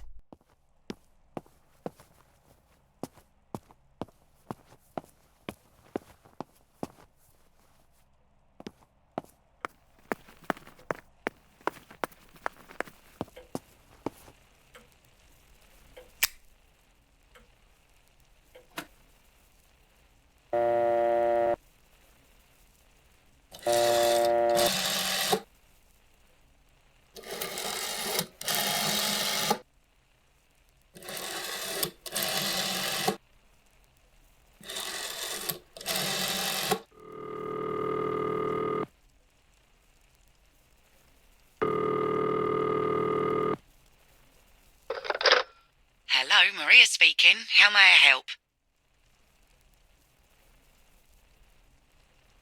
Hello, Maria. It's Anna L., a close friend of Irene K. Oh, yes. Irene spoke about you. How can I help? Irene is making a dress for me, so I wanted to know whether she bought that beautiful and vibrant red and black fabric. I assume so. I am sorry, madam, but I cannot give you that kind of information. Irene is a loyal customer, you see. I understand perfectly, Maria.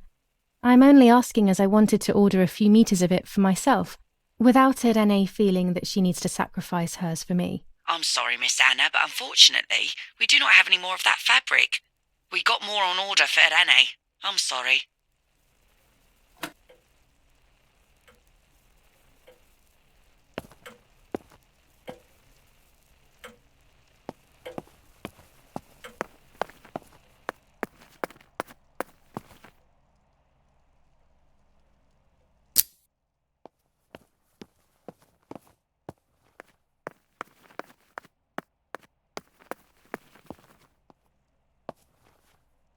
Finally, I can enter my room.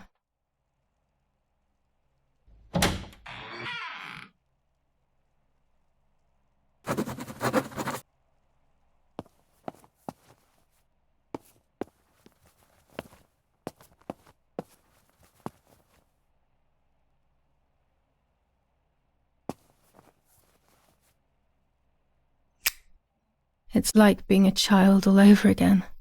I used to play with the puppets by reenacting what was happening in my life, to clear my mind. I want to do it again. At the beginning of any puppet act, there was always the legend of the White Lady. Otherwise, the scenes I was reenacting were worthless.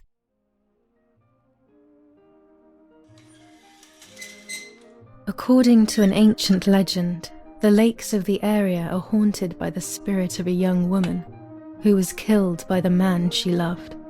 A lover's nightly tryst by the lake. So much hope and desire, but death, not love, was awaiting her.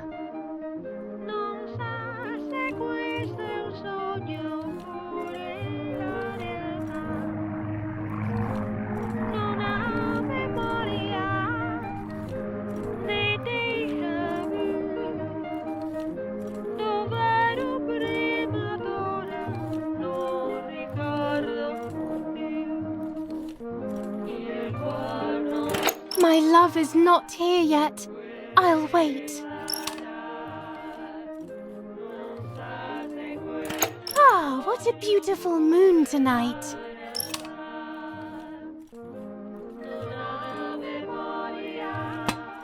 You're here at last.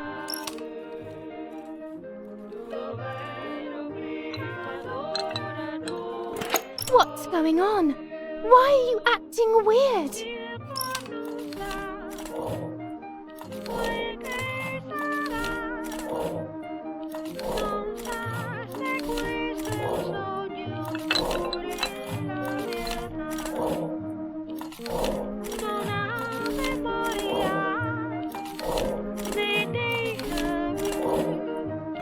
You cheated on me!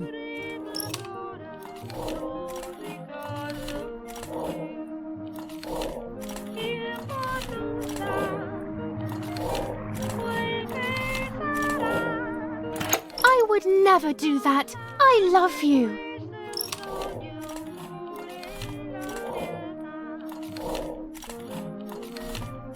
I love you too much. The thought of you with another drives me insane. That's why you have to die.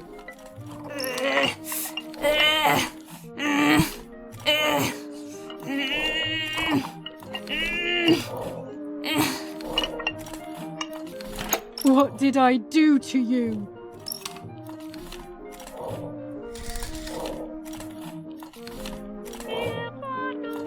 In despair, the man confessed he had killed her out of jealousy.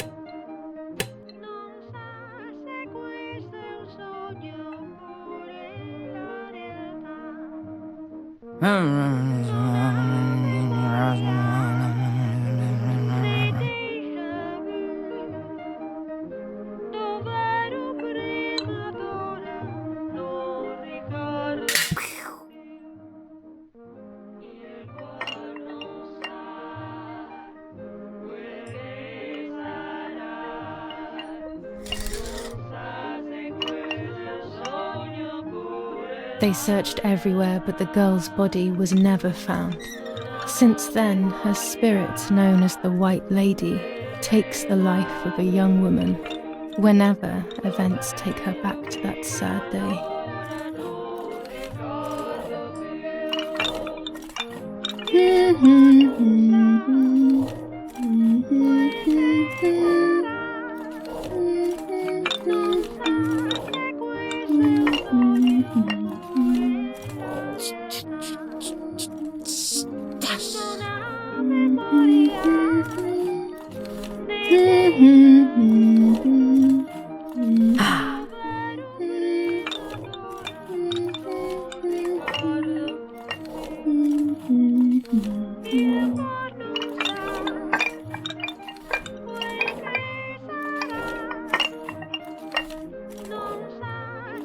Help!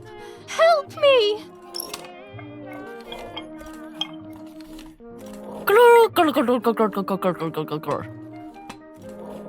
Now I can begin. First of all, let's clarify what happened the night before the cursed 16th of July.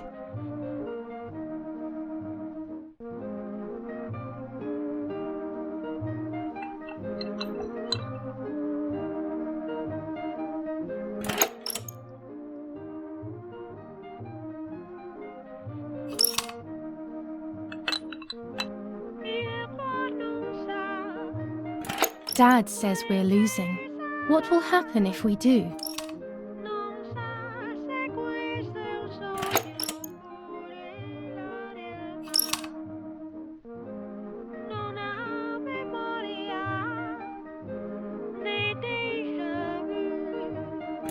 Will we go to Germany?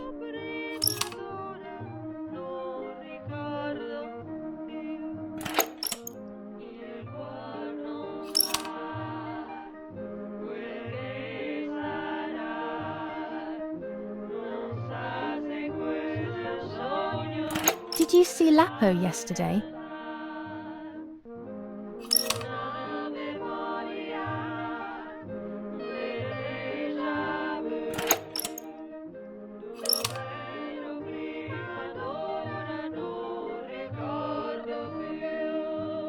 I saw him leave the barn. Weren't you there?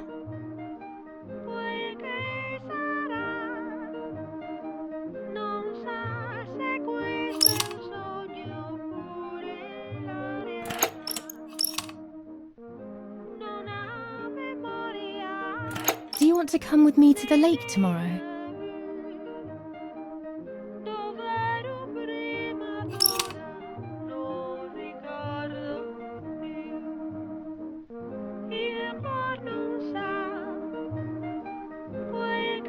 I want to bathe.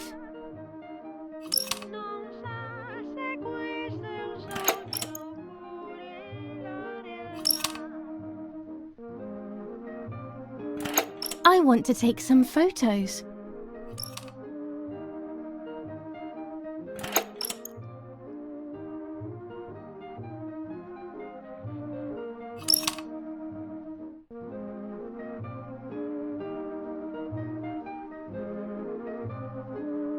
Let's go at dawn. Mummy sleeps heavily anyway. You know she's been taking that medicine.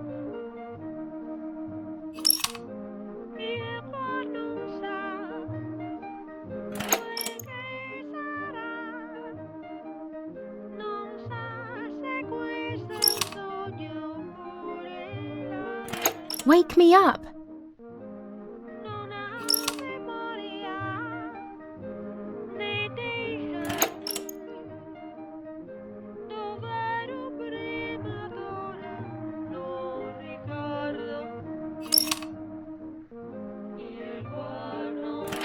Sure, great idea.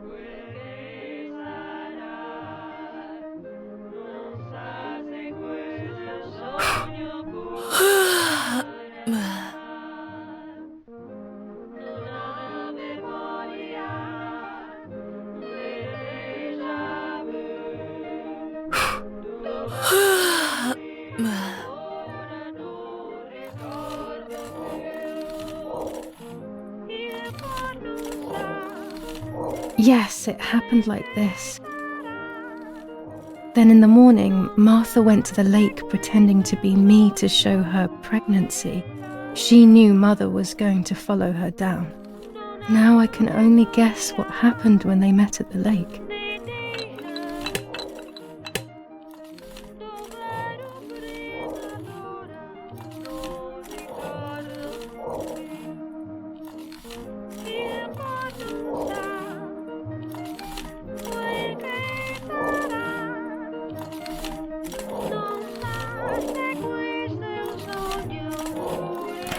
Hello, Mummy.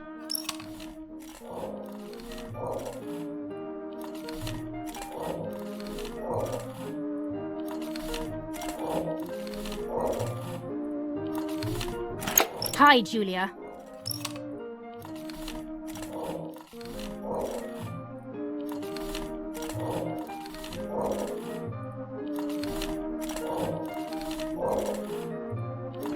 What do you want from me?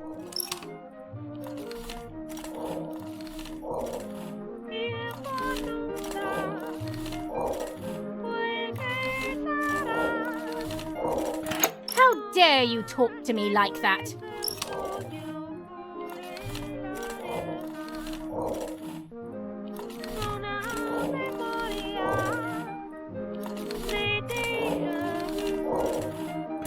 I'm sorry, Mummy. I didn't mean to be rude. No, Martha couldn't have possibly tried to be nice to her.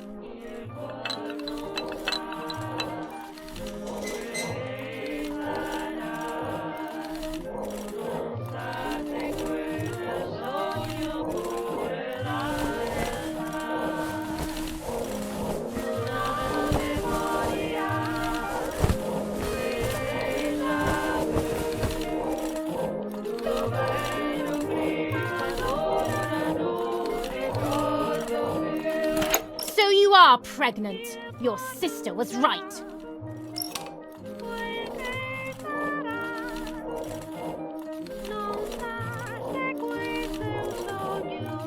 Well, at least I had fun.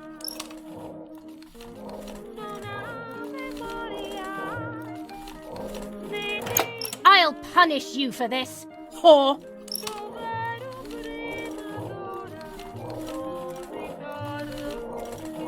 Try. I dare you.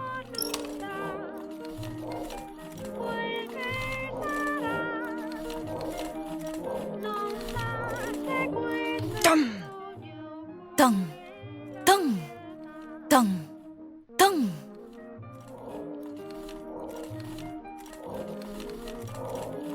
This might be exactly what happened.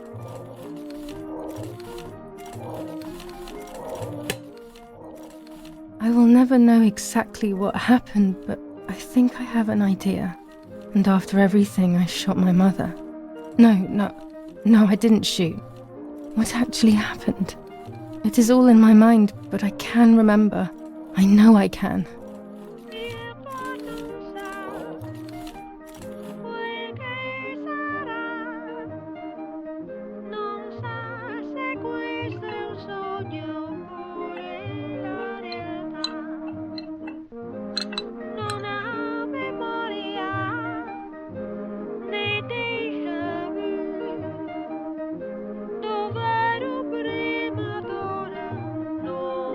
The little arm.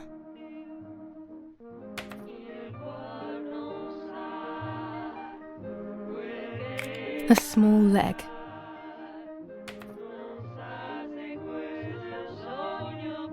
And another little arm.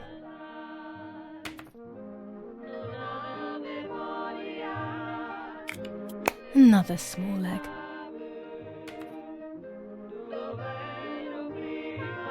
Oh look, only the head is left.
I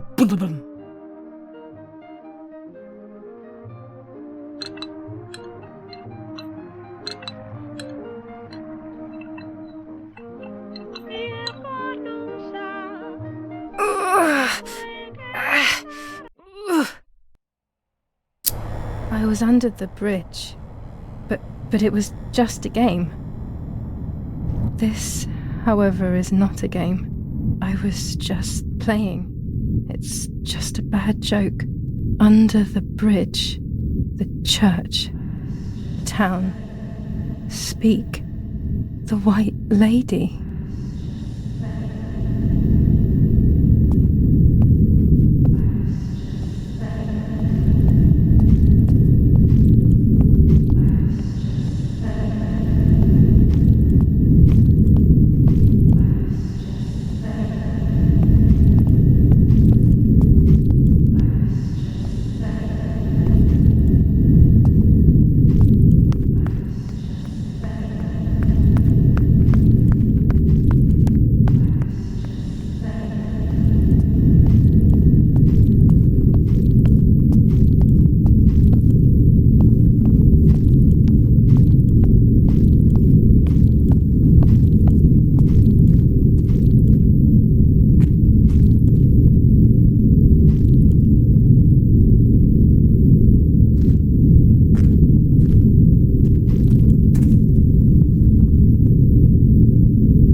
Power is back.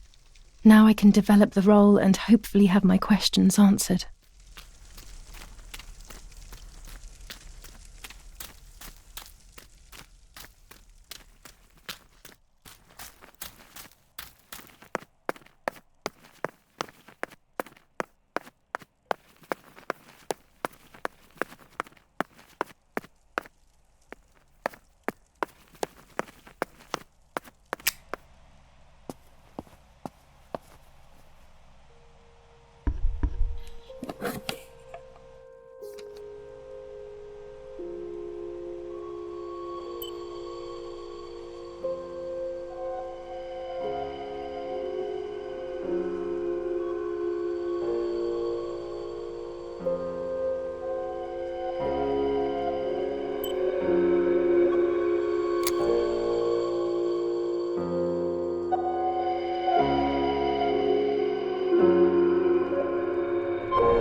I will return to you, Martha.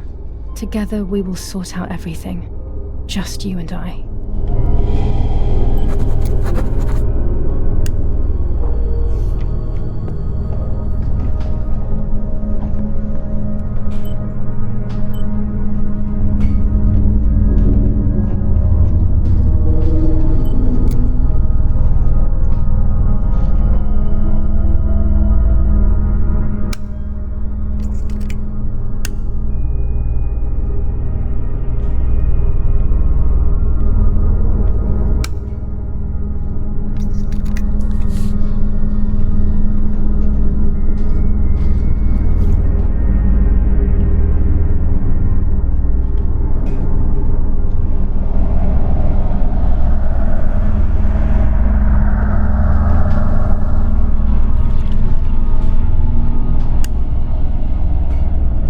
Dear God, so it's true.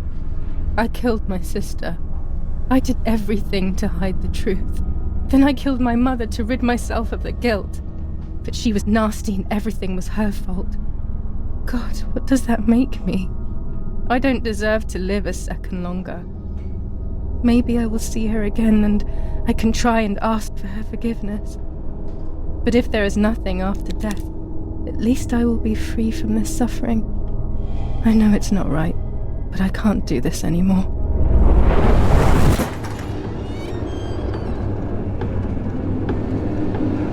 I fired instinctively at that soldier, hitting him right in the head, but it was not a good idea.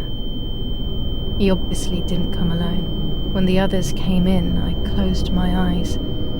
I heard a lot of commotion and then felt a sharp pain in the stomach.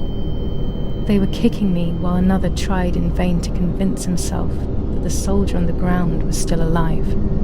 They hit me in the ribs, the back, and the stomach. I couldn't breathe, and at the same time I felt the need to vomit. They were ordered to put me on a seat. They bound me up so tightly that I couldn't feel my hands or feet. On the seat next to me was my father. He was breathing, but he appeared to be unconscious. The guy in charge started asking me questions. He kept hitting me in the face and head with some kind of short cane. It was so violent I thought my skull would crack open. All I could taste in my mouth was blood and broken teeth. I ran my tongue across my teeth, thinking to myself that I'd never be able to smile again. A frivolous thought, perhaps, but a painful one nonetheless. Part of my top lip was cut open and was hanging down. I foolishly tried to put it back in place using my tongue and lower lip. I threw up. They forced me to confess that my father had been carrying out all kinds of activity within the German army. Of course, I didn't know anything about it, so I tried to explain. But those punches... I would have done whatever it took to stop them. Whatever it took. Just after I told them what they wanted to hear, the general said, "All it took were 2 slaps and you sold out your father, you German whore." Then he ordered my father to be executed. It took less than a moment. He didn't even move. He pointed to one of the soldiers and then he pointed to me. My time had come. They all left except for the soldier who had the unpleasant task of finishing me off. I wanted to die, but not like that. Terror engulfed me. I could almost hear the sound of my body evacuating. I had the gun pointed to my forehead. I couldn't look at his face. I stank. I felt indecent. Then he moved the gun on purpose and shot without hitting me. He had taken pity on me. It must have been my fate not to die. He quickly cut the ropes and pushed me to the ground, saying out loud, "It's done. The German whore has been dealt with." I was left motionless on the ground. He left, and I fainted again.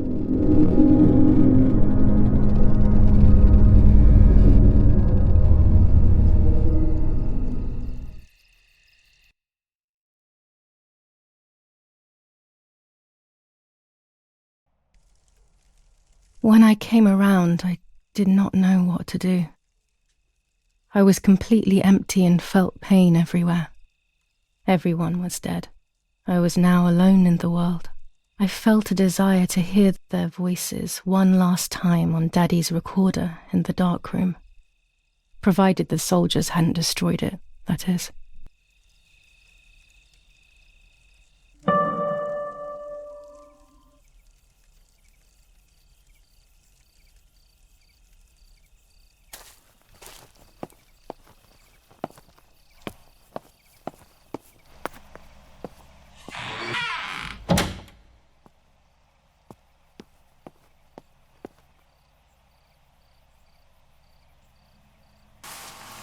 Now I will wake her up and she will confess. You can bet on it. What are you doing with your father's gun? It's dangerous. Stop it. Talk. Tell me everything now. Tell me what you have done. Okay. Calm down. I will tell you everything. I found that strange note when I woke up, and I immediately realized that something was wrong. Something was up with you, aside from your usual quirks. I came to check, but you weren't in your bedroom. You had spoken about the lake, and I got worried, so I called your father, and we went to see what was going on. We found you sitting in your underwear at the side of the lake. You kept saying that nothing had happened, and you kept repeating things like that. I hugged you to try and make you feel better, but you did not speak again for days. What is happening to you? You should tell me what's going on. I'm not going to that loony bin. I would never have wanted this, but I'm afraid you will harm yourself further. You were really hurting yourself in front of the piano that night. What else could we do? You killed my sister and now you're afraid because I found out. So you're making up stories, aren't you? But I'm not falling for it this time. What are you saying? Your sister? Please, no. I was not well. I didn't know what I was saying. So many years have passed. You were little then. I thought everyone had forgotten that nonsense. Shut up! Don't speak. Don't say anything else. What are you doing, my daughter? Why do you want to ruin your life? I'm sorry. It wasn't me who just shot Mummy. It wasn't me. I didn't know who I was anymore. Everything had fallen apart. I was afraid of myself. My God, it was terrible.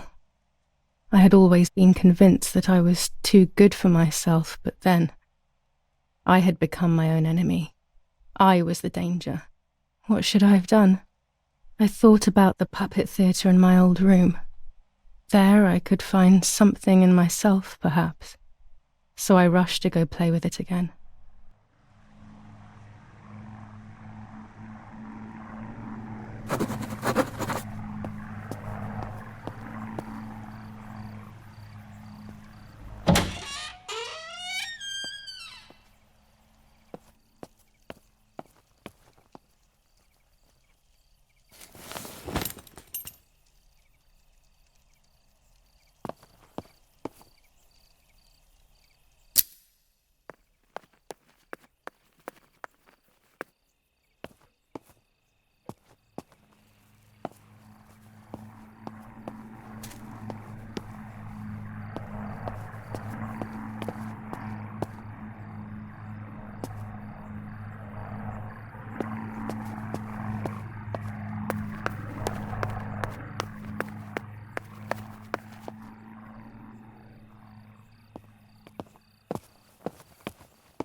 Mummy nearly died giving birth to me.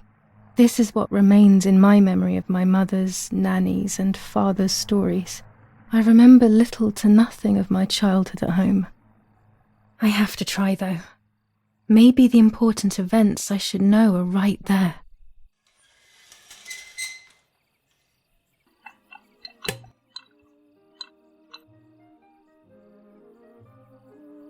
How are you, madam? I feel a sharp pain.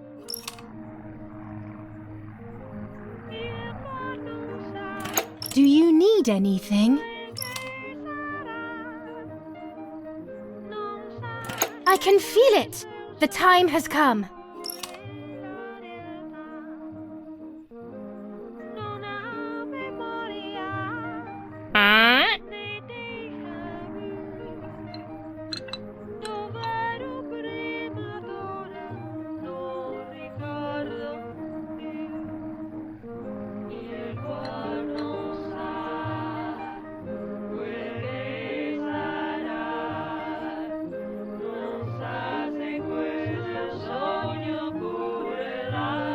Everything is ready.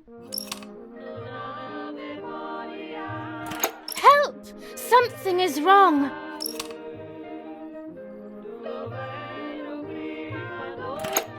Help! Irene is not well.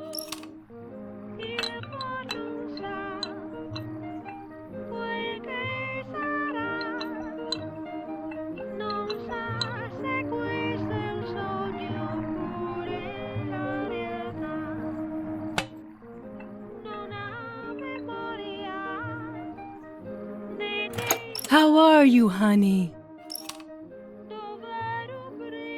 I'm getting weaker and weaker.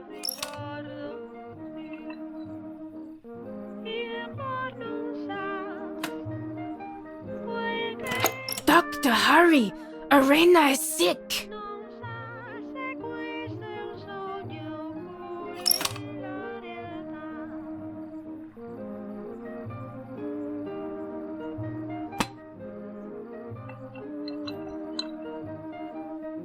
Don't worry, Irene. The pain you feel is natural.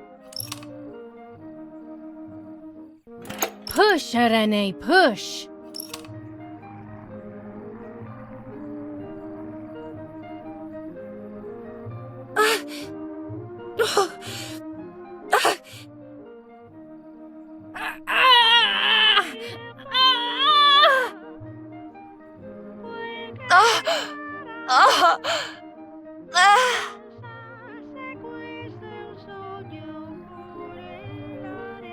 The baby is born.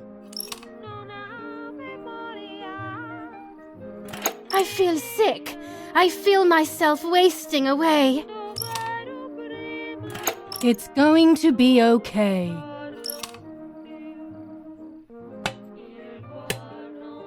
Poor Mummy. She has suffered so much.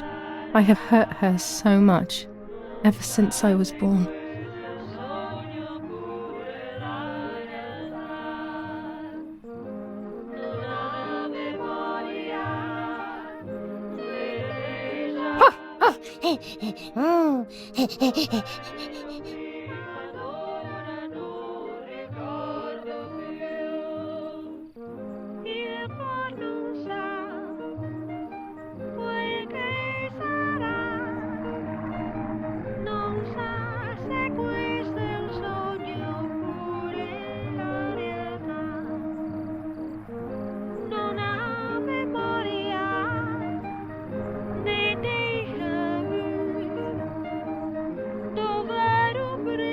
Mummy, I'm hungry. No, it's not mealtime, you little nuisance.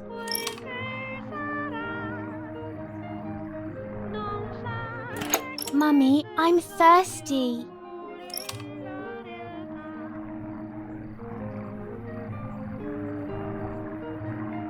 You just had a drink, whiner.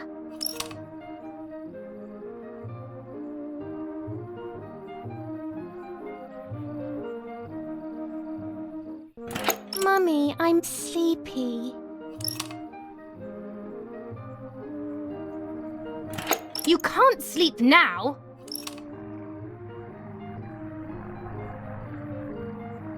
Mummy, I have to pee. That's enough! Go to your room!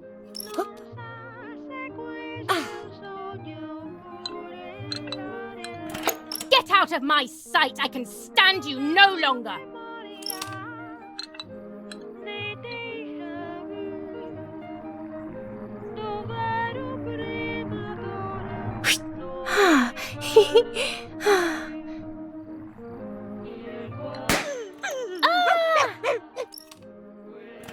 How dare you! I will make you pay for that!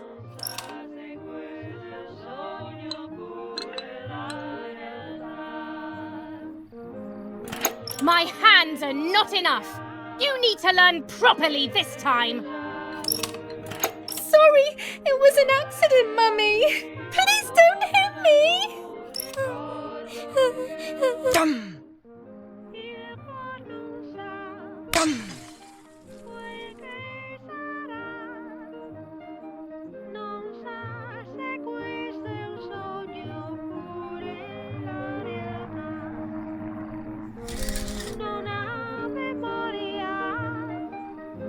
This is just a game.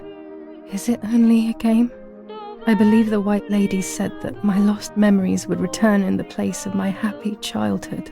This is the only place I have ever been truly happy. Are these my memories then? Is this actually my life?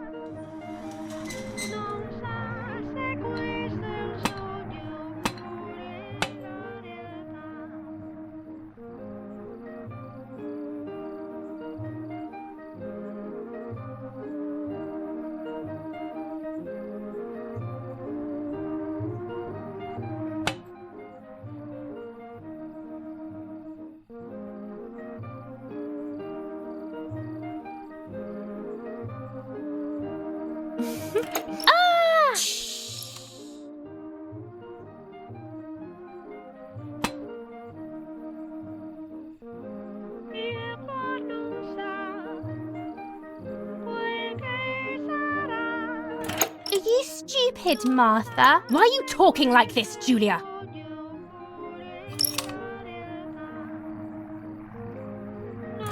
Martha spilled water on my head. Stop complaining or you will get punished.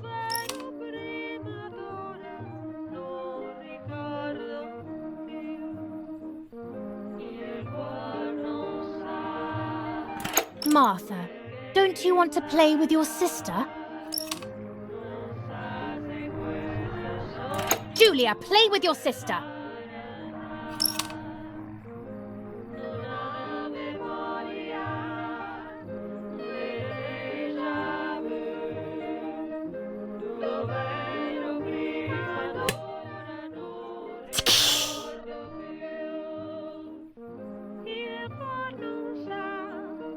What are you doing? Are you crazy?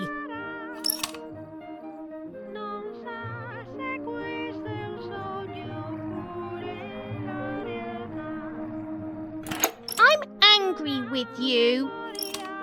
I will beat manners into you, you stupid little girl.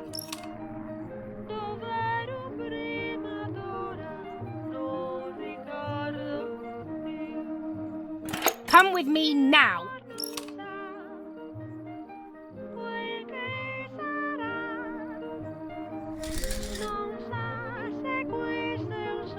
Sorry, Mummy. I'm so sorry. Come with me. I will put you in your place, girl.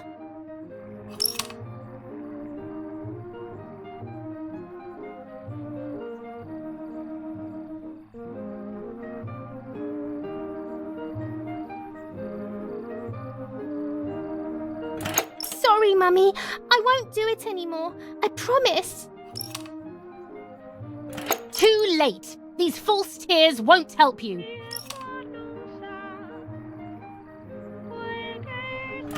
Stay still.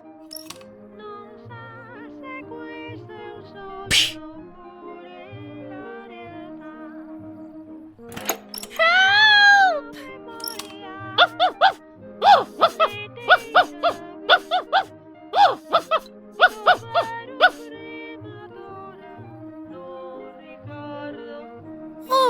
Now I'll make you want to bark. Leave my dog alone!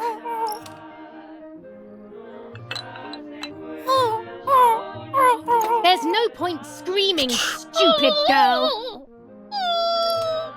No, Mummy, please.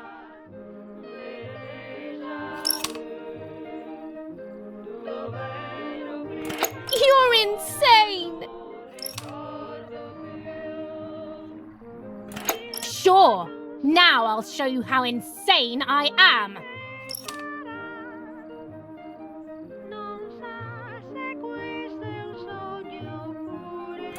Help, Daddy, help! Screaming won't work. Your father is not here like usual.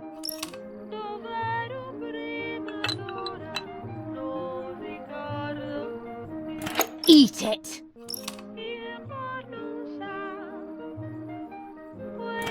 No!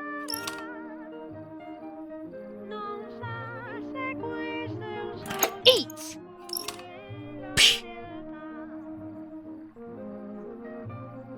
I won't eat him.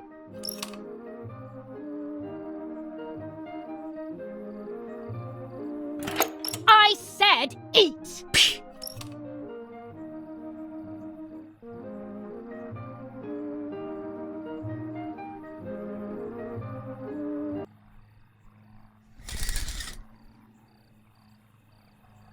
I was beginning to remember, but I was so scared to remember too much, especially all at once.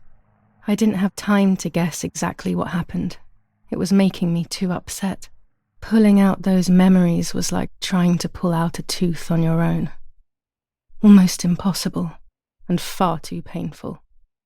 The White Lady told me that the church is a safe place and home to its children. Don Attilio, my priest, I have to talk to him. I have to call him on the telephone.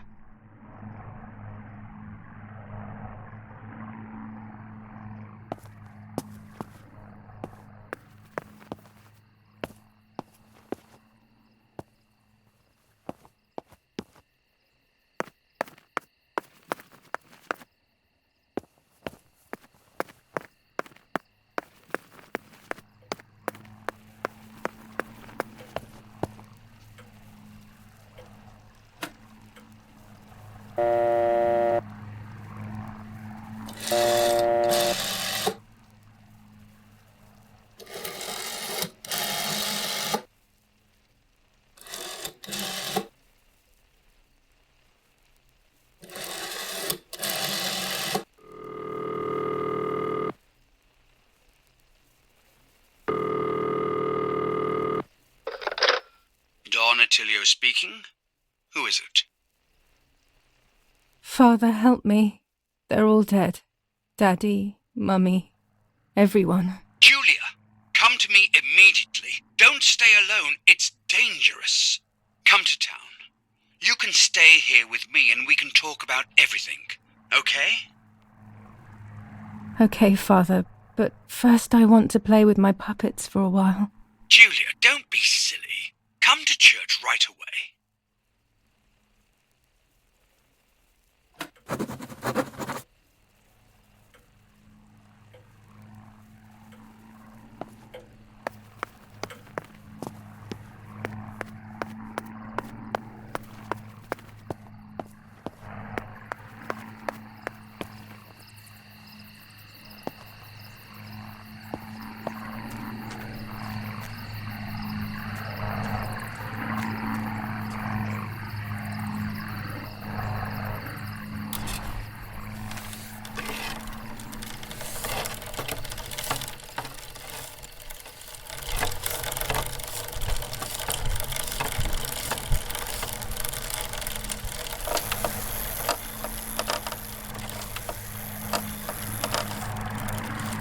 Thanks to the heroic assistance of Martha Kay, daughter of General Eric Kay, a mission devised by the partisans to steal weapons from the German army has been put to a stop.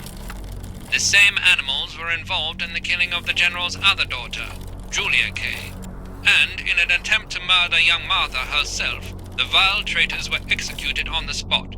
Justice has been served for Italy, for Duce II.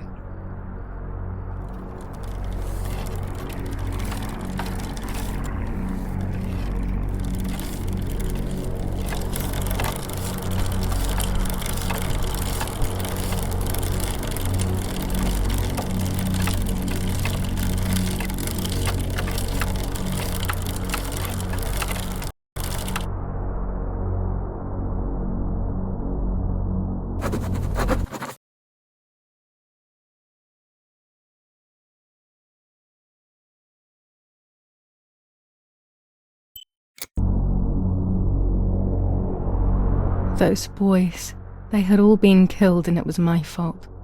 They were my age, and a few of them were our friends. I didn't think it would go like that, but wasn't it obvious, really? What was I actually expecting?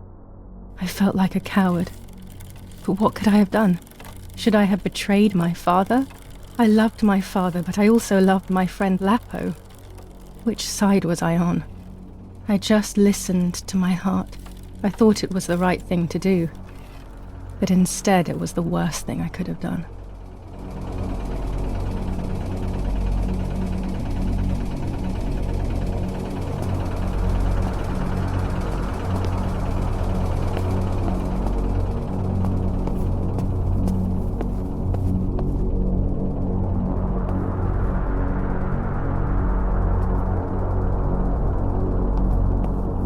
I didn't go anywhere near the soldiers, Germans or allies.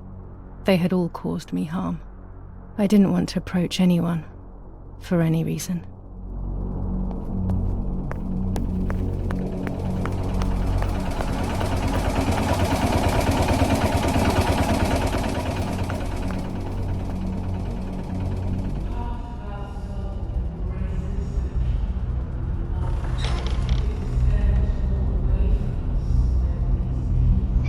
Once I crossed that threshold, I completely lost touch with reality. Everyone around me had died while I survived everything.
I don't remember how things went.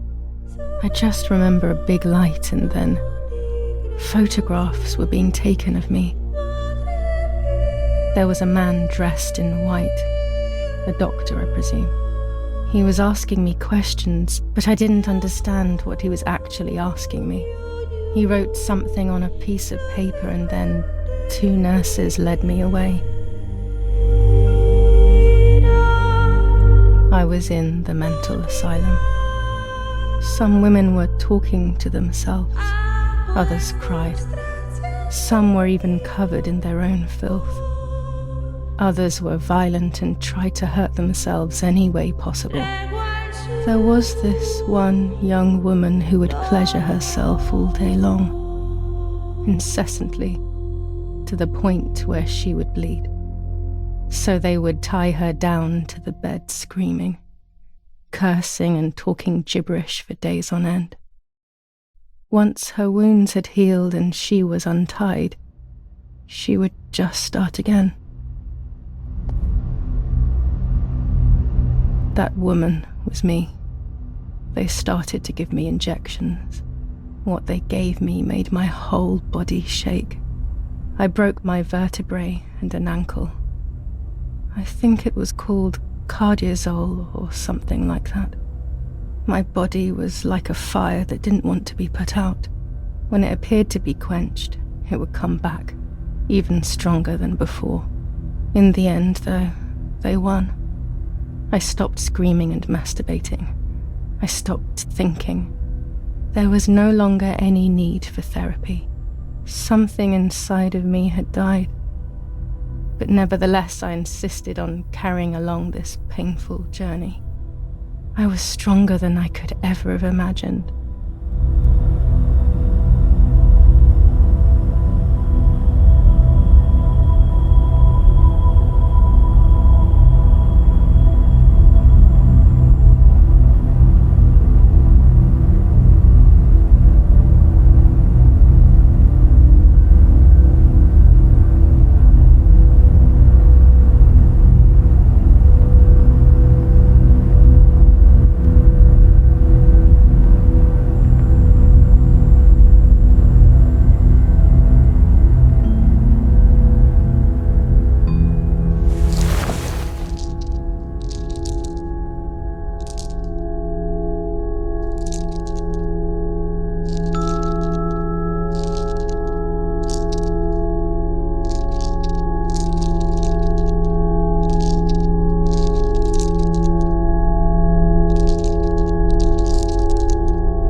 Who are you?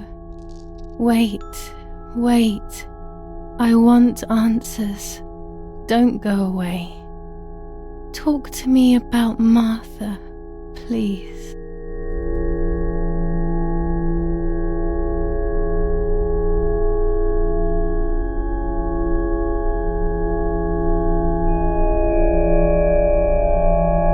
Martha is dead.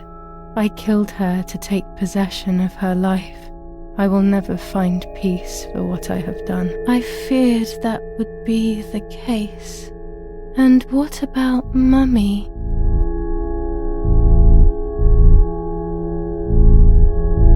Mummy is dead. Nobody knows that better than I do, unfortunately. It's useless to try and deceive ourselves. Did I do what I think I've done? Yes, damn it, it really happened. I cut her into pieces and buried her under the bridge. God, all that blood. My God, I knew it. What about Daddy? The soldiers? Did that really happen? It happened. He was shot right in front of me. Fear, pain, shame. I can't remove it, but I cannot relive it either. Unfortunately, I knew that already. What about Nanny? Nanny is fine. I don't even want to think that anything bad could have happened to her. Are you sure? That brings me great joy. I'm afraid to ask about Lapo.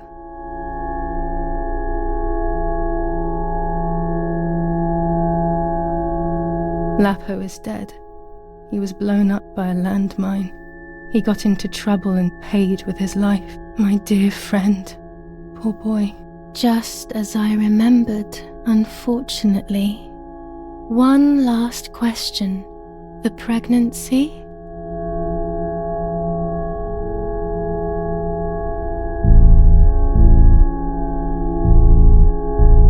Martha was pregnant. Her deformed baby died with her. Maybe she was in pain. That's enough now. All of these questions are pointless, aren't they? It's all inside of us. We just need to turn the mirror. Is it not all just the reflection of an unknowable existence? Nothing more than a puppet show.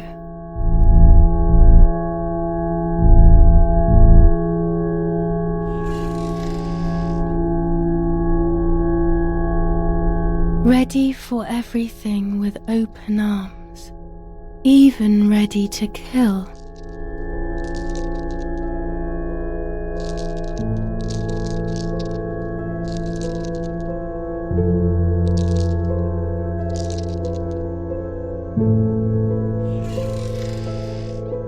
Legs always ready to run.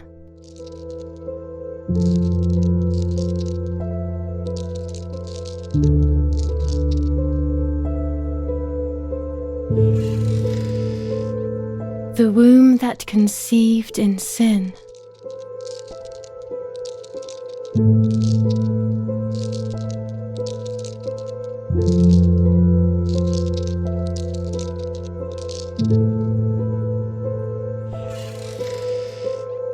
Lastly, the mind. To protect us, it has turned us into monsters. Either way, we cannot live like this, can we? I'll take care of it. I don't need to worry. I'll try to sleep if I can. I've got this.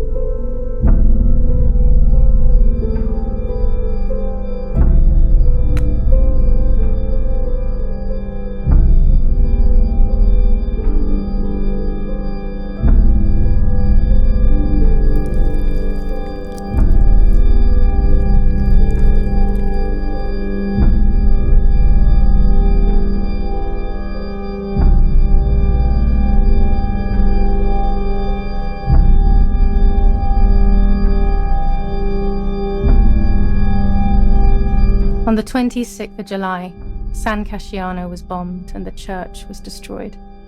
But I was not there then. I was already in the asylum. Once again, stubbornly, I was not dead.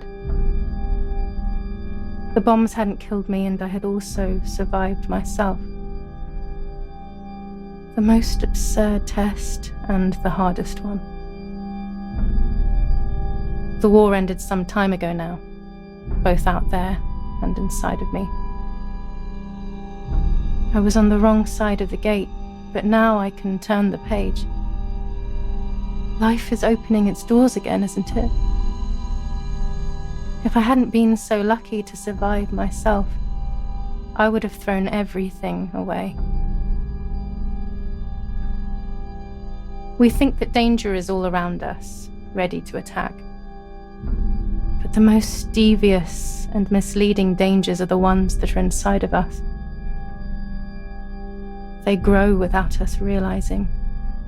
They make us suffer, remain confused, and remove our self-respect. I would have wanted to ask for help, but I was alone. This is my story.